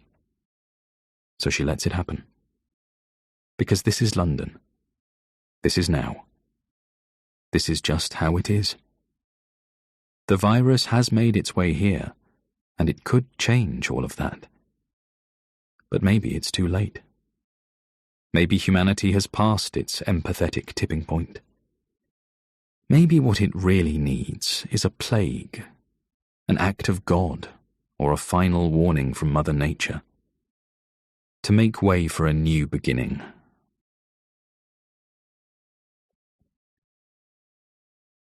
It's getting better. Ikeda walks the streets. This is Wuxi. This is now. And it's different. At the bus stop, a young man in his 20s stifles a cough into a bent arm. He takes a face mask from his jacket pocket, places it over his mouth, and helps an elderly lady lift her trolley onto the vehicle. It's not heavy, and she's not that old. She could manage, probably, but he helps anyway. Ikeda is hungry. He has been busy today, and the press conference threw his routine out. The same sandwich he has every day for lunch is still sitting on his desk, so he takes a detour through the supermarket. There are 2 people ahead of him in the queue. The man in front of him is buying a newspaper, banana, lychees, pomelos, and bean sprouts. An odd combination. Ikeda only has a sandwich and a bottle of water. The man ahead notices and gestures to let Ikeda through. Ikeda politely declines, saying, "That's very kind, but I am in no rush." He wants to watch. And somebody wants to watch him watching. In front of him is a mother with a toddler and what looks to be her weekly shopping. The child is bored or hungry and is agitated in the trolley, crying, shouting, lifting its arms up for its mother to help get out of the seat. She talks softly to the child as she frantically packs the shopping in her bags. "It's okay. Mummy won't be long." She drops a dragon fruit on the floor, and the cashier rolls her eyes, flicking the button to stop the conveyor belt, ruining the flow. The man in front of Ikeda looks back at him and screws up his face. He's not annoyed like the woman behind the till. He feels for the mother, on her own, juggling everything and clearly struggling. The kid cries louder, reaching down for its mother as she scrambles on her knees for the dropped fruit. She emerges, and the conveyor kicks back into gear. The kid screams. The mother starts throwing some of the heavier items on top of the lighter ones, just to get everything in the bags as quickly as possible. The child screams louder. The conveyor belt stops. "Cash or card?" Card," she responds. Then to her child, "Nearly there, sweetie, hold on." She opens her purse and a handful of coins spills out onto the floor. She sighs and disappears again. Ikeda can feel her frustration. He understands how tired she is. The man in front of Ikeda reaches a hand into his pocket, pulls out a credit card of some kind, and taps it on the pay machine. It's so quick that the cashier doesn't even notice at first. It takes her a moment to realize what has happened when she sees that the receipt has started to print. She looks at the man as if to say, "Why would you do that?" The mother stands up again and tips the coins back into her purse. She takes out her card. "It's all paid for." "I'm sorry?" The child cries. "Your shopping has been paid for. Have a nice day." She glances towards the man. "Why did you pay for my shopping? You can't do that." Ikeda winces. He has seen benevolence backfire before. Pregnant women or elderly people seemingly insulted that another person has offered their seat on public transport. The world has become so unkind that people no longer know how to accept kindness when it is given to them. The man speaks gently.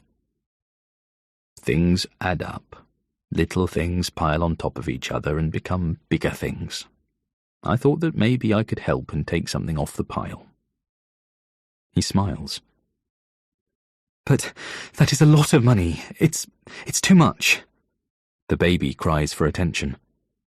It's really not about the money. Honestly, it's fine. Please. There's a moment of silence.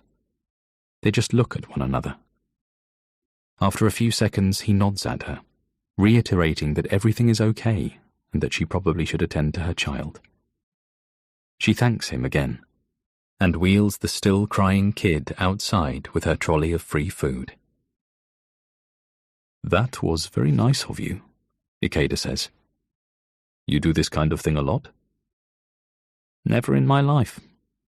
I don't know, I could just feel her struggle, and I wanted her not to feel that way. Maybe it helped her, maybe it didn't. But nobody was hurt from trying, right? Ikeda nods and smiles, and the man pays for his own shopping. He wants to ask the man if he has been ill recently, if he suffered with a migraine, if this sudden change of heart happened after his illness. But he doesn't. He can't let on what he knows, what he has done. And deep down, he wants to believe that there were already some kind people before he infected the world. Outside, Dr. Ikeda continues to walk, eating his favourite sandwich along the way. Cars stop when they don't have to in order to allow him to cross the street. People look up from their phone screens to bid him a good day. It's working, he thinks. This is Wuxi. This is now.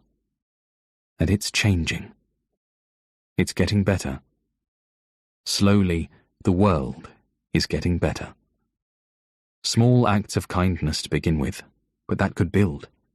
Acorns, all across the world, sprouting into oak trees. Larger incidents of true compassion. A shift in humanity. Suddenly it seems possible. Ikeda doesn't know what comes next, but he's hopeful. Political change, environmental impact, mental well-being. This could be the beginning of something beautiful.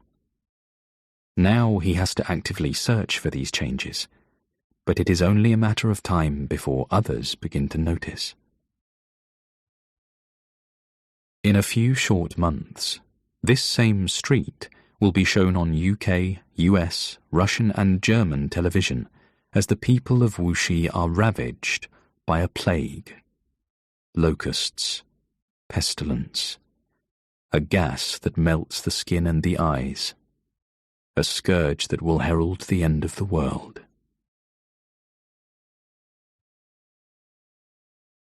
These things can snowball. It starts with something small. Scott Russell has been home for a couple of weeks.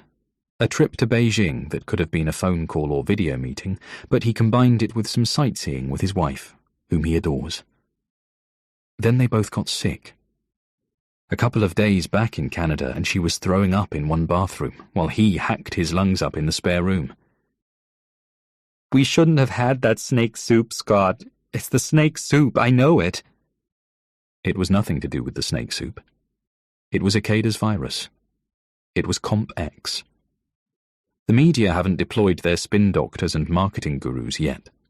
They haven't given the thing a catchy name that people will remember, that they can hashtag on social media.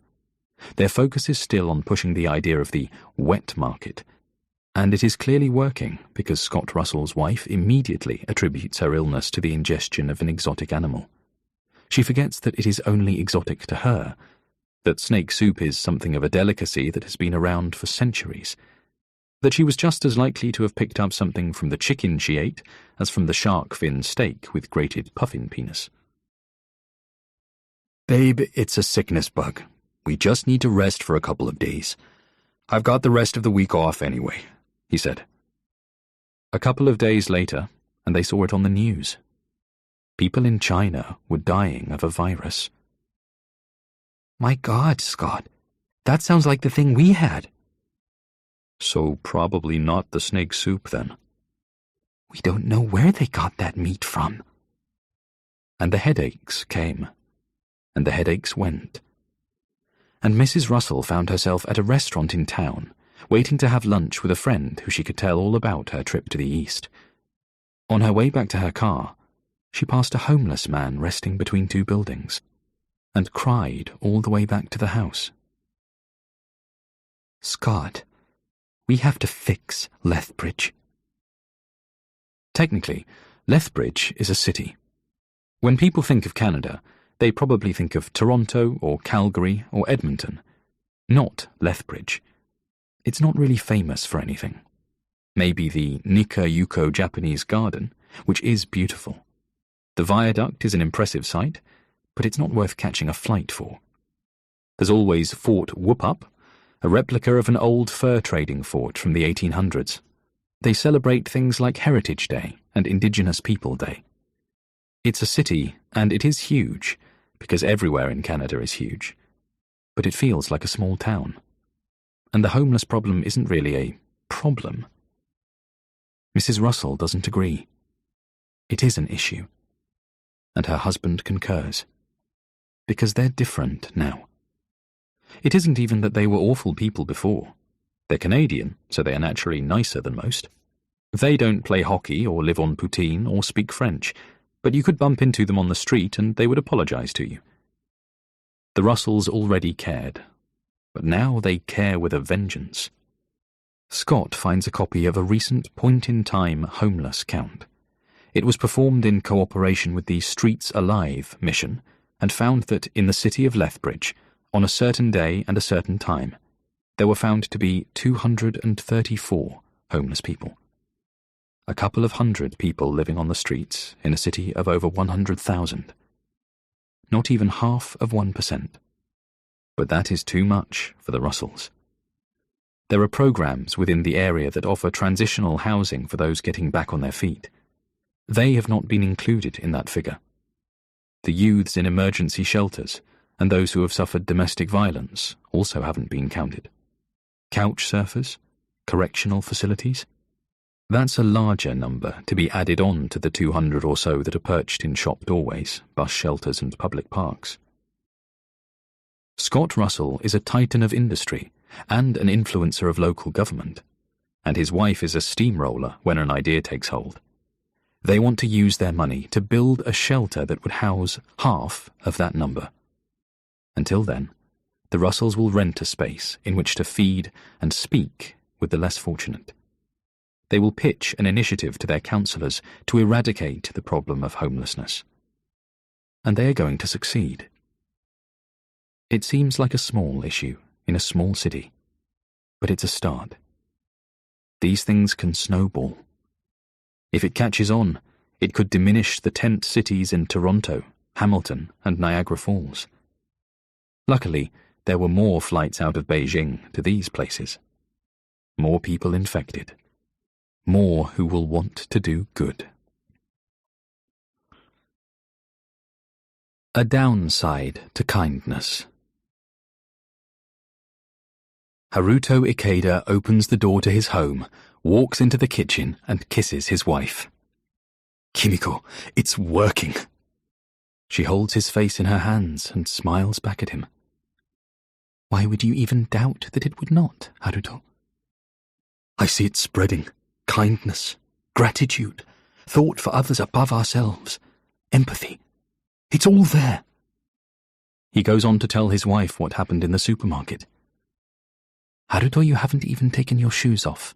Go, sort yourself. I'll make tea, and then you can tell me everything. Ikeda does as he is told. He is like an excited child. Kimiko is pouring tea when her husband returns and sits at the table in the kitchen. I'm sorry for talking at you. It's just so unbelievable. Please tell me about your day. She hands him a cup. Nothing as exciting as yours, I am sure. I had a patient with such chronic anxiety that they haven't been able to perform their work for almost 7 months. But their boss has no idea. The patient emails his boss and lies about everything he's been doing, and his boss just takes him at his word. He doesn't know how much longer he can keep it up, and knowing that he will be found out at some point is making him even more anxious. Haruto is listening, but he also wants to talk. He doesn't have much time. He is definitely going to get found out. He is. He's in too deep now. What did you tell him? that he needs to resign. Will he? I doubt it. Haruto Ikeda is confused. He wants to help the world, and he knows that his wife feels the same way. But that doesn't seem like help. She is giving advice, but what is the point if her patients do not act on it? His newfound empathy is causing him trouble. Perhaps there is a downside to kindness that he has not considered. Can we set an extra place for dinner? Haruto, what is going on? She gives him one of her looks. He tells her, quickly, about the press conference that he was made to deliver. Oh, Haruto, what did you do? Nothing, I swear. I towed the company line. I added a little something about the headaches, the migraines. That's all. Nothing suspicious. And what does that have to do with me setting an extra place for dinner? The doorbell rings. Haruto Ikeda stands up. It's Bauer. He's not stupid. He is a good man. He knows something is going on. He doesn't buy what the British and Americans are saying in the news. A knock at the door, this time. I told him to come over for dinner so that we could discuss it. Haruto, I think it's a mistake to bring anybody else in on this. But it's too late. He is already walking out of the kitchen. He pokes his head back around the doorway. Don't worry, Kimiko. I have a plan. A Circle of Death. James Ritchie is a dick. Restaurants all over the world, Michelin stars, and host of Can't Take the Heat, a cooking show where he whittles down a group of wannabe head chefs from 20 to 1 and gives them a job in whatever new venture he has boiling away. Ritchie seemingly loves the sound of his own voice, especially when he is shouting profanities at the incompetence of some of the cooks. He comes across as an arsehole, but not as much as he does when he talks about vegetarians and vegans. He hates them, it appears. There is always a vegetarian option on his menus. He's not stupid, but they are the butt of his jokes on many an occasion. He loves bacon. He loves butter. He thinks that we were born to consume flesh. The winner of the last season of Can't Take the Heat now lives in Shanghai, because that is where Ritchie just opened a new restaurant. It has become something of a culinary hotspot, but it is also a breeding ground for Ikeda's kindness virus. And right now, Ritchie is on CNN saying that he is taking meat off the menu. He can no longer contribute to the cruelty in the world. He has woken up and had an epiphany. The newscaster doesn't understand the turnaround. And then begins the tirade. We have flat teeth at the backs of our mouths. That's because they are used to grind down nuts, seeds, and plants. A carnivorous animal has sharp teeth and a jaw that does not move side to side to grind its food. It moves up and down to tear flesh apart. He speaks with such conviction. Which is why a lion can eat a gazelle. Yes, because it is a carnivore. But we cannot take one aspect of another species and apply it to humankind just because we like the taste of bacon. Go and bite a pig now and see how that turns out. We're not built for it. But isn't it just the circle of life?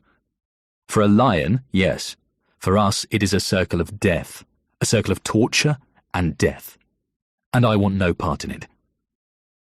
The newscaster is flabbergasted.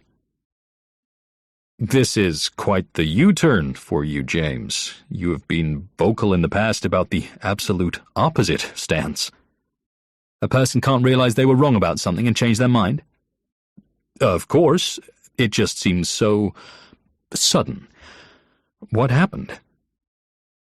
James Ritchie goes on to explain. He had been ill. I've seen the thing on the news. Similar symptoms to what is being reported. I wasn't too bad, just very low on energy. It cleared. He got a splitting migraine. He took some medicine. Once the pain subsided, he felt overcome with grief. He is responsible for the death of so many animals, just so that people can overpay for a piece of meat.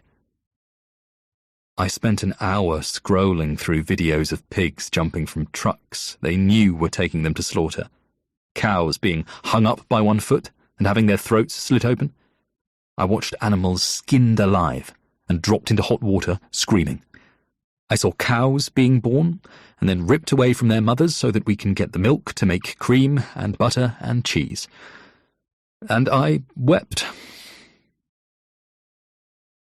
This is a vulnerable side to the highly decorated chef that few people have ever witnessed. And it's obvious that he means every word of it. This is not a publicity stunt. I'm taking meat off the menu in all of my restaurants. While farmers and so-called ethical suppliers are out in the world killing millions of animals each day for food, we have no right to refer to ourselves as humankind. Taking a radical step like this elicits several kinds of response. Some mock the stupidity, others are inspired to follow suit. And somewhere in between, there are those who believe it is a way to divert the public's attention away from something more important that is happening. These are the kinds of people who are mistrusting of their governments, who are labelled as crazy or conspiracy theorists.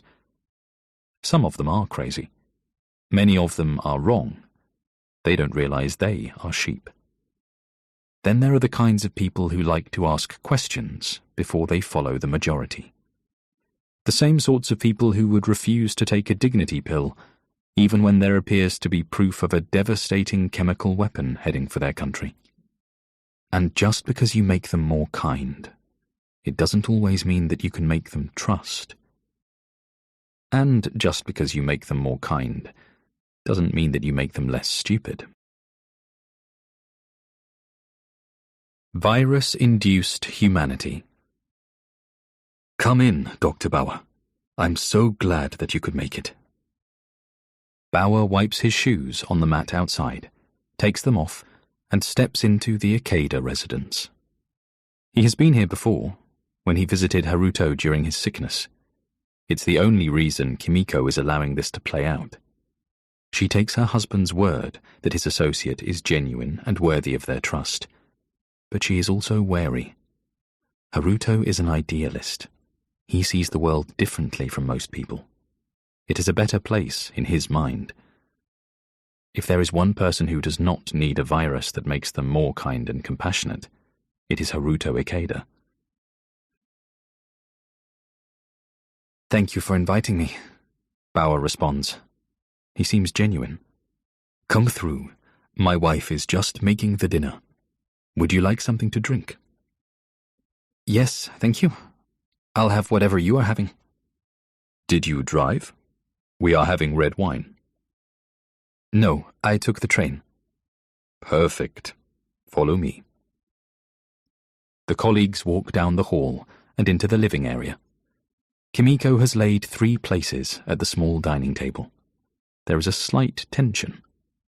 Bauer is there to enjoy the hospitality, but he is also there to hear what Haruto has to say. Why he spoke about the headaches at the press conference. Where he is getting his information from regarding patients who are showing symptoms of the rapidly spreading virus. Haruto tells Bauer to take a seat, and that he will be right out with drinks. In the kitchen, his wife has already opened a bottle of Beaujolais, because it is light and sits well with Chinese food. What are you doing? She asks, stirring something in a pan. Haruto is emptying a powder into one of the wine glasses. Would it sit better with you if I said it was crushed magnesium? She gives him another of her looks. The ethics of kindness is a particularly grey area, it seems. The virus can be considered a success if a world-class chef suddenly takes meat off his menu in order not to be a contributor to animal cruelty. It's also a success when the miserly, wealthy entrepreneur decides to donate his money to a worthy cause. It's a success on a more grassroots level when somebody holds a door open for another person, or aids the elderly across a busy road, or carries shopping for a single parent, or reaches for something off a high shelf in the supermarket for someone.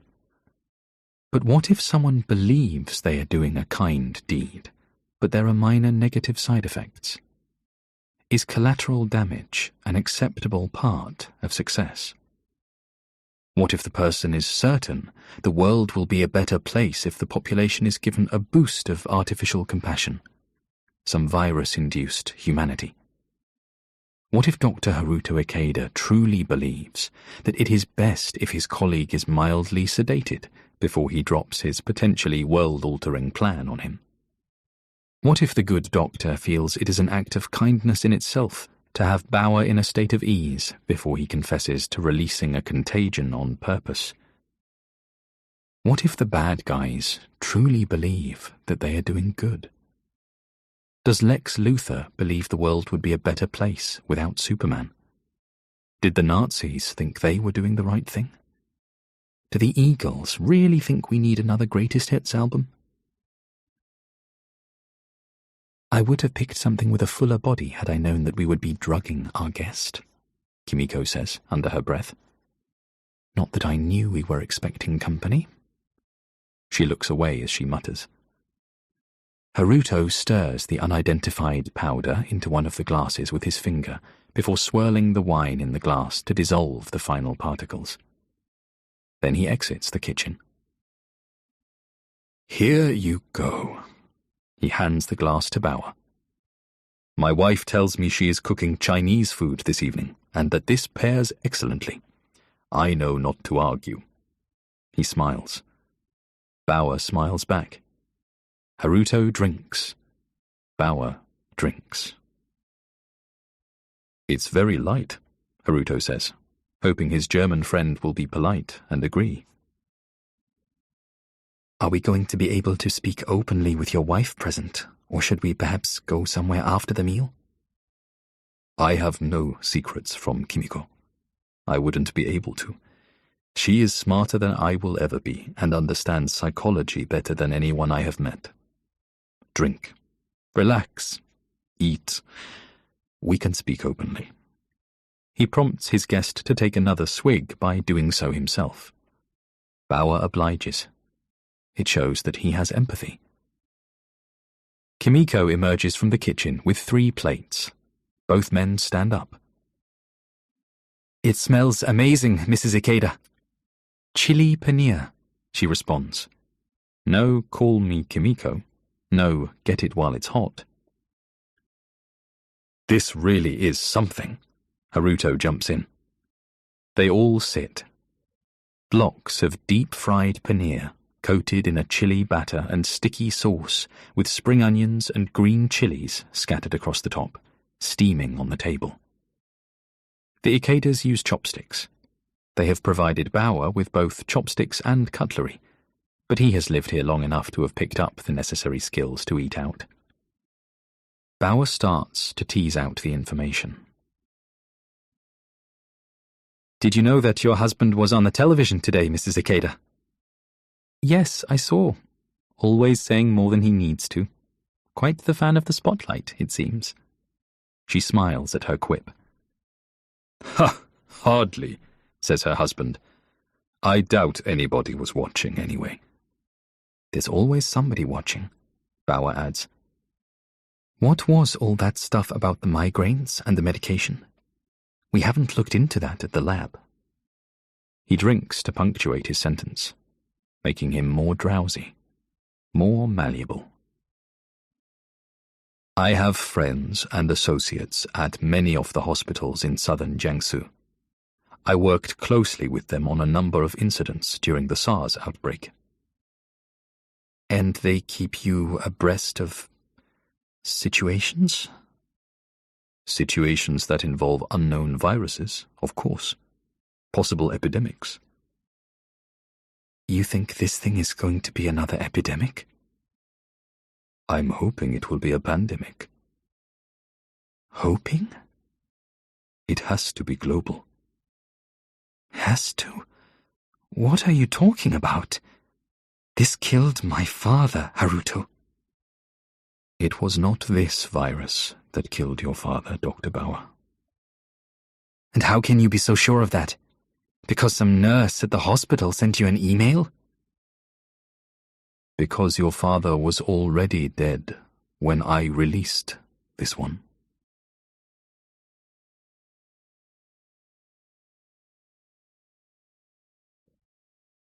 Pay it forward. It is working. All across the globe, kindness is spreading. The larger gestures from prominent figures look like moments of madness. The world's most famous chef suddenly turning vegan seems to be a publicity stunt. That's how it stays hidden. Moments of madness. Compassion and psychopathy, ironically going hand in hand. This is how Ikeda stays off the radar. Of the secret cabal, at least. Jackson and his cronies believe that it is their virus. That it is Tau. It's just not acting as quickly as it should. Not enough people are dying. Enough fear has been generated, though, to start pushing whichever agenda each leader feels will benefit them the most. The last thing they would want is an outpouring of warmth or generosity. But they don't see it, because it happens little by little, to the little people, the ones they pretend to serve. Nicky Griffin, in Wootton Bassett, Wiltshire, woke up one day and just stopped being a bitch. It sounds like nothing, but it's not. She was a gossip and a liar. She masqueraded as the perfect mother, but the truth was that she couldn't handle her kids. She didn't know how to hold in her temper. And she felt so goddamned worthless because their father had cheated on her with her best friend, and the woman at number 96, and the guy who delivers the UPS parcels with the nice legs. She took that insecurity and she turned it into spite, into venom. And God help anyone who got in her way, because she was relentless in her victimization. But no more. The abused would no longer be the abuser. She is starting again. She wants to put out into the universe the things that she wants to get back. She is going to attract the people that will make her life more fulfilling, and she will help to fulfill them. It's not a cure for malaria, but it does stop another 10 women from walking on eggshells, from living with caution, and they can take that newfound positive energy and pay it forward. That is how an epidemic spreads. Martin Travis of Fort Warren, Wyoming, rules the football team with an iron fist because he thinks that's how it should be done. A coach should be a drill sergeant. It doesn't get the best out of his players. It doesn't make them respect him. The team is not that good, even on their best day. But they're also kids, and they want to play sport and have some fun with it. Being the coach gives Travis an identity. He is known and respected in the community. He's hard but fair, they say. Today he is going to quit. He doesn't want to do something that he's no good at. He doesn't want to do something that makes him unhappy, that makes those kids unhappy. It doesn't sound like he is doing the world a great kindness, but he is. He's being kind to himself. In turn, that is being kind to at least 5 players on that team. And they can pass that on. Marcus Butcher has stopped trolling politicians online. Janice Dunsmore has started a food delivery service for the elderly. Mafanwi Freeman is using her family's wealth to start a charity in South Africa that helps impoverished communities by promoting green areas and food security. A pop star posts, "If you can't say something kind, then don't say anything at all." And thousands of people hit like. But that is it. There is no action. Ikeda's virus is different. People aren't talking about kindness or giving it a thumbs up. They are doing. They are being. They are making a difference. But perhaps Ikeda's problem is the same as Harris Jackson's problem. It's all happening too slowly. Too slowly to stop the gas. The Measure of a Man. Prime Minister Jackson calls him Benny. That's his short and rather disrespectful way of addressing Lord Benedict. "Benny," he says loudly into the phone. "Have you seen the news in China?" "Harris, I'm a busy man. You're going to have to be a little more specific." Harris Jackson bites his tongue. "Busy? I'm the goddamn Prime Minister of the greatest country on this planet. Take a breath." "The virus. The outbreak. Oh, God, yes. Is it that serious? What do you want from me? It's not what I want from you. We've got a guy, Dr. Ikeda, out in China, virus expert. He's gone out to the press saying that people need to wear face masks to help prevent the spread of the disease. I mean, the horse is already bolted, but if he is suggesting it, the Chinese will do it. And what does this have to do with me? Harris rolls his eyes. His old Etonian classmate is making it hard to earn some easy money. There are already indications that this will be a global situation. There are cases here. We are going to follow suit with that suggestion when the time arises. And more proof, if it were needed, that you don't have to be the smartest person in the room to be the wealthiest. We are going to need a company to supply the personal protective equipment, PPE. We are going to blast those letters everywhere, PPE this and PPE that. I reckon it could be a contract worth around 200 million. Bloody hell, Harris. Suddenly, Lord Benedict clicks. This is a language he understands. Cold, hard figures. For Benedict, the measure of a man is not the family he raises or the company he keeps, but the yacht he owns or the money in his bank account. It's how well he is treated when he walks into Coots. Harris doesn't say anything explicitly. That company may not even exist yet, or it may be part of a larger organization. I'll leave that with you, Benny. And when the time comes, you can make your recommendation to procurement. Understood. He doesn't say thank you. So how are the family? Yes, all good. He doesn't want to do the small talk thing. Excellent. Well, maybe we should meet for a drink when this all blows over. Sure, Harris. On me, of course. That's as close to thanks as Lord Benedict will stretch. Of course. Ungrateful little cunt, Harris mouths after hanging up. Sanctimonious prick, says Lord Benedict. Benedict opens a notepad and starts scribbling. PPE, medical equipment, more than medical equipment, PPE plus, PPE medical. He scratches his head like a cartoon. He's a caricature of a foppish aristocrat. Then he writes, PPE Mediplus. Perfect. Janice, he calls out to his assistant. Get my wife on the phone, would you?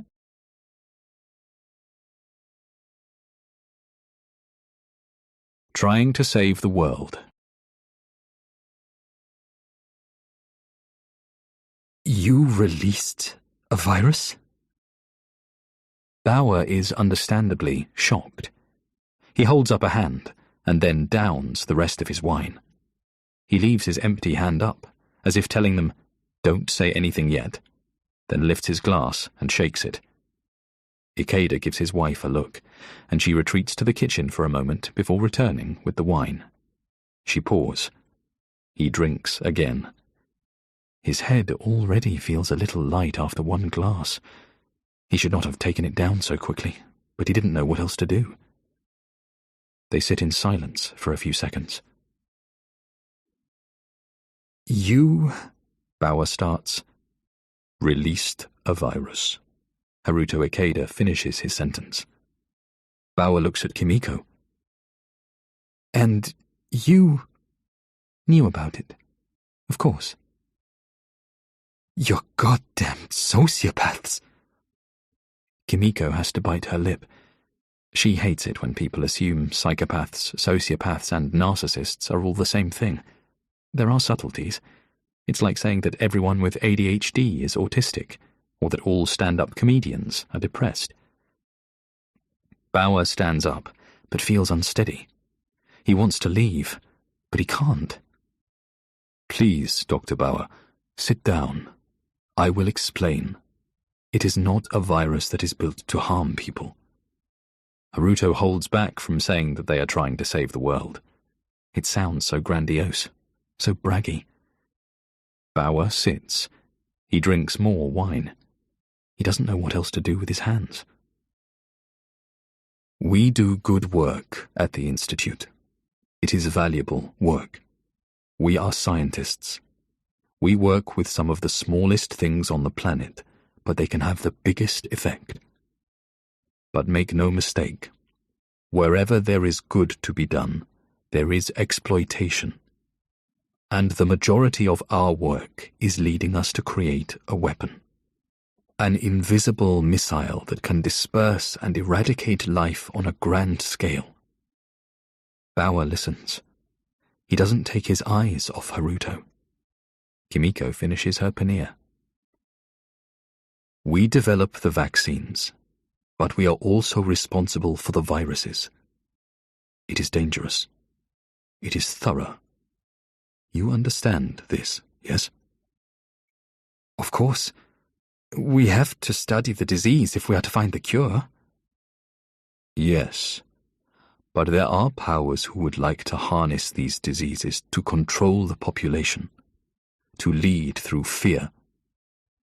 The vaccine for Tau has been scheduled, which means that Tau has been scheduled. I don't know who is behind it, and I don't care. I couldn't sit by and watch people die just so that the governments who ordered the release of a contagion could come across as saviors for dishing out a vaccine that you and I and the team developed before anybody even became sick.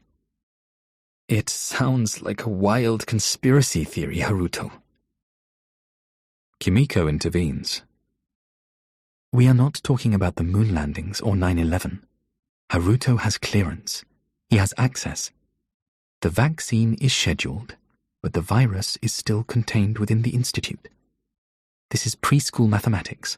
1 + 1 is 2. Jesus. Bauer stands up again, his wine in his left hand, his right hand against his head. This is a lot to take in. I just don't understand what you have done. He wants to leave. He needs to get out and tell somebody. The Ikedas explain, bouncing off one another like a well-rehearsed bit.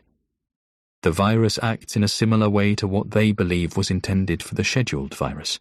This is to halt any suspicions and give their kindness virus a chance to take hold. People will get sick, but not too sick. They will get a headache, and that pain is what stimulates their uncontrollable compassion. Bauer can't believe that Ikeda got this to work. I tested it on myself. You what? You tested it on yourself? We were on a time constraint. I saw the schedule. The Tau virus, the deadly Tau virus, was imminent. I need a moment to digest this. Bauer has so many questions. What about the people who have died as a result of this compassion contagion? How long does it last? What is the end game? What will Ikeda do when he gets found out? Has he even thought further than tomorrow? But Bauer can't get the questions out. He's drowsy. He feels his eyelids closing. He looks at his glass of wine and can't believe that he has been duped by a couple of old Japanese scholars. Bauer knows he is going to fall asleep. He downs the remainder of his glass of wine and lets it wash over him. He almost smiles. Haruto, what on earth did you put in that man's wine? It wasn't magnesium. When he wakes up and realizes that you drugged him, he may not keep this quiet. I'm still not sure that we have done the right thing. When he wakes up, he may just think that he is not feeling very well. Why would he think that? Dr. Haruto Ikeda doesn't answer straight away. He's tending to his guest. Kimiko watches as her husband tampers with Bauer's shirt sleeve. Eventually, he turns around and she can see the needle in his right hand. Don't worry about Dr. Bauer, Kimiko. He will be fine. He will be kind. It's a different mentality over there. Red tourism. This is something separate from domestic or international tourism, where visitors are specifically looking to visit a location that bears some kind of significance to its communist past. It is prevalent in countries like China and Russia. Great for infection, because these people live in close communities, but the reach is grapeshot at best. To make a real impact, you don't want to be hitting small villages, though that is needed. You want to hit a city like Bonn, and a country like Germany. Luckily, 250,000 Germans visit Beijing alone each year. They are the #1 European visitors. Perhaps it is the Forbidden City. Once off-limits to the masses, it is now open to all. Or the Summer Palace, or the Temple of Heaven. Maybe they want to compare the Bird's Nest Stadium to their own Olympic venue in Munich. Whatever the reason for their sinophilia, the Germans are feeling the effects of Ikeda's virus on a scale that makes the world sit up and listen. Cologne-Bonn Airport shuts down. The German Chancellor orders a lockdown of both Bonn, the former capital, and Berlin after thousands of people are taken ill with what appears to be a SARS-like virus, according to the news channel Deutsche Welle.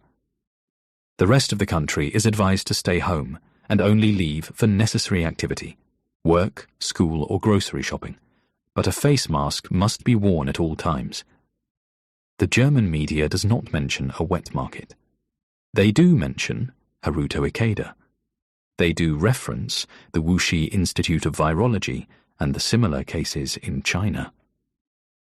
Harris Jackson is thrilled. Couldn't happen to a nicer bunch, he scoffs. Many of those around him want to say that the people who live in Germany now are not the same as those living under the Third Reich. They want to list the country's achievements since Hitler and co. bit the bullet. They want to remind the Prime Minister that he is driven around in a bulletproof Mercedes when he's not in the BMW. But they don't want to say these things more than they want to keep their job or their seat at the table. So they continue to let the moronic buffoon get away with this behaviour. Some even encourage it. Look at their efficiency, though. The Chinese are still running around and spreading it among themselves. The Germans are almost locked down. Can you imagine if I told the country to stay in? What would they do? Riot? It's a different mentality over there. A few nods around the room at his casual racism. Though Jackson rarely engages the filter between his brain and his mouth, he doesn't say everything out loud. He stops himself from mentioning 2 World Wars and 1 World Cup win, and he certainly doesn't comment on his admiration for the German leader. Instead, he throws out some predictable quip about their trains running on time, and his underlings laugh along, keeping themselves in the room, retaining their power, ensuring that they die. Grey is not the kindest colour. Bauer doesn't wake up. This is awkward now, Haruto. He's still breathing. Haruto finishes his wine. You know, this really is a quaffable grape. Kimiko wants to be annoyed with her husband for going behind her back with this decision. She maintains that Bauer should not be trusted, but her husband seems slightly intoxicated. She is not used to him being out of control in any way, and she finds herself laughing. For anyone watching this play out from across the street, it would be difficult to understand what is going on. Perhaps a coffee before our guest wakes up? She walks towards the kitchen, taking 2 empty plates on her way. Haruto Ikeda sits on the single-seater and stares at his sleeping colleague. Perhaps this was not the best way to go about things. But Haruto tells himself, if he is acting with more compassion now, then what he is doing cannot be bad. This comforts him. It shouldn't.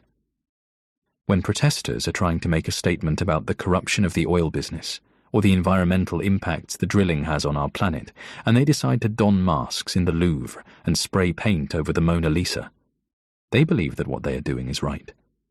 It is just. They are giving a voice to our planet. They are fighting dishonesty and misconduct. But they are not conducting themselves in the best way. What does Da Vinci have to do with the production of plastics or chlorofluorocarbons? If somebody is infected with Ikeda's kindness virus and believes, with compassion, that the elderly and infirm should not be made to suffer by prolonging their lives, is it kind of them to switch off all the life support machines? Grey is not the kindest colour. Bauer stirs. Haruto smiles. He believes he is helping. He feels compassion towards the man on the sofa who recently lost his father. Haruto understands this because his own father has also passed. He can empathize. He sees the younger scientist as something of a protege. He likes him. He trusts him. He doesn't want Bauer to waste his life making diseases for governments when he could be curing them for the less fortunate. Haruto's mobile phone vibrates in his pocket. He takes it out. A text from a colleague he hasn't spoken to in some time.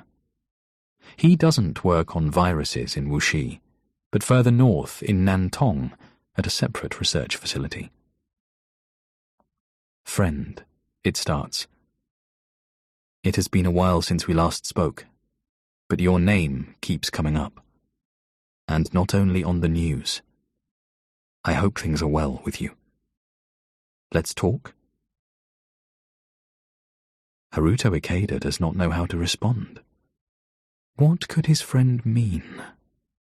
He wants to write back, but feels himself falling sideways as Bauer wakes up and tips the chair that his superior is sitting in onto its side. Kimiko comes into the lounge area from the kitchen to see Bauer standing over her husband, his shoulders raising and dropping with heavy breaths. "Oh yes," she says. "That's very kind." Iron Man. Haruto Ikeda's friend in Nantong is Shang Lao, something of a maverick in the world of nanotechnology. He is abreast of the vaccine situation because Ikeda contacted him a few months back to discuss how the use of nano-carriers made up of lipid nanoparticles could aid in the success of vaccine development. Hypothetically, of course. Nanotechnology sounds sexy, like it's the future. Everybody will have a suit like Iron Man one day. But it's not always that interesting. Lau headed a team that worked on nanomaterials that helped with water filtration. Nanotechnology can support chemical reactions to help with purification. It's cheaper and less laborious than conventional methods. Not only can this have an environmental impact, but a social impact in areas where clean water is not readily available. It's not as fun to talk about as a bulletproof suit that helps you to fly, but it is worth column inches in any newspaper.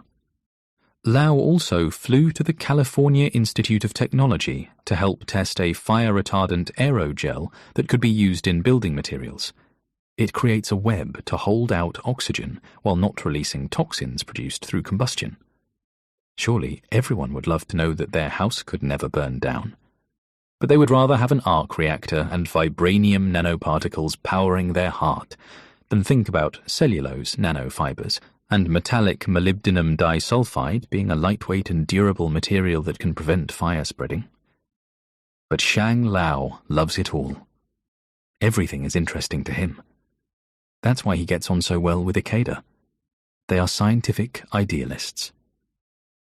2 years ago, Wayland Taggart, oil magnate, steel magnate, property guru and tech venture capitalist, inquired about placing solar panels in the Sahara. He figured out how much space he would need and how many panels would be required so that he could provide the entire world with electricity. People thought it was a nice idea, but joked that he was crazy, that it wasn't serious, a stunt, maybe some kind of tax dodge. But it wasn't. He thought it, so he said it. But it was doubtful the oil and gas companies would tolerate free power for all, and might even put a hit out on the man providing it. So nobody took him seriously. Nobody but Shang Lao. He told Taggart to wait, that technology was developing so quickly that almost 50 million transistors could now fit onto something the size of a fingernail. He told Taggart that incorporating nanotechnology into solar panels could reduce the manufacturing costs, but also enable them to capture sunlight and convert it to electrical energy in a more efficient and powerful way. But not yet. Taggart was in Nantong a few weeks ago for a meeting about the batteries used in his fledgling electric vehicle brand. He wants them smaller. He stayed one night in a hotel near the airport, and 1 week ago became sick at home. Coughing, headaches, lack of energy. A few days later, he dropped into Lau's inbox and said he wanted to talk about the Sahara solar panel idea again. He wants to do some good. He wants to give something back. No stunts. Shang Lao wants to help. Of course. They should talk soon. He can only imagine the furore around such a bold task. But in a couple of days, he will be called into a meeting that would make Iron Man shit the bed. In development. It was July the 26th, 1953, and Alan Turnbull was desperate to make it in show business. He didn't care what it was. He just wanted to be a part of Tinseltown. He'd be a showrunner, or he could host a game show. Maybe he could act. How hard could that be? But he finally broke through when he wrote the song, Fall Into My Arms. The song was released to great acclaim and commercial success, and in the winter of that same year, Turnbull's pregnant wife skidded on an icy road and hit a tree, dying instantly.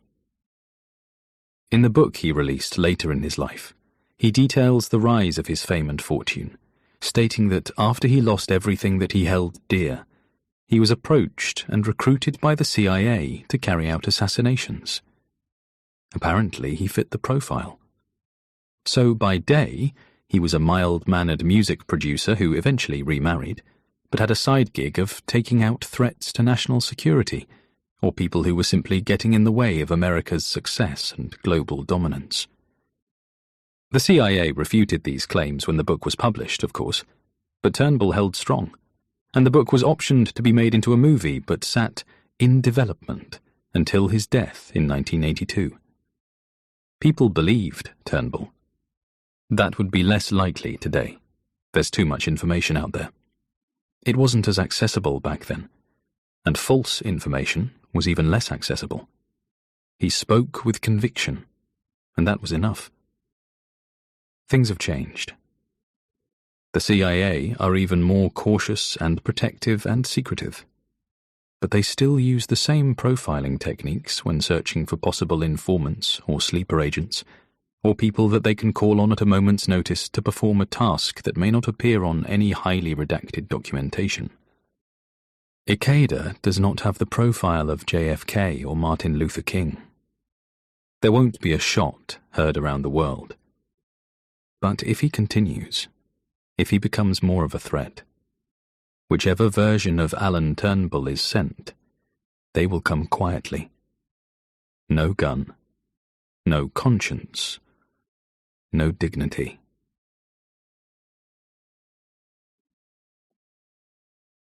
This is a trial.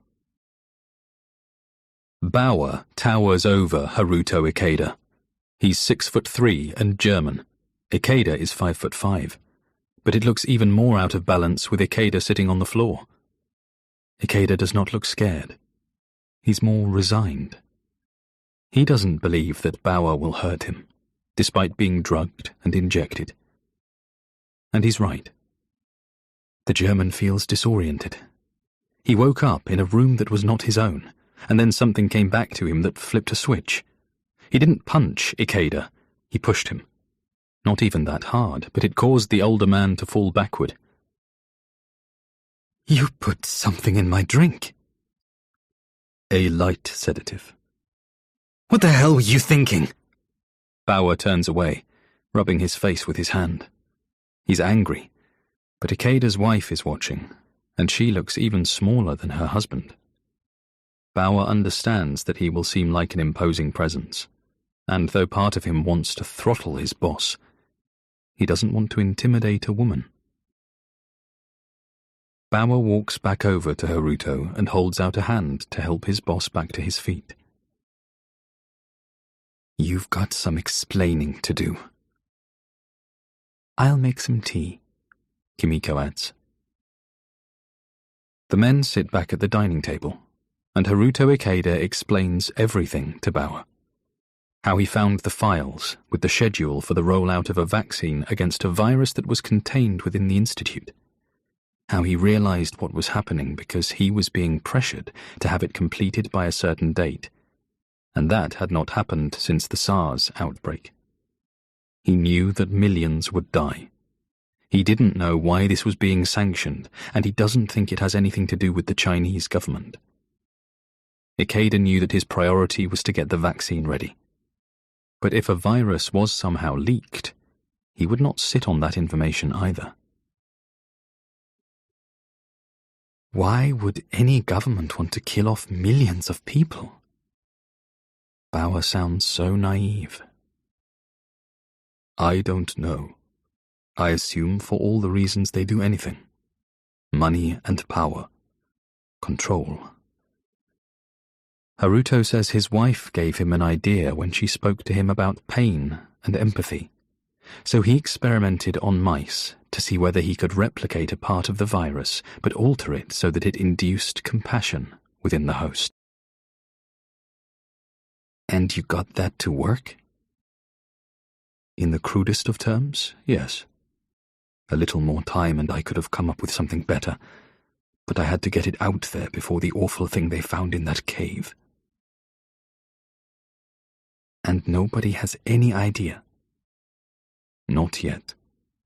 It replicates the symptoms of the original virus at first. Damn, Haruto. You really are the best at what you do.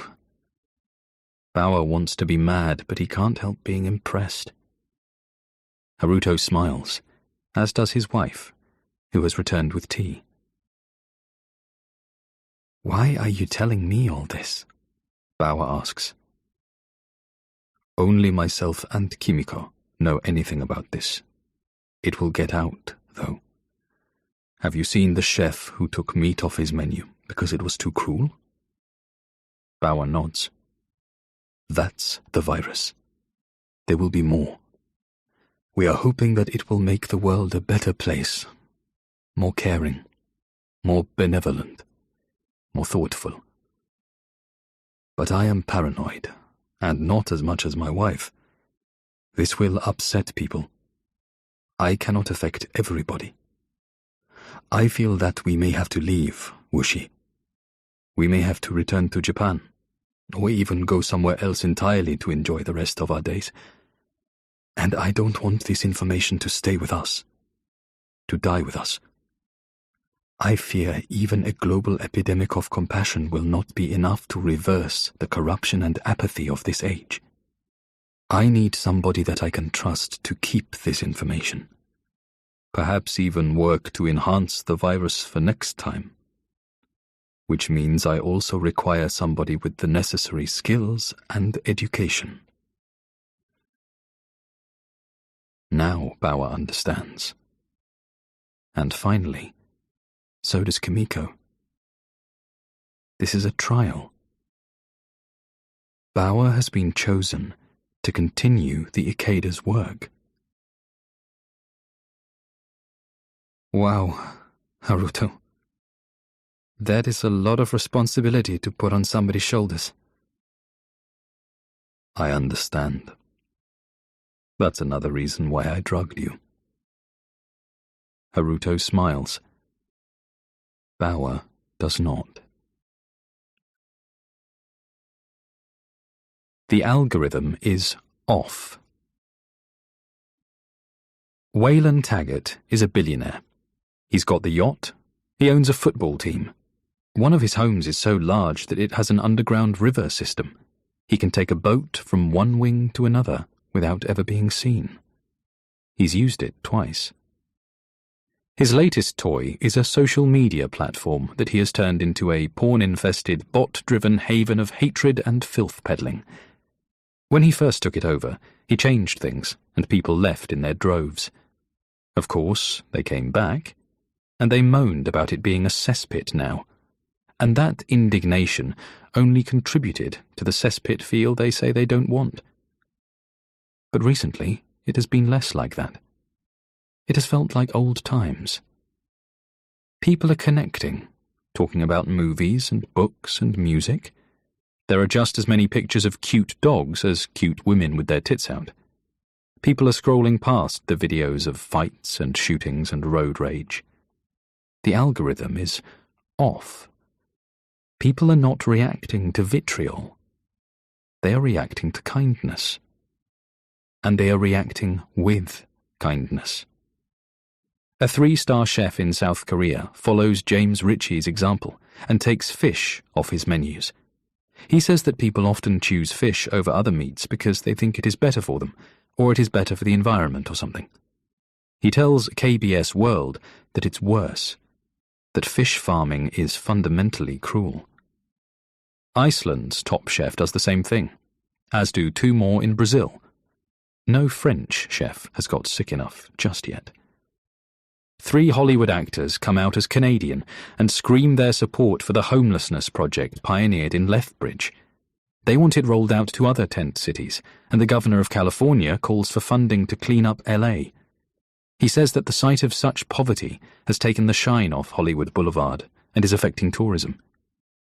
The biggest giveaway are the UK tabloid newspapers. They're not clean. The front pages are still packed with lurid puns, but inside, some of the stories actually appear to matter. It's not just celebrity affairs or breakups or bust-ups. It's those stories that are usually saved for the end of the news, the ones that are a little twee or saccharine. They get the column inches. There's a feeling that news doesn't just have to be bad news. Luckily, Harris Jackson only cares about the reports that are focused on his antics or policies, so the slight shift in tack goes largely unnoticed. If he finally does figure it out, it'll be an easy spin. Caring is bad for your health. Compassion makes you tired. Sympathy gives you cancer. All of the effort and risk that Ikeda has gone through to try to make the world a better place, and it can be gutted in moments with a thoughtless smear campaign like this. Hate is easy. Hate is too powerful. It beats kindness. But it doesn't beat hope. A breath of fresh air. The Chinese, though hit first by the wave of hospital patients exhibiting symptoms of the virus, do not lock down until after the Germans. Large cities were glowing red with high concentrations of cases.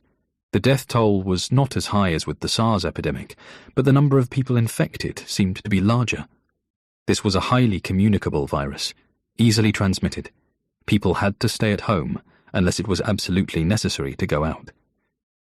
It didn't take long to notice changes to the planet once other countries jumped on board with the idea of curfews and lockdowns and grounding flights and face masks. Firstly, the dense orb of fog that seems stuck to the atmosphere around Beijing lifts. It disappears. There is sky behind those buildings. And it is blue. It is not that pink-brown haze that hangs over the city every other day of the year. People aren't outside in their vehicles. No planes are in the air. A skeleton rail service is operating. Keeping people at home is cleaning up the pollution. It is having an environmental impact.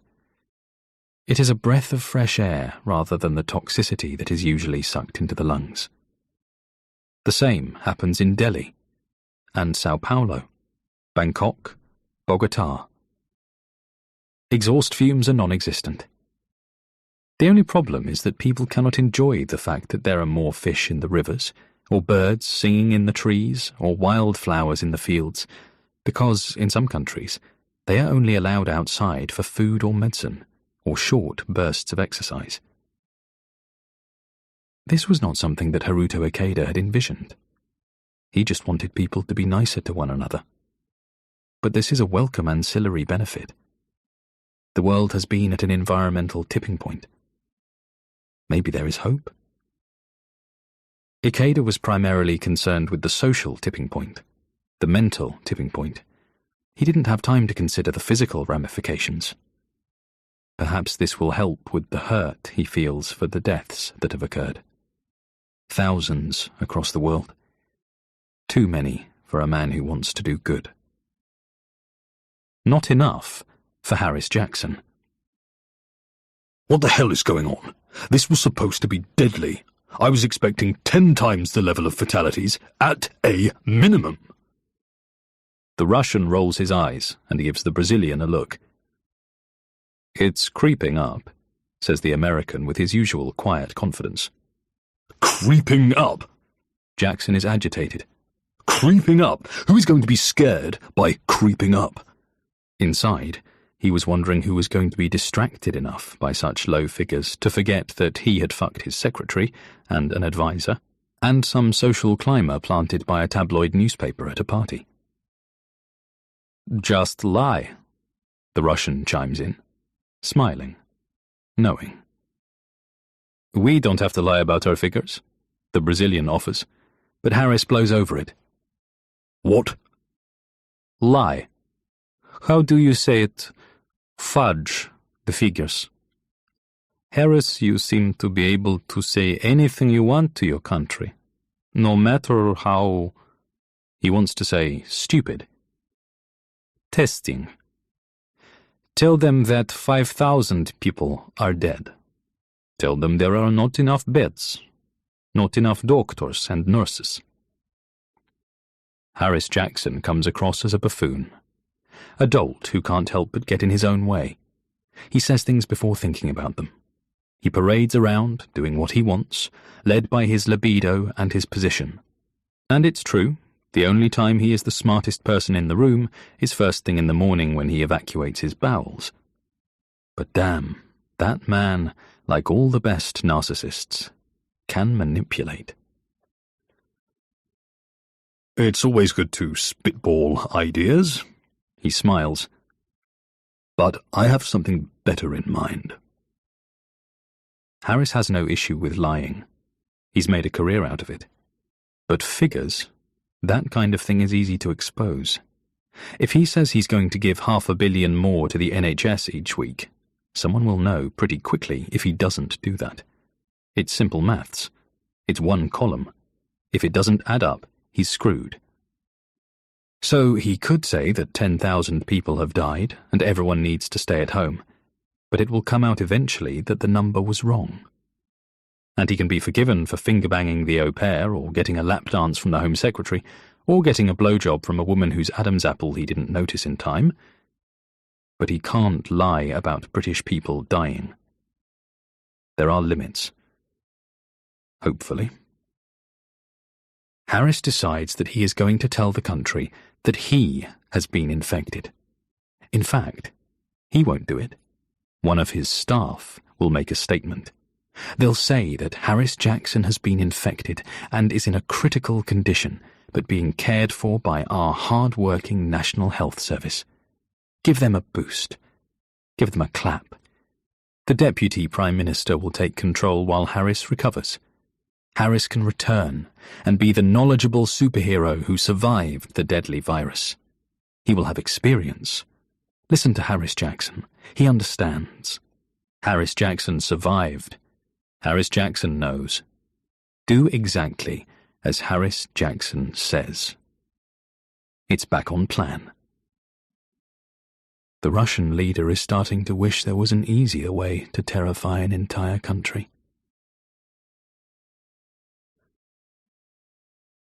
This is a moment. A month after the first reported death, the world has indeed changed. Environmentally, the results have been greater than Ikeda could ever have imagined. Clean air, cleaner water with thriving life. And as a result of the most well-known and accomplished chef on the planet going vegan, there has been a dramatic reduction in the consumption of meat, as several online campaigns about the benefits of cruelty-free eating have gone viral. The difference is, where they would once show videos of animal cruelty to shock viewers, before preaching about the horrors of the dairy industry, the message is, instead, one of hope, of positivity, and those affected by the virus pay that message forward. There are still trolls, small-minded individuals who don't even know why they are in opposition other than to dial into their daily outrage quota. But it's not as many. In fact, their negativity is far outweighed by optimism. Social media has changed its face to something more naive, something a little more pure. The way things were when it was new, when people thought it was just a way to keep in contact with old friends who had fallen out of their lives. Bragging is down. Humble bragging is down even further. Talking to dead relatives and wishing them a happy birthday is still rife. Skepticism still exists, of course. People are showing more kindness, but they retain the ability to question.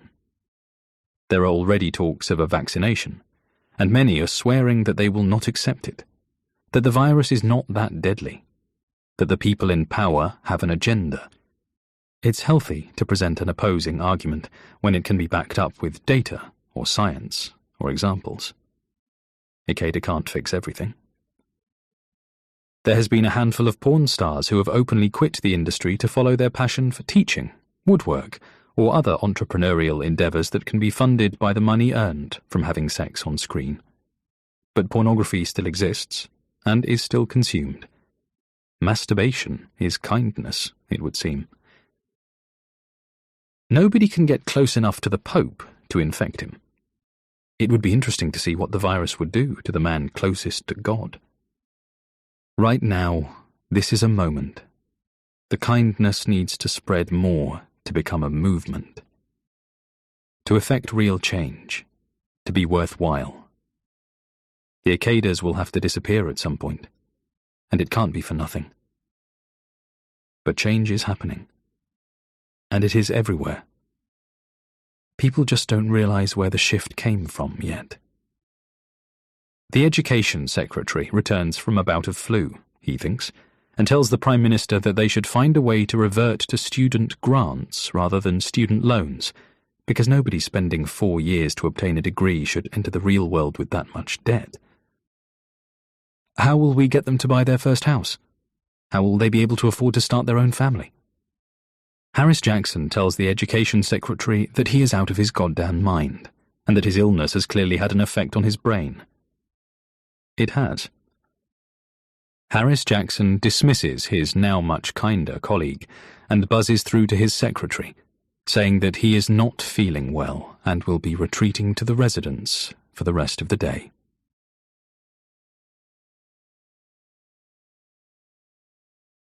Beaver fever.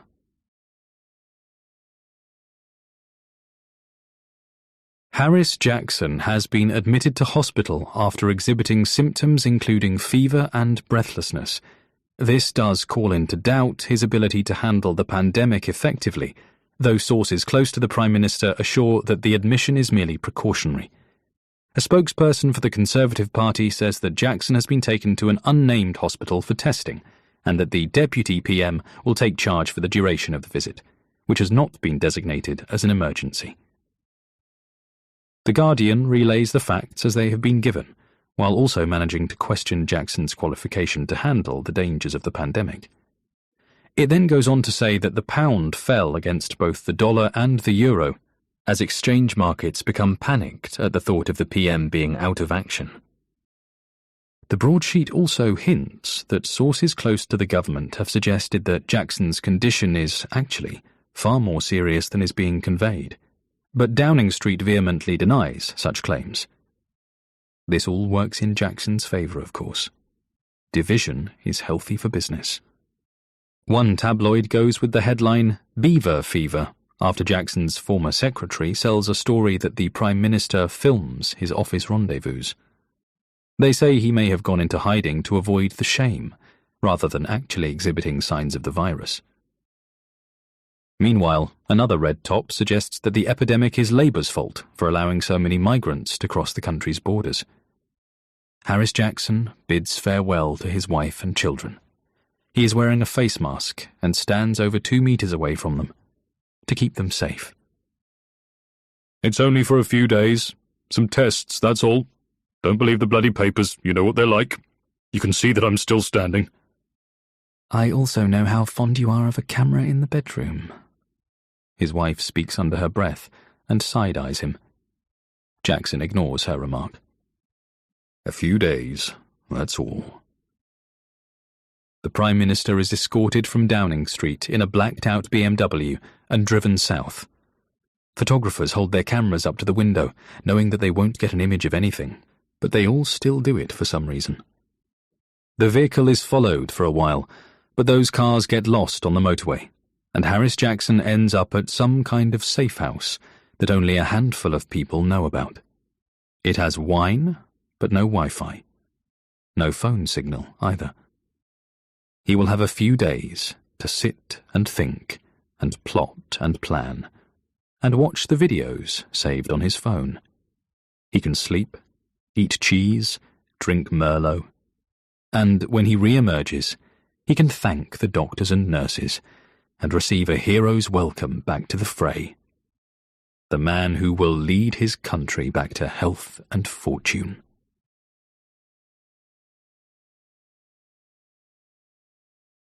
Progress requires sacrifice. Bauer knocks on Ikeda's office door, where Haruto is having his usual sandwich lunch. Are you busy? Bauer asks, knowing the answer. Ikeda has a mouthful of bread. He shakes his head and beckons his colleague inside. Have you seen the news today? Ikeda shakes his head. The British Prime Minister has been taken to hospital for testing. Imagine what could happen if he has been infected. Somehow there are more people in England with the virus than there are in Germany. They won't do as they are told. Ikeda finally speaks. Have you seen them? They won't stay at home. They won't stop hugging. They are having parties. I think they learned from their leader. Both men laugh, feeling slightly superior about the way their home countries conduct themselves. Bauer is stuck. He has all the information that Ikeda gave him swilling about in his mind. He's reading the newspapers and going online and finding out everything he can about how the virus is performing, how it is affecting people, how it is changing the world. Do the benefits really outweigh the costs? Will it all go wrong? Should anybody be unknowingly infected, even if the outcome is something positive? But sometimes progress requires sacrifice. It's an ethical minefield, and the Ikedas, for all their intelligence and thoughtfulness, really did not plan this assault on humanity well at all. Bauer never asked for this responsibility. He wasn't a part of the organization or the execution. He has just been picked to be the legacy. His father was killed by one of these viruses. There have been deaths across the world.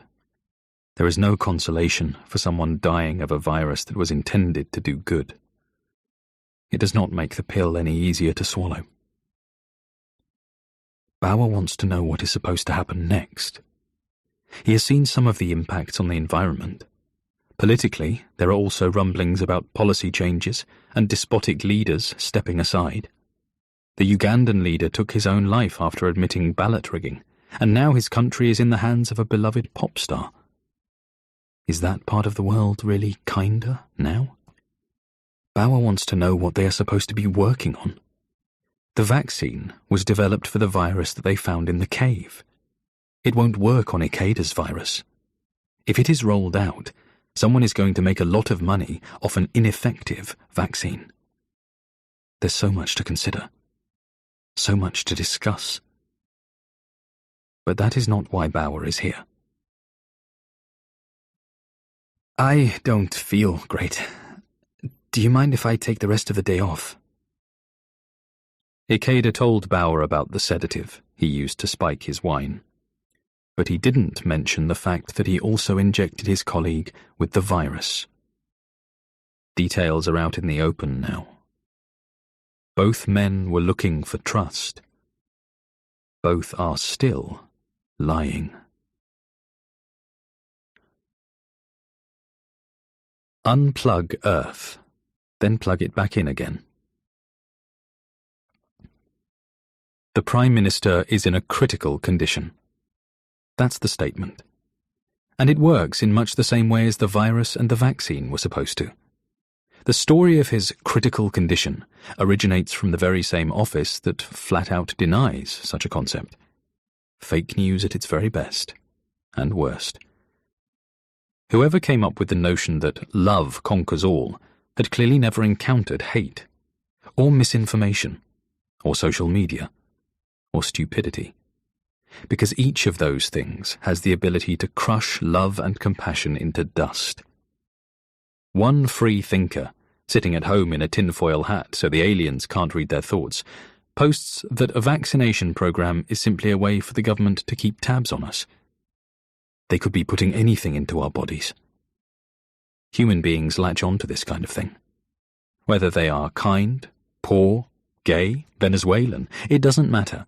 It is somehow easier to believe something that is highly improbable than something that is almost certainly possible. People can be made to be kind, but there is nothing to say that somebody cannot be kind and stupid. Kind and promiscuous, kind and drunk, kind and impetuous, kind and gullible.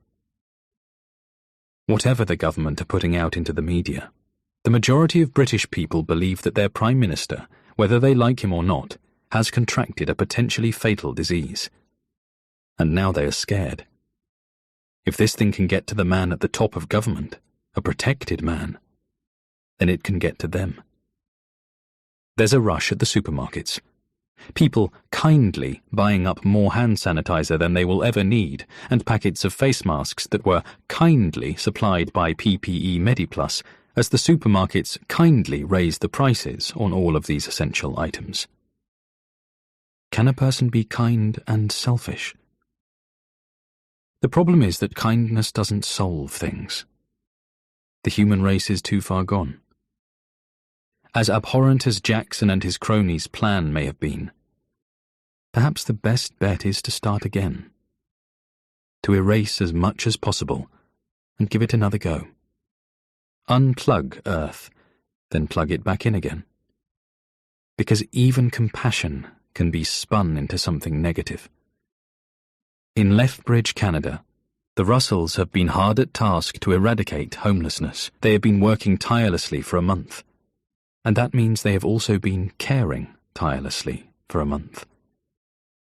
Mrs. Russell gives an interview after cutting the ribbon on the new homeless shelter that she and her husband have opened, near the centre of the city.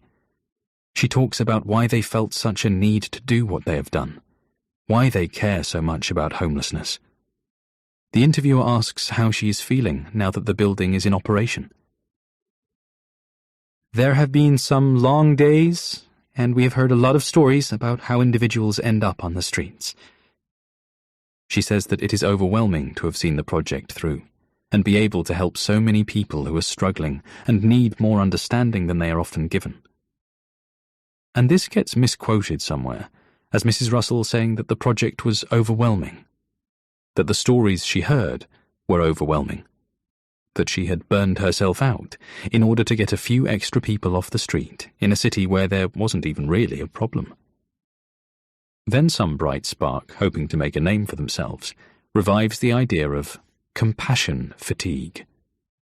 Apparently it's just like burnout, but it's more specific. It's the physical, emotional and psychological impact that comes from helping others. Regular burnout comes from tiredness and dissatisfaction, But compassion fatigue occurs when you have to deal with other people who have experienced trauma. You feel this trauma vicariously. It's second-hand. You are part of it. So you absorb the stress of others. If you are a caregiver, you will be regularly subjected to the pain and problems of those around you. You soak up their struggles. And because you empathize, you share that anguish, and it fatigues you.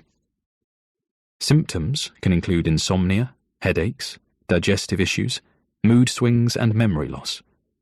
You may begin to feel detached. So, having the ability to empathize with the pain of another can cause you to lose your attachment to others. Giving a shit can make you ill. It can give you anxiety. It can give you depression. People will hear that and think, "Great, better not do too much of that then." They will be told to make time for self-care as well as time for caring for others. Stay hydrated. Take time to eat well. Stay active. Get a massage. Whatever. Perhaps they will find themselves caring so much that they require professional help, a counselor or therapist. But they also know that professions like psychiatry are at higher risk of compassion fatigue. So they don't want to impart too much of their trauma to a shrink because they know that they will be sharing their anguish. They are probably making their therapist sick by talking about their own problems. It's all so contradictory. There's too much information. Haruto Ikeda just wants the world to be a little kinder. And now some schmuck says kindness is dangerous. It's bad for you. When did it become so difficult to do something good?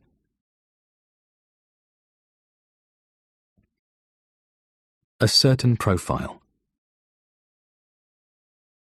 Bauer has nobody.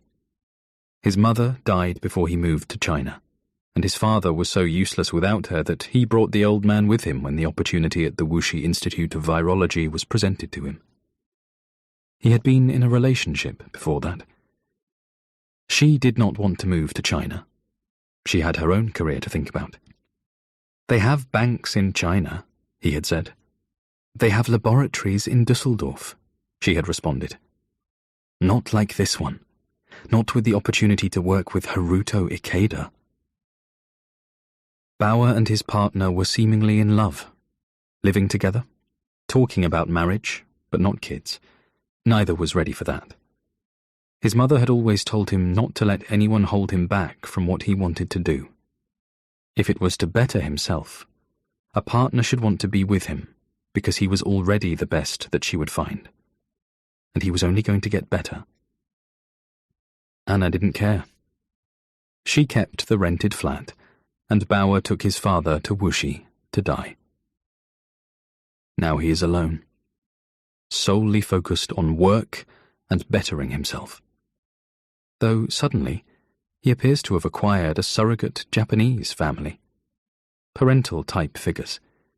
They are intelligent and well-meaning and hard-working, all qualities that Bauer admires. But it's not enough. Bauer is an ambitious loner. He's been trying to get information out of Ikeda since he came back to work after his father's death. He fits a certain profile. That's why he tells someone in the Chinese government what he knows. Kimiko Ikeda was right. She always is. Bauer takes his laptop home with him. Haruto Ikeda suspects that the virus is kicking in, and his colleague will have a couple of days of sweats and fatigue before returning to the lab with an increased empathy towards some cause he may not have even realized he cared about before. But Bauer is not unwell. It is not long since he recovered from the virus that killed his father, and as such, his body seems to have rejected, or at least tolerated, whatever Ikeda injected. He is the child that was given cowpox that stopped him getting smallpox. He just needs a little time away.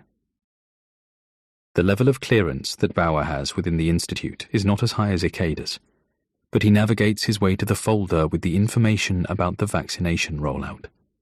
He cannot open it, but he takes a screenshot of the file's location and attaches it to his email. He explains it as it was told to him, that there is a schedule that appears to include the release date of a deadly virus, that the West will blame China for the outbreak. He says that he is confident that the Chinese have nothing to do with it, of course. Bauer goes into detail about the virus itself. He says that he does not know who is behind it. That is not for him to find out. But that he thought somebody within the Chinese government should be aware. He does not mention Haruto Ikeda. He doesn't even hint at the kindness virus. Because there is no benefit, for Bauer, in that. A downside to compassion. Somebody realizes the world is getting kinder, and it couldn't be anyone worse. Freya Healy Hutchinson. Her father made his fortune in steel, which means that Freya doesn't have to work a day in her life. But she does, as an unqualified mental health advocate and influencer around the subject. She has struggled her entire life with anxiety and low self-esteem, apparently. Freya's shtick divides viewers. Many find her insipid. She says she has a low opinion of herself but posts videos drinking cocktails on yachts in her skimpiest swimsuit. But she does speak passionately about mental health, and she does allow herself to appear vulnerable and fragile at times. And she acts as a voice for the younger generation, who see her as an advocate, a friend, even. There are enough people in the world, for now, that 4 million haters doesn't seem like a lot when you have 6 million followers who hang on your every pre-rehearsed word. "Has anyone noticed what's been going on?" she says into the camera, her thick blonde hair seemingly messy, but she spent a while making it look that way, as though this thought occurred to her when she woke up. "There is an abundance of kindness in the world right now." She lists some of the stories that she has found from across the globe. Then she says, "It worries me." And she follows it up by talking about something she read recently. "It's called compassion fatigue." Kimiko Ikeda finds the video after one of her patients suggests that she might be suffering from it. "And what makes you think you have compassion fatigue?" Kimiko had asked. "I saw a video online and everything she said just made sense to me." "Who said?" "A mental health expert." Kimiko Ikeda found the video when her patient left. Freya Healy Hutchinson is an expert in spending family money, she thought to herself. "This is what we are up against, dear," Haruto Ikeda says to his wife when she shows him the video. "She is going to tell kids that it is dangerous to be kind. She may not be saying those exact words, but some of them will take it that way. Already we are fighting." He sighs and slumps into his favorite chair. "I did not see this coming, Kimiko. I did not consider that there would be a downside to compassion." He feels distraught. "Haruto, it is one video. It doesn't make sense. She doesn't understand compassion fatigue. It's not something you get from being too kind." "But people will think that. They only watch half a video. They only read quarter of an article. All the work. All the risk. It could be undone so easily." "I think you underestimate the impact you are having. Kind people will not believe this woman. Let me make you some tea." Kimiko is right, but something like this video can spark debate. It doesn't take long for something to become a movement. With the right spin, words, even false words, can be weaponized. And it is because the Ikedas are inherently kind that they did not see this coming. And it is because people like Freya Healy Hutchinson are so fame-hungry and desperate for attention that they cannot foresee how ruinous their thoughtlessness can be. Fit to return. 3 days later, The Prime Minister returns to Downing Street and spins the hell out of his alleged illness. I understand that there was a great deal of speculation, he begins his video. I was, indeed, admitted for testing, at first, but my condition deteriorated quite drastically. He looks down for a moment, as if in deep contemplation. It's all part of the performance. I could not breathe. I needed help. And luckily for me, for all of us, in fact, we have the greatest health service in the world. He pauses and imagines people at home watching this statement on the news, pumping their fists in the air with patriotism. I will always be grateful to the entire staff at the hospital. He does not mention at which hospital he was a patient. Everyone. The doctors, nurses, cleaners, anaesthetists, management, pharmacy. And then he mentions a couple of nurses in particular. He says their first names and their nationalities, Brazilian and Romanian, hoping that it goes some way to fix the many faux pas he has made over the years with regard to Muslims and travellers and West Indian cricketers. His insincerity is transparent to any cynic, but many viewers are too caught up in the story of his fight for survival. We are a country of great heritage. We have pride in our royal family. For me, like many of you, my faith in God keeps me strong of mind. But our health service is the physical heart of our nation, and that is why I know that with our history, our minds, and our hearts, we will defeat this virus. He makes a fist with his right hand to indicate that this is the rousing part of his address. My heart goes out to anyone who has experienced this terrible illness, or whose family has been affected by it. I feel incredibly lucky to be here right now, and am in eternal debt to the staff who have got me on the road to recovery. And mark my words, I will not rest until this country is safe from this wicked, wicked disease. Then the news anchor announces that the Prime Minister will retire to Chequers for a few days to rest and recover. His deputy will continue to run things until he is fit to return. The next day, it is announced that there will be a further 4 weeks of lockdown. This time there is very little outrage across social media channels, the public seemingly galvanized by the almost tragedy of Harris Jackson. He travels to Chequers, feeling triumphant, ready to usher in a new dawn of prosperity. Soon, the virus will be the least of his worries. The third scourge.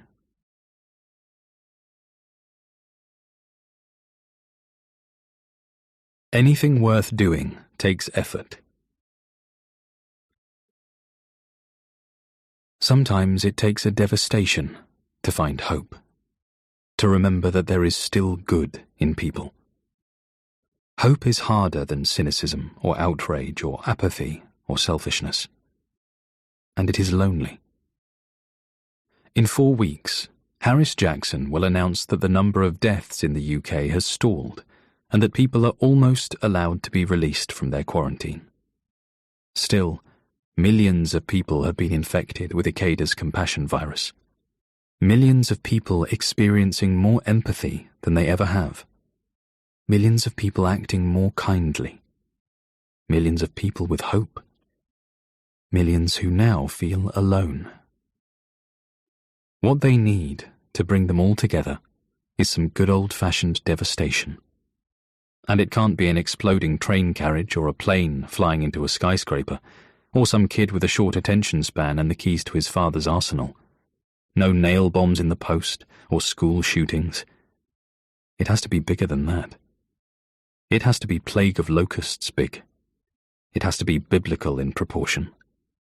It has to be water turning to blood, lice, boils, hail, and darkness.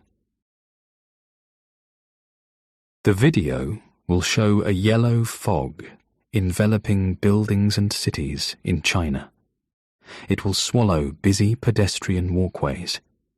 The sound will be screaming. Agony as skin melts and hair falls out. As Chinese people roll on the floor before their eyes turn to liquid and they choke on the air that was cleaner than it ever had been only a month before. The image is of indiscriminate disaster. Children, pensioners, women and men writhing and panting. Death on a scale to parallel Sodom and Gomorrah or the Great Flood, as if God herself has decreed an end to times. That's how to give people hope. Haruto Ikeda wanted to make the world a better place, but he sits alone in his office, wondering whether he made a mistake. Perhaps things were too far gone. Fighting evil with good seems so futile. It's not strong enough. Caring isn't as contagious as he had hoped. Ridicule and fury are more likely to go viral. He hypothesizes that it is due to our laziest generation, the entitled ones, treading the path of least resistance. They don't understand that anything worth doing takes effort. Ikeda is at a similar crossroads to the one he found himself at a few years back, where he is more interested in the human mind and human nature than he is in studying viruses. He spends more time at his desk philosophizing about existence, alone. Bauer has been off sick for a couple of days, and Ikeda doesn't know what to do. Studying viruses seems pointless now. He eats his sandwich and reads an article on his laptop. From the corner of his right eye, he swears that he sees the cursor move, just a slight wobble to the right. Then it arcs carefully to the bottom left corner and brings up a menu. Instinctively, Ikeda grabs his mouse and takes the cursor away from the corner. Perhaps he is not as alone as he thought he was. The office phone rings and startles Ikeda. He places a hand on his chest, then answers. There's a clicking sound. Dr. Ikeda, he says, feeling his heart pound. Good day, Doctor. This is Chen in tech. I'm running a diagnostic on everyone's computer in the Institute. It's not just physical leaks we have to worry about these days, it's information leaking out too. So I'm running a patch to shore up security. Okay. Ikeda has a scientific mind, but not a technological one. Do you need me to do anything? If you could leave your mouse alone, that would be great. That was you. I just need to run the script. You can watch on your screen now if you like. Ikeda does that. He holds the phone with one hand and the sandwich in the other. The cursor moves to the left and brings up the menu. It clicks on something called Terminal that Ikeda has never used before. It looks like computer screens once looked in the 90s. Black background, white text. At the top, it says, "The default interactive shell is now ZSH. To update your account to use ZSH, please run chs-s/bin/ZSH.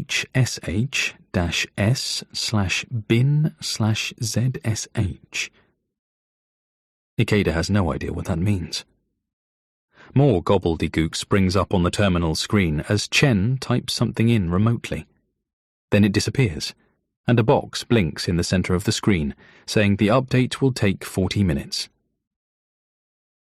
So I cannot use my laptop? Ikeda asks. I know it says 40 minutes, but it will probably only take 20. I thought that I would update everybody's computer during the lunch period so as not to disturb their work.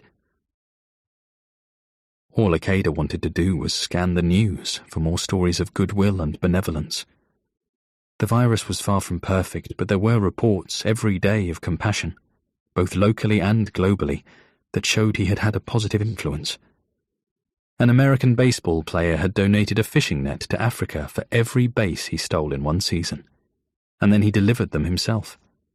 He had no links to the specific fishing community he helped. He just wanted to do it. On a smaller scale, some local teenagers got together to help deliver food to those with physical disabilities. It wasn't a school project. It wasn't extracurricular activity.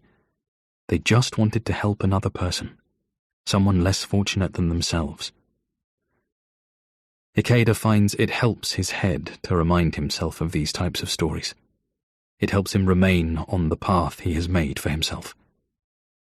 But now he has at least 20 minutes to kill. Well, I am on my break, but you don't have to sit here with me on the phone, and I don't need to watch a software update, so I'll take a walk and check back later, if that's okay. Works either way for me, Doc. I've done all the hard work. Ikeda puts the phone down. He takes his sandwich and a book and leaves his office, closing the door on his way out. He leaves the building to walk through the trees for a while. He won't even read his book. As he walks, Chen, or whatever his name really is, will navigate the files on Ikeda's computer, using his access to search through the folders that Bauer could not open, and he will make a copy of all the information he needs. It won't even take 20 minutes. The waters are rising. Shang Lao calls Ikeda while he is out for a walk. Haruto, where are you? This seems like an odd thing to ask, but Ikeda answers anyway. I am outside on my lunch break, taking a walk. There is hardly anyone around. Not every job has been deemed crucial. Bars, restaurants, and theatres are still in operation for now, but with spacing guidelines meaning they are all functioning at half capacity. Shopkeepers and medical professionals are vital and are being told that they can still go out to work, whereas many others who can perform their work from home are being advised to do so. Even teachers are holding classes over a video network. The children's education will suffer. It's another negative reaction for Ikeda to wrap his brain around. Ikeda is not suspicious of Lao. He hasn't seen him socially in almost a year, but they have spoken about scientific matters over the phone and on email. Ah, good. So you're not in the office. What is this about? Ikeda stops beneath a cherry tree. I have been called into a preliminary meeting and your name came up. Again. Could we meet? Are you nearby? No, I'm in Nantong, but I can get to you later this evening. Can you tell me what this is about? Not over the phone, friend. It has been a long while since we sat down together. Let me take you for a drink this evening. I can get to you around 9. You remember where we met before? Yes, at... Ikeda stops himself. Lao has him feeling more paranoid. Why doesn't he want to mention anything over the phone? What could this be about?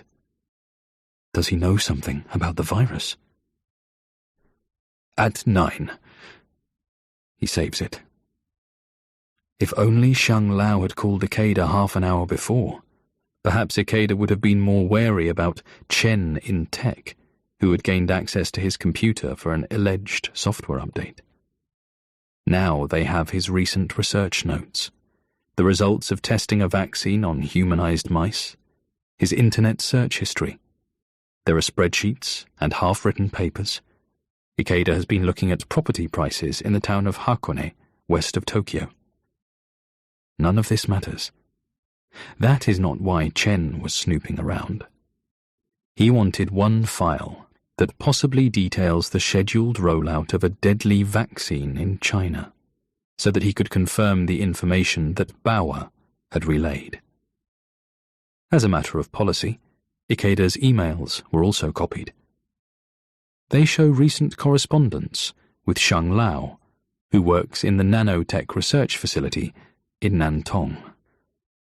The waters are rising, and nobody has noticed. Not the right person.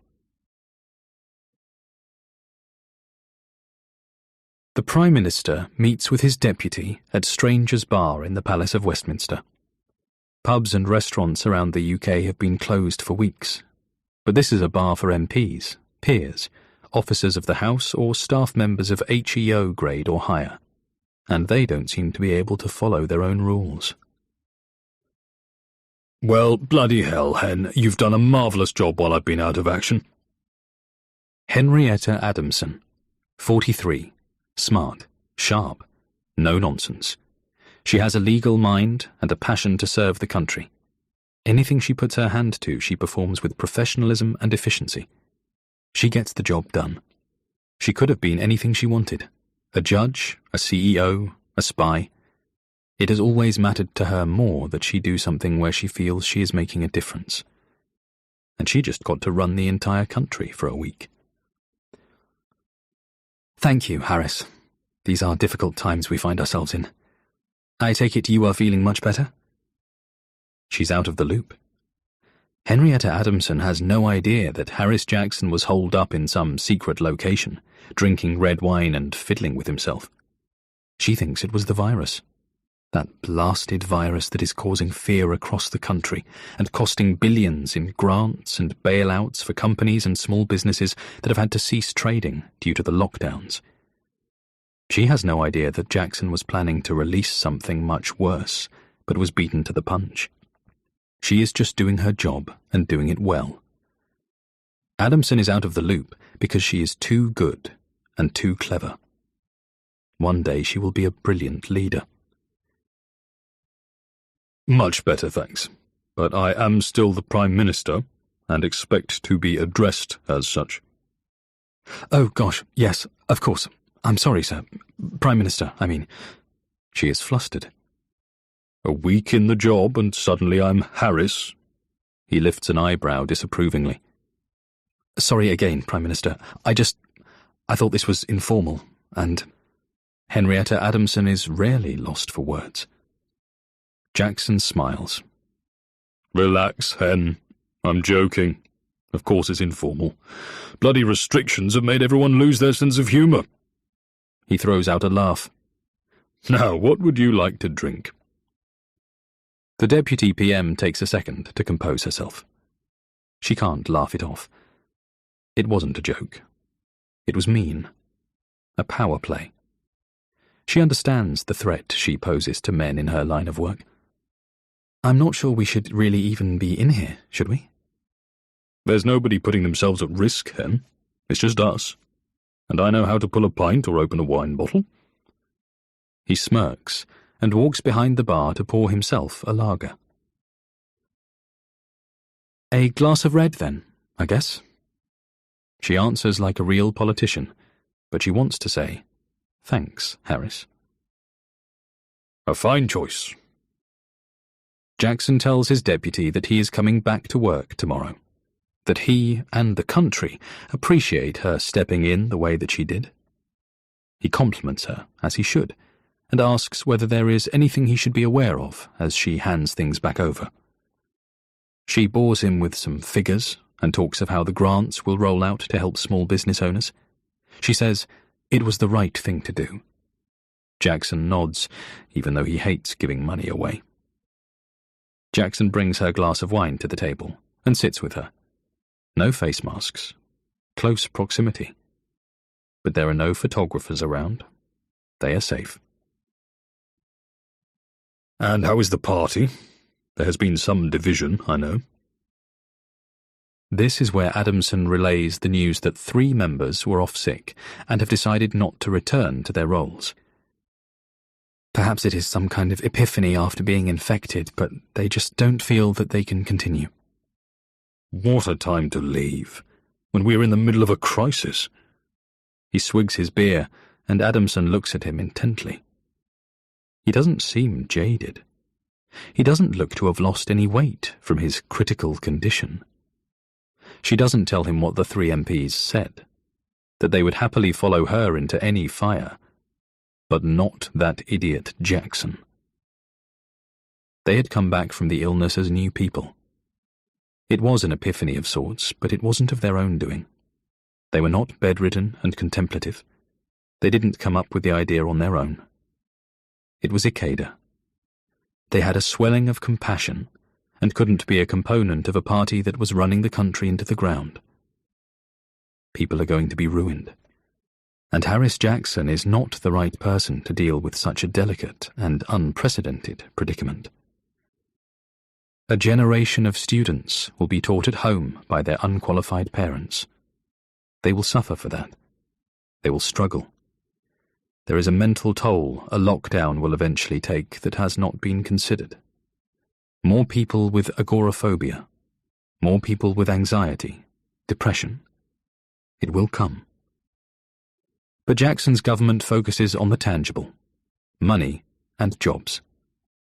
It's bigger than that. Of course, his staff couldn't help feeling worried for him during his alleged sickness, but as soon as he completed his televised statement about recovering, they handed their resignations to Adamson with a less than glowing review of her superior. She understands his ego, so she doesn't go into detail, and instead moves on to the next issue. Harris interrupts her when his mobile phone rings.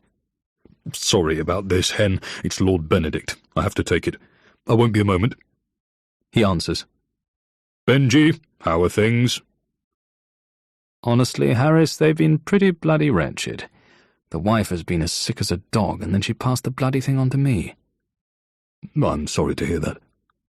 "Well, you should know what it's like. You've been in hospital with the bastard thing." "Yes, quite." "Anyway, we've had a bit of a discussion, and it does seem a little unfair that you recommended us for that contract when we didn't really know what the hell we were doing, and we made a boatload of money." It is definitely Benedict at the other end of the phone, but it doesn't sound like him. He still has that brash tone and bravado, but they're somehow softer. "That was the point." Harris smiles and holds up a finger to Adamson to show that he'll only be a minute. She drinks her wine. "It's just not right, though. We've been talking about it and don't think that we should buy a property in Milan or a boat or whatever. We don't want to sit on it. We want to use it to, help or something, you know?" "I'm afraid I'm not sure what you mean." Harris screws up his face. "We're not sure yet either. Build a new wing on a hospital or a library for a university, that sort of thing. We don't want any of this money. We want to put it to some good. A school or something." "Sorry, what?" Harris shakes his head. "Nothing you can do, old boy. Thanks for the tip, of course, but it wouldn't be right to buy another island, would it? I just wanted to say, don't worry about any future recommendations. We're good." And then Benedict hangs up. Jackson returns to the table, looking confused. "Everything okay?" Adamson asks. Yes, everything is fine. Except for the fact that the entire world has gone bloody crazy." Toe the company line. The train from Nantong to Wuxi takes almost 3 hours. The bus takes a little longer. The quickest way is actually by car, 1 hour and a quarter, and it's a fairly straightforward route. But Shang Lao doesn't want to drive. He is going to dinner with an old friend. They will eat good food and drink even better wine. So Lao orders a taxi. He could put it down as a business expense because he will be discussing work, but it's not that expensive, and the main reason for the meeting is to warn his old friend. Still, Lao is late. There is some traffic getting across the river. His driver was talkative at first, but quietened down after about 30 minutes, only really speaking one more time to say, "That same car has been behind us for almost an hour. Maybe they have a booking at the same restaurant as you." Then he laughed, and Lao thought nothing of it. He wasn't really listening. He sees Ikeda, sitting alone, drinking something red. Ikeda is small, but something about him always makes him look bright, healthy, approachable. His smile widens as Lau approaches. "I'm so sorry, Haruto. The traffic, you know. It's great to see you." "It's great to see you too." They both mean it. "I took the liberty of ordering wine." Shang pulls out the chair opposite his friend, turns over his glass, and pours the wine. He sips, nods in appreciation, and starts with small talk. "How is Kimiko?" "Why are we here, Shang? It's nice of you to ask, but let's dispense with the pleasantries until we know what this is about." It's not aggressive. Ikeda is not like that, but he doesn't like to waste words, and this meeting was unexpected after months of little correspondence. "Should I be worried?" "Worried? Have you done something wrong?" It's awkward for a moment, neither man wanting to give anything away. "I have not. But in this world you do not always have to do something to have your name and reputation tarnished." "That is unfortunately true." Shang drinks. "Look, there is nothing wrong as far as I can tell, but I have heard your name a lot over the last couple of weeks. It is not that crazy. There is a mysterious virus sweeping the planet, and nobody knows more about that kind of thing than you, so I'd expect to hear you mentioned." "Then what is the problem?" Shang Lao pauses. He finishes the wine in his glass, pours himself another, offers Ikeda a top-up, and begins. "First, it was the initial cases in Wuxi. Of course, there was concern, but the mention of your name was positive.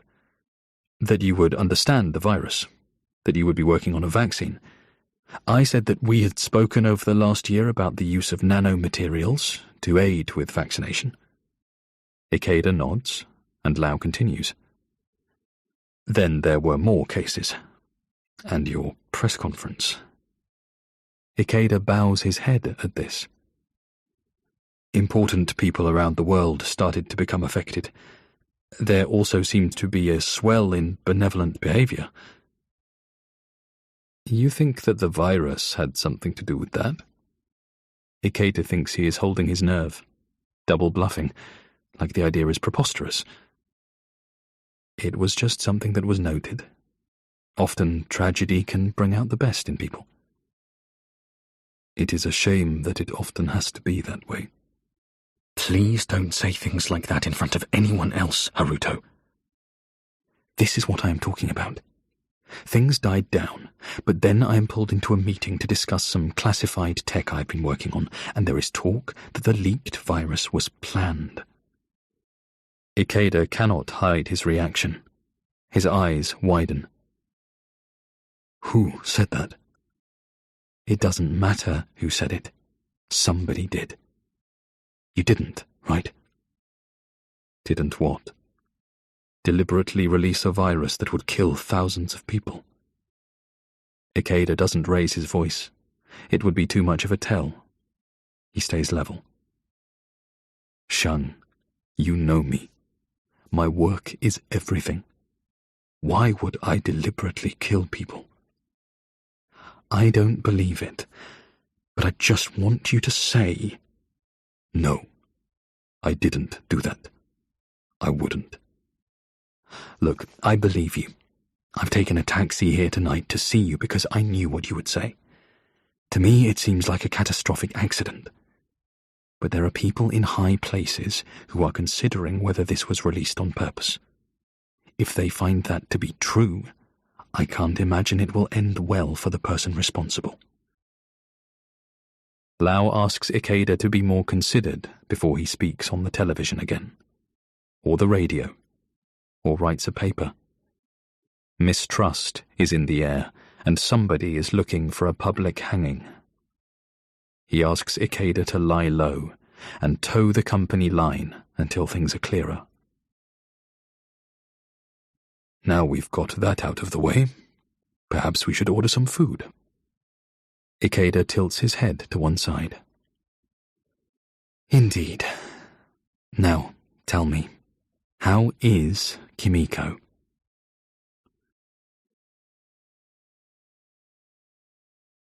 That's not how you say goodbye. The infection rate in the United Kingdom is somewhere in the millions. Deaths are in the thousands. There is an even spread across demographics with regards to infection, though considerably fewer children are affected. Death seems to be concentrated on the elderly or those with underlying respiratory conditions. A few thousand deaths for a few million cases may not seem like a lot, but every life carries weight. Every person is linked to other lives. They mean something, even if only to one other. And they have been taken unfairly. Jim Bardsley was considerably overweight, morbidly obese. He was told that he had a weak heart. It would have been easy for him to sit around, afraid that he would die if he taxed his heart too much. His doctors seemed to hint that a more sedentary lifestyle might prevent stress on this vital organ. Of course, he would also have to eat much better. But Jim Bardsley took a different initiative. He decided that as the heart was technically a muscle, instead of leaving it to atrophy, he would make it stronger. He did start to eat more healthily, and he started to move. Walking long distances at first, but then more functional fitness, using only his considerable body weight.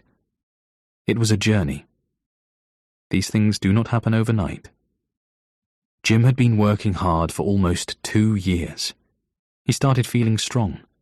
Not lean, but certainly not heavy. It might take another year to get to the vision he had in mind, but he was determined. Then he picked up some kind of virus and died, snuffed out on his way to greatness. It is not just the bereavement that ruins lives. With the current restrictions, funeral services are limited to 10 people. These are to be made up of people in the person's household and close family, who must ensure they have been tested for the virus and remain 2 meters apart.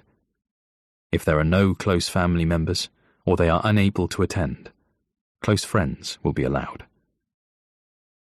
The funeral director, chapel attendant, and other funeral staff will obviously be present, and a celebrant of choice is also permitted. More people are allowed to attend the outside section of the ceremony, as long as they adhere to the distancing policy.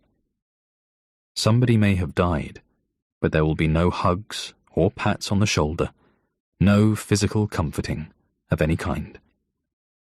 The problem is that it is highly communicable. So if somebody in one household passes away, there is a high probability that the other people in that household will test positive, which means they will not be able to attend the funeral of somebody that they love. They can tune in on a live stream service, or watch a recording, but that's not the same. That's not how you say goodbye. It is not how you celebrate the life of somebody that you love. But this is how Carol Bardsley had to watch her husband's final hour on earth before he was incinerated. She will get his ashes delivered, and she can try to make up for not being there. But the long-term psychological impact is ultimately destructive. Luckily, for the hundreds of Mrs. Bardsleys who won't get to send off their Jims, there will be no long-term psychological damage, because everyone will be dead in a month.